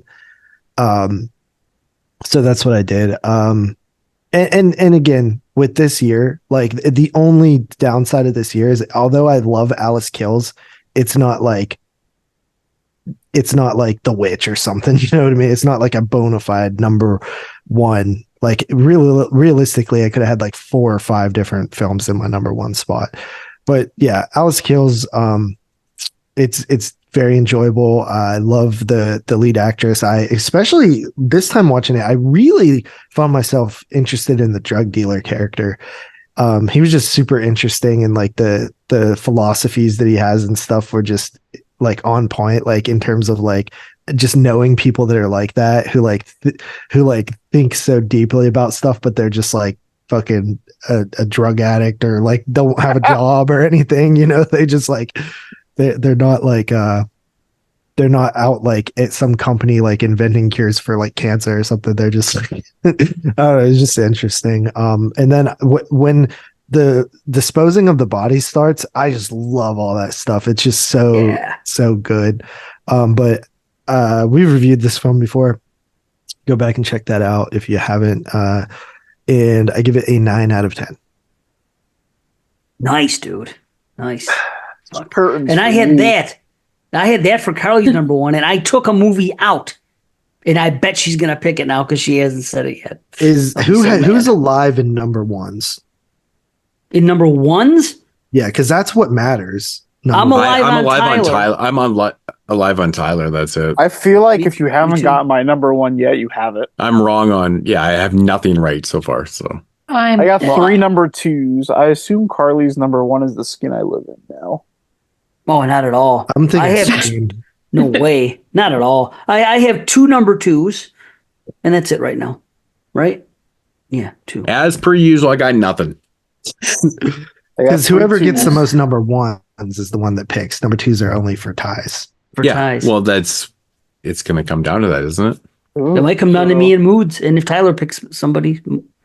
No, I'm out on 1s. I only have 3 2s. That's what I got. Okay, I'm only alive on Moodz' number 1. That's the only thing I have left. Wow, but I think I'm wrong. I'm wrong. Now I think me and Moodz might have it then. I think Moodz has me if they haven't. All right. Okay, number 1. It probably is obvious for me, but it's Scream 4. Oh, nice. Not close. Nope, I had that as your Cabin in the Woods. Number 2. I've always thought Cabin in the Woods was a little overhyped. It's like a 7.5. Yeah, I knew you thought that for some reason. Yeah. Okay. Good. I'm glad I was wrong. Okay. I don't know you. Me? Yeah, I had the Thing as your number 1. What? I can't believe I actually picked Scream 4 as Carly's number 2. That no, I know. Earlier I said I was wrong, but you're stupid. Saying, why would you even think? I overthought it. I was like, she's not gonna have Scream 4 as their number 1, but I overthought it. I tried to get clever. I feel like even out of every movie, that would never The Thing would never even. Well, I just felt like you said that you liked it a lot this time watching it when I. Yeah, that doesn't mean oh man. That just means, I've seen, never mind. Okay. Yeah, Scream 4. I am a Scream girl, and it's a franchise I grew up with. It got me into horror. And, when part 4 was coming out, I just remember being hype and my mom being really hype because she likes those movies too. And it's I think I did see Paranormal Activity 3 in the theater when I was really thinking about it. I'm pretty sure I did. But besides that, Scream 4, I saw opening night with my mother, and it's a great movie. Unfortunately, I did have my grandma died the same night I went to see Scream 4, so that kind of always tainted it a little bit because that is huge in my memory. It was after the fact, but still, it happened the same night. But the movie itself, I think, is really solid. I think it still holds up. And a lot of great characters. Rory Culkin, big fan of him. Actually, I used to think he was pretty ugly, but then I watched Lords of Chaos and I fell in love with him. And now I watch Scream 4 and I'm like, he wasn't bad looking there either. He was just a loser character. I did a 30-minute review on that fucking movie one time. Lords of Chaos, man, that's great shit. Oh yeah, that's a good one. That's good shit. Yeah. Yeah. Is that your second favorite Scream, Carly? Or do you like Scream 2 more? I don't honestly. I really liked Scream 5. Wow, okay. A lot. Nice. Scream 2 used to be my second. I don't know. It's one of those ones that always changes. But I don't know. I'm a big fan of 5, then maybe 4, and then 2 probably, and then 3, and there's a 6th one too. Jesus. Yeah. But anyway, 8.5 out of 10. Wow. Scream. Nice. Very cool. Very cool. We're gonna have 5 different number 1s. I had her number. That was my number 2 for Carly. Fuck. That was my number 2 for Carly as well. So I am fucking wrong on everything. I got Tyler. I don't have one or I'm 0 for fucking, what is that, 9 or there's 7? Okay, so number 1. So we're gonna do this trip again.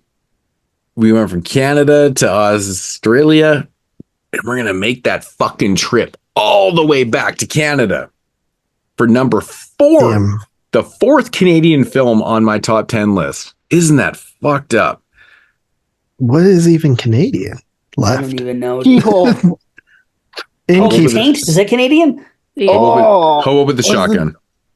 Oh, I thought this might be it. Wow. Oh man. So Kill List, I had Kill List as your number 1. It didn't even make your list. I'm surprised I'm the only It's one. sitting that like had right this. in the realm of like number 11 or 12 or something like that. Yeah. It's like I'm right there. surprised I'm the only one that had that film. Damn it. I didn't think What is anyone it? else was. He had Hobo with a shotgun. Hobo with a shotgun, man. So my I fucking almost put I do that not in like that Father's movie. Day. I almost turned put it that in off. Father's Day as my 1 and 2 for my guess. So I really don't understand how you can start this movie and not like, I don't get it, man. Like it starts out so amazing with fucking Ricky from Trailer Park Boys getting his head ripped off and shit. Which is a total shout out to Halifax in general. But this movie is like a straight up fucking, it's just a tribute to 70s exploitation films. I just don't fucking understand it. Like, I just don't get it. Like, I heard that you guys turned this shit off and I'm like, what? Well, I said why. It's always It been a moves favorite of too mine. quick. It's always been a favorite of mine. Like I've championed this I film for like years. it. I know even Jeremy loves this film and he fucking hates everything. Like I know, do right? I do like it, but for me, like I don't care for films that are trying to be like a classic exploitation film, but not have the serious tone of one of those. You know what I mean? It kind of But it's bugs sti- me a but little bit. honestly, but I this do movie- like the movie. this movie is not as goofy as you're making it out to be, though, man. It like, I mean, it doesn't have that straight up serious tone to it, but it's not overly as goofy. I mean, some of the characters, I mean, Rutger Hauer in the film is dead fucking serious. There's not a joke he's in like his the fucking only system. one, though. But that's the thing, right? I love his speech. That's what's so cool about the film is that like he's super fucking serious. Even, you know, the girl that plays the hooker in the film too, like she's not, there's no jokes in her either. But yeah, the brothers that are fucking running the city and shit like that are obviously goofy as shit, but like wouldn't it be cool if it was like a Charles Bronson type movie, like a Death Wish, but Hobo with a Shotgun? I think that would be a better movie. I mean, honestly, I think my favorite Death Wish film is part 3. So, I mean, I like the more extreme fucking, you know, just out of control kind of thing. I like this film, man. I've always loved this movie because, I mean, yeah, I get it. I get it why people like the fuck. I'm so confused. It's no zombie ass, but fucking zombie. Dude, this movie is so fucking hella gory. It's like a fucking 7. insanely gory. If you like exploitation films from the 70s and you like, I mean, horror gorge. I mean, this shit is just like, it's out of control with that shit. But I get it though, man. Some of the characters, but you did, Dave, you turn it off after like how long? 12 minutes. I excused the beginning. The beginning, I gave it a pass. I'm like, okay, I don't understand why all this is allowed to go on in the street and nobody cares. So I'm just like, okay, well, I guess I'll give him a pass. Maybe nobody was in the area. Have you never no seen cops. the fake trailer for like Jason Eisner? Do you know who Jason Eisner is? Like I know who he is. He did, what do you call it? What's that movie? Revenge. Yeah, he did that, and he produces all the Dark Side of the Ring movies. The I didn't know he did wrestling that. show. That's Yeah. really That's all cool. him. But yeah, he's the I guy that do. won the fucking Tarantino basically fakes trailer, whatever the fuck it was. To make this okay. movie and stuff like that for, Grindhouse, right? The Grindhouse thing, right? Because his trailer was, featured in there and stuff like that. Yeah. What was his trailer in Grindhouse? Which one was Hobo it? with a Shotgun. Hobo with the Shotgun. Hobo with the Shotgun trailer was in that movie? Yes. Yeah. So the thing I about didn't the even remember Grindhouse that. films is different releases Wow. omit Machete became things that became movies they took out for some reason. Well, I saw it at the theater as one whole thing. It actually at Grindhouse. It was like a 5-hour thing. Actually, it was a drive-in. I saw it at. Yeah, I saw it. It was too. great. I saw it as one too. Yeah, but those Yeah, it those was were the- awesome. and it's funny because it was a shortened version. They you had to get the extended versions on DVD and Blu-ray after. And I still have it now. I think I have an import from fucking somewhere, or either I have an import of it, or it's on Envy. Either way, I have access to the full. What do you call it again? Yeah, I have that. But I have even the Blu-ray full version. thing, a lot of even the releases took out that have the Hobo with a full Shotgun? thing, they take out some things. And that's Oh, wow. kind of annoying. Like I think the earliest sure is. releases have the whole thing, but I'm not sure if like the modern ones do. I had no idea. I do remember this. So, anyways, the trailer. Out of that competition, this was the one that won, and Eisner. That's where it became. So, hence, it's this is really actually kind of a weird thing because Jason Eisner just topped my fucking 2023 list also. So 2 top 10 lists in a row. The same director is my 2023 Kids vs. Aliens. Oh yeah, that's right. So he actually, I just thought of that right now. That's not what I was talking about. Oh yeah, at the beginning of the show about how my list was so unique this year. It had nothing to do with Eisner being having my number one or my favorite film from the last 2 top 10 lists. The weird thing about my top 10 list. The weird thing is Jason Eisner made 2 full-blown movies that were based on shorts from other things. Right. That's kind of crazy. Right. But the weird thing about my top 10 list for 2011, I don't have one American film in my top 10. Oh, now that's what I was saying off the top of the film. You're traveling. Really? Right. The traveling thing. Not one American film. I have 4. This is not even like. Did you not have Alice Kills? No.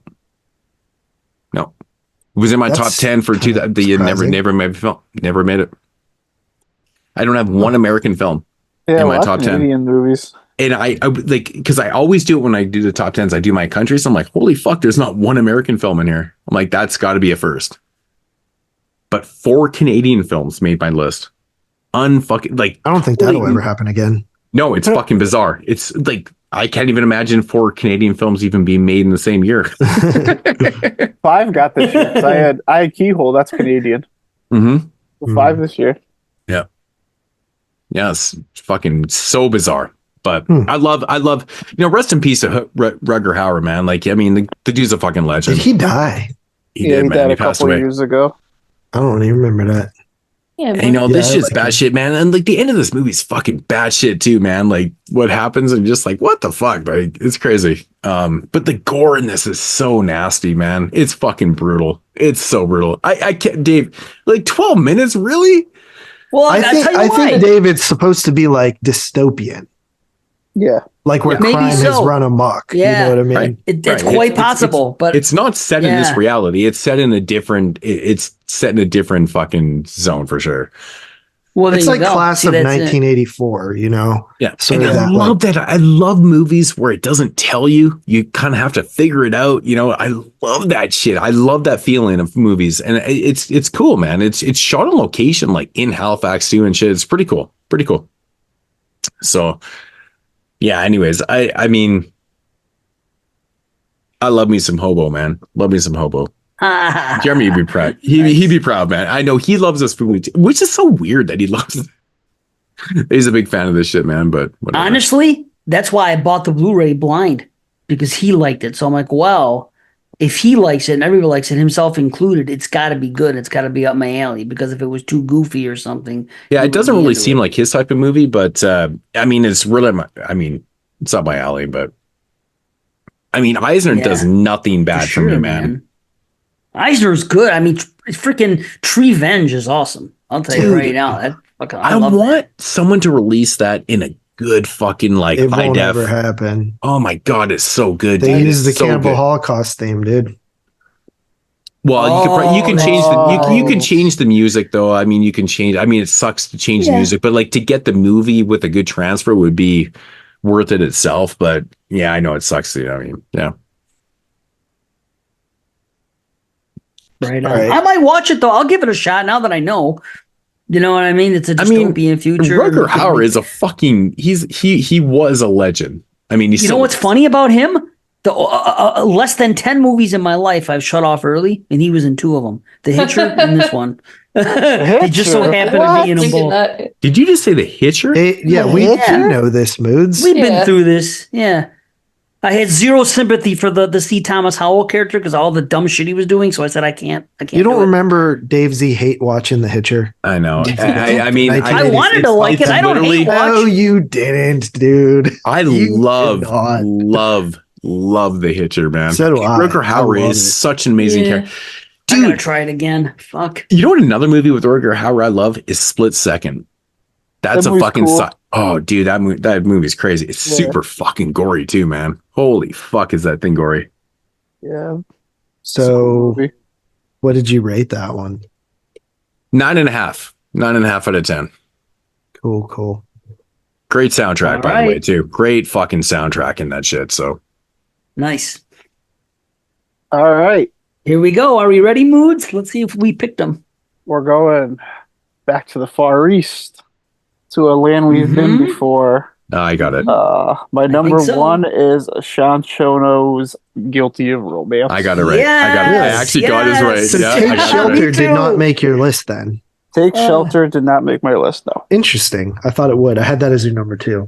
You know why I knew you picked this movie? Because you were lobbying so hard for JP to watch it. I could tell how passionate you were about it. Damn it. You were borderline getting angry with me from telling him not to watch it. I'm like, this has to be. Yeah, Dave Z really sold me on not watching it. This was the thing. I was not my number one at the point that we had that conversation. I decided today because my 1, 2, and 3 just kept swapping. Yeah. But yeah, it was just I felt like this was definitely a horror movie, and I just didn't want to him to be dissuaded thinking this wasn't a horror movie, because I know he really likes Coldfish, and I think this movie's really similar to Coldfish. And I love Coldfish too. Son of a bitch. So that's why I was I didn't want to that's why I used to well, Mood said it's not really horror, but I think this movie's like Coldfish. I think you'd like it a lot. I just never reiterated my fucking thoughts, my original thoughts on it. You said you weren't counting it. Those were your words. That's why that combined with Dave Z saying it was 2.5 hours. I was like, all right, I guess I'll skip it then. Yeah. That's why I was trying to save you. I was like, he can watch 2 movies instead of 1, and one that he may not even call horror. That's where my mind was. No, I think watching this over 2 movies is a better choice, though. Guilty Romance is great. My biggest pet peeve is someone's number 1 being a film I haven't seen. Drives me nuts. Fucked you, man. He fucked you. No, you did. No, Mood said it's not on my. How could I do it? I did not fuck him. I always said check shit out on your fucking. You said you're not counting. Because this is the thing, though. Because we actually had a conversation about Take Shelter. That is true. A few weeks ago too. Where Moods felt like Take Shelter was definitely not a horror movie, and JP was more open to the idea. So yeah, I felt like this was a movie that could go either way. But those are conversations when you have them, and it's I thought I just watched. Yeah, at the time, Guilty of Romance, and like I said, it took me a few days to realize it stuck with me all week. I literally thought about it all week, and I'm like, oh my god, dude, this movie is so fucking horrific. I'm totally counting it, but I'm not going to say anything. On purpose. Well, I almost buy it was calculated. It was calculated. I was being diabolical. I was being diabolical for sure. He fucked you, not me. All I said was, dude, be careful. I was being open. I was kind of conflicted. I almost watched it. Did you guys not catch me when I say, hey, sometimes your thoughts or your ratings or whatever change and wink, wink? I literally look in the fucking text or look in the message. There's a wink thing, and for that. go back and check it out. That's what I'm referring to, because I was literally referring to Guilty of Romance because I was making my list. So who won then? I got 1 out of. I got 1. Who won? Number ones. Did anybody get a number 1 right? Yeah, me I got and 1. Moose. I got 1. We just got Tyler's right. Yeah, we got Tyler. Okay, so how many 2s did you get right? None. Here's my 2s for Mood's Father's Day, for Tyler Sleep Tight, for JP Cabin in the Woods, and for Carly the Woman. Okay, so you two need to decide what you're banning. Well, we know it's not going to be 1993. Okay, yeah, but before you decide that, Guilty of Romance. Yeah, shit. Yeah, I'll be quick on this because we already kind of talked about this plot wise, but I kind of this is the second time I've seen this, so I had a little bit of idea what to look at going for this, and I kind of have a cool interpretation. I think this film is basically a psychosexual nightmare. Sean Sono, like I was saying, is really good at writing female characters. And this movie is kind of a movie about women attempting to take back their sexual powers from the men who oppress them. That's what all 3 of these characters are cinematically linked by that. You have the wife, Azumi, who's this very domesticated housewife, and then once she gets it's the modeling is a gateway for her, and this stuff starts to arouse her, and she keeps going deeper and deeper, and she's breaking the chains from the domesticated lifestyle her husband's keeping her down from. You have what's her name, Mitsuku, who's the elite professor at a college. but like by night she's like a hooker, and it's when she like really like has her freedom and like is broken from like the chains of like what's expected from society to like is like really free to like explore like her dark impulses and all like the depravity in her life, because she's like definitely like the most sadistic of these. She's like a dark force that's kind of like pulling like Azumi into this world, and then like more tie as you learn more about these characters, you kind of like get more of a background, and like I think that's probably the biggest development you get from the Mitsu character. And then finally you have Detective Yoshida, and this is where I think Dave got a little confused, where like Azumi, like it starts as a story about Azumi, and then like she like joins Mitsuko in her own storyline, and then that's like storyline A, and then concurrently going on you have like Detective Yoshida, who's like investigating, and like the stories are eventually like gonna cross paths, but she's having like an extramarital affair, and that's like her way of like breaking her own like oppression, like rebelling against like the system against her. So like it's really in the interesting thing about this film is that, this philosophy is all good and all, but the film doesn't outright say it's better, and it brings it to like a really dark place where like we were talking earlier, like a character gets murdered, and it's like really spellbinding, like watching like how the stories like intertwine in like the more depraved thing characters keep going to. You're wondering like which character is gonna get killed, and there's like it's just like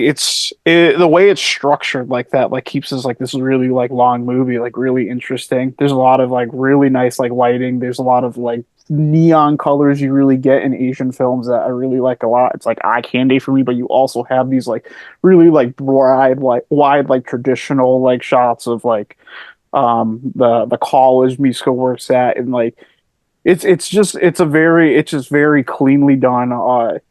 It aids in the storytelling. The camera work, it has like most Japanese films that has these way of like gliding and like peeking in, almost like kind of like looking over the shoulder of these characters, and all that's really good. The way this just the story tells are like really impressive to me.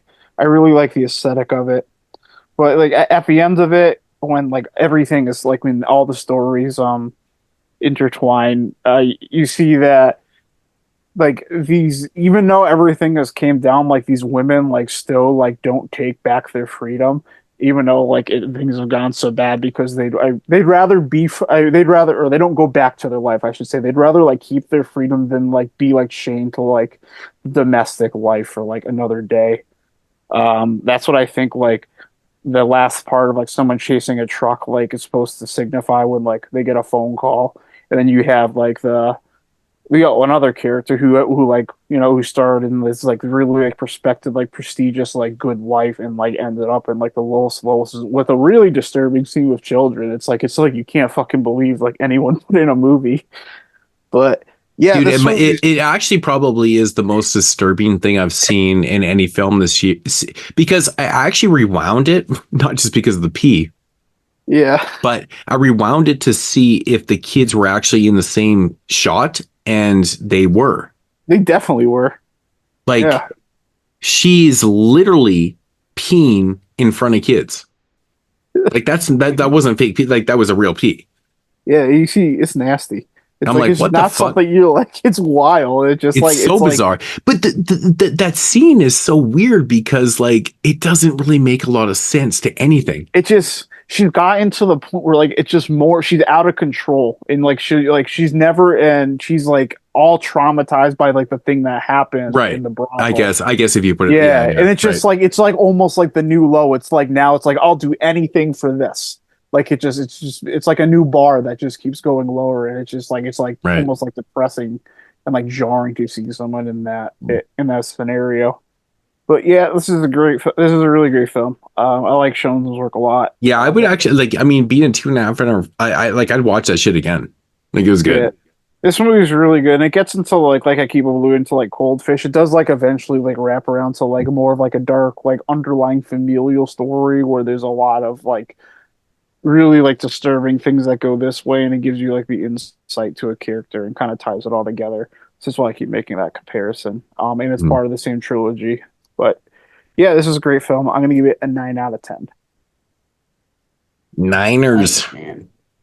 Oh, I guess I gotta watch it again now that I know it's concurrent. It's a good film, man. It really is good. Yeah, well, So what did you guys decide? Oh, we didn't even talk about it. So now what happened? Moodz and I each got one number one right. So that's the end of it, or we go to number two? Yeah, I got no number well, twos. Neither of yous have number twos. So. No, Dave Yeah, I got do. a number two. Dave got. I got two number twos. Didn't I get you and Carl? Oh, okay. I asked Well, you then that. You Dave said you clearly didn't. wins. Then, of course. Moodz can't almost even- had a chance at winning, man. Well, I'll tell you what, Moodz. Just because I'm a sweet guy, I'm not going to remove 93. Just to do you a Are solid. you going to add you, one because- or remove one? You're welcome. I and honestly plus- love 93. Okay, even though it's my least favorite, I'm gonna roll the No. dice. I'm gonna Tell take me. out 71. Thank you. You're the best, Dave. Tyler said if he won, he was going to double up on 71. So I I'm not even revised the joking. plan. I revised the plan because yes, I would want 71. Dude, I What if can't this year. There's too much in 71, and I got the slasher show. I can't fucking go. When we did 1970, there was so many movies to watch, and it would be the same for 71. So I'm actually hoping for a 90s and an easier time. I Just 'cause would got- have you know, So JP, do we have like a random older year in there? Is that how it's working? No, because we know our random older year already. Oh, and that's what 30. No, I forget what it was, but I was actually going to say me, you, and Tyler should do that one just at some point soon. Yeah, very, very soon. Yeah, there's like what? Because I 10, think there's only like 12 films to 12 watch? movies. Yeah, or it's Yeah, probably it's, like it's super easy to do. I forgot you guys had that one. Yeah, We drew cool. it last fucking show. That's yeah, great. yeah. Yeah, we Well, the actually did 41 that show one. that we did was Yeah, actually it really was fun. fun. It was Yeah. fun to do. Yeah. So, Yeah. if All right, I you would have guys won, ready? I would have taken out Yes. 95. Or we sounded desperate. 95 is okay. I need to go to 97 bed. sucks. I was playing nice with 93, and I don't think Shut up. 97 and 98 are that bad. 93 All is right, actually. here we go. decent, You man. ready? Yeah, no one cares. You're gonna miss Come it. on. You're gonna miss it. All right. So the next. Wait, I lost the randomizer. Hold on. Come on. So the Anticlimactic shit. available choices currently are 73, 74, 75, 77, 78, 79, 90, 92, 93, 95, 97, 98, 99. No 80s? No. Just No, because we just did 80s. And then we did 2000, so that Right. gets I No, can't 2000s? no. Yeah, no, because we're doing 2000s right now. So we're not. No, we're No, not. we're not. This is 2011. This is like, But we 2000 lumped plus. 2011 into the 2000s. Yeah, because there's only 2 years that were available, Yeah. 11 and 12. Right. Yeah. Understood. All right. Yeah. You ready? 70s. Get set. Go. It is a 70s. Yes. No. Yes. Yes. Yes. Yes. Yes. It is 1975. Yes. That was my number We two. still I'll have take it. never done a 7, 8, or 9. It's driving me crazy. Why Oh is my this? God, why is I this know. fucking happening? Why can't we get a later fucking year? Dude, we've never had 75. a 77. So now we've done 85. 87, 97, 2007. What the fuck is? This is so Yeah, weird. 80. You know- we've done 85, and we've done now. This will be 75. You know what we get to watch? I'm going to pull up a list here in a second. Sallow, baby. So 75, just Oh, briefly on Letterboxd. We'll have to double check the years on a lot of these and stuff with IMDb. But we got Jaws, Rocky Horror, Solo, Deep Red, Stepford Wives, Shivers, Atman, George Romero's Amusement Park, Black Moon, Devil's Moon's Reign, good. The Beast. That movie's weird.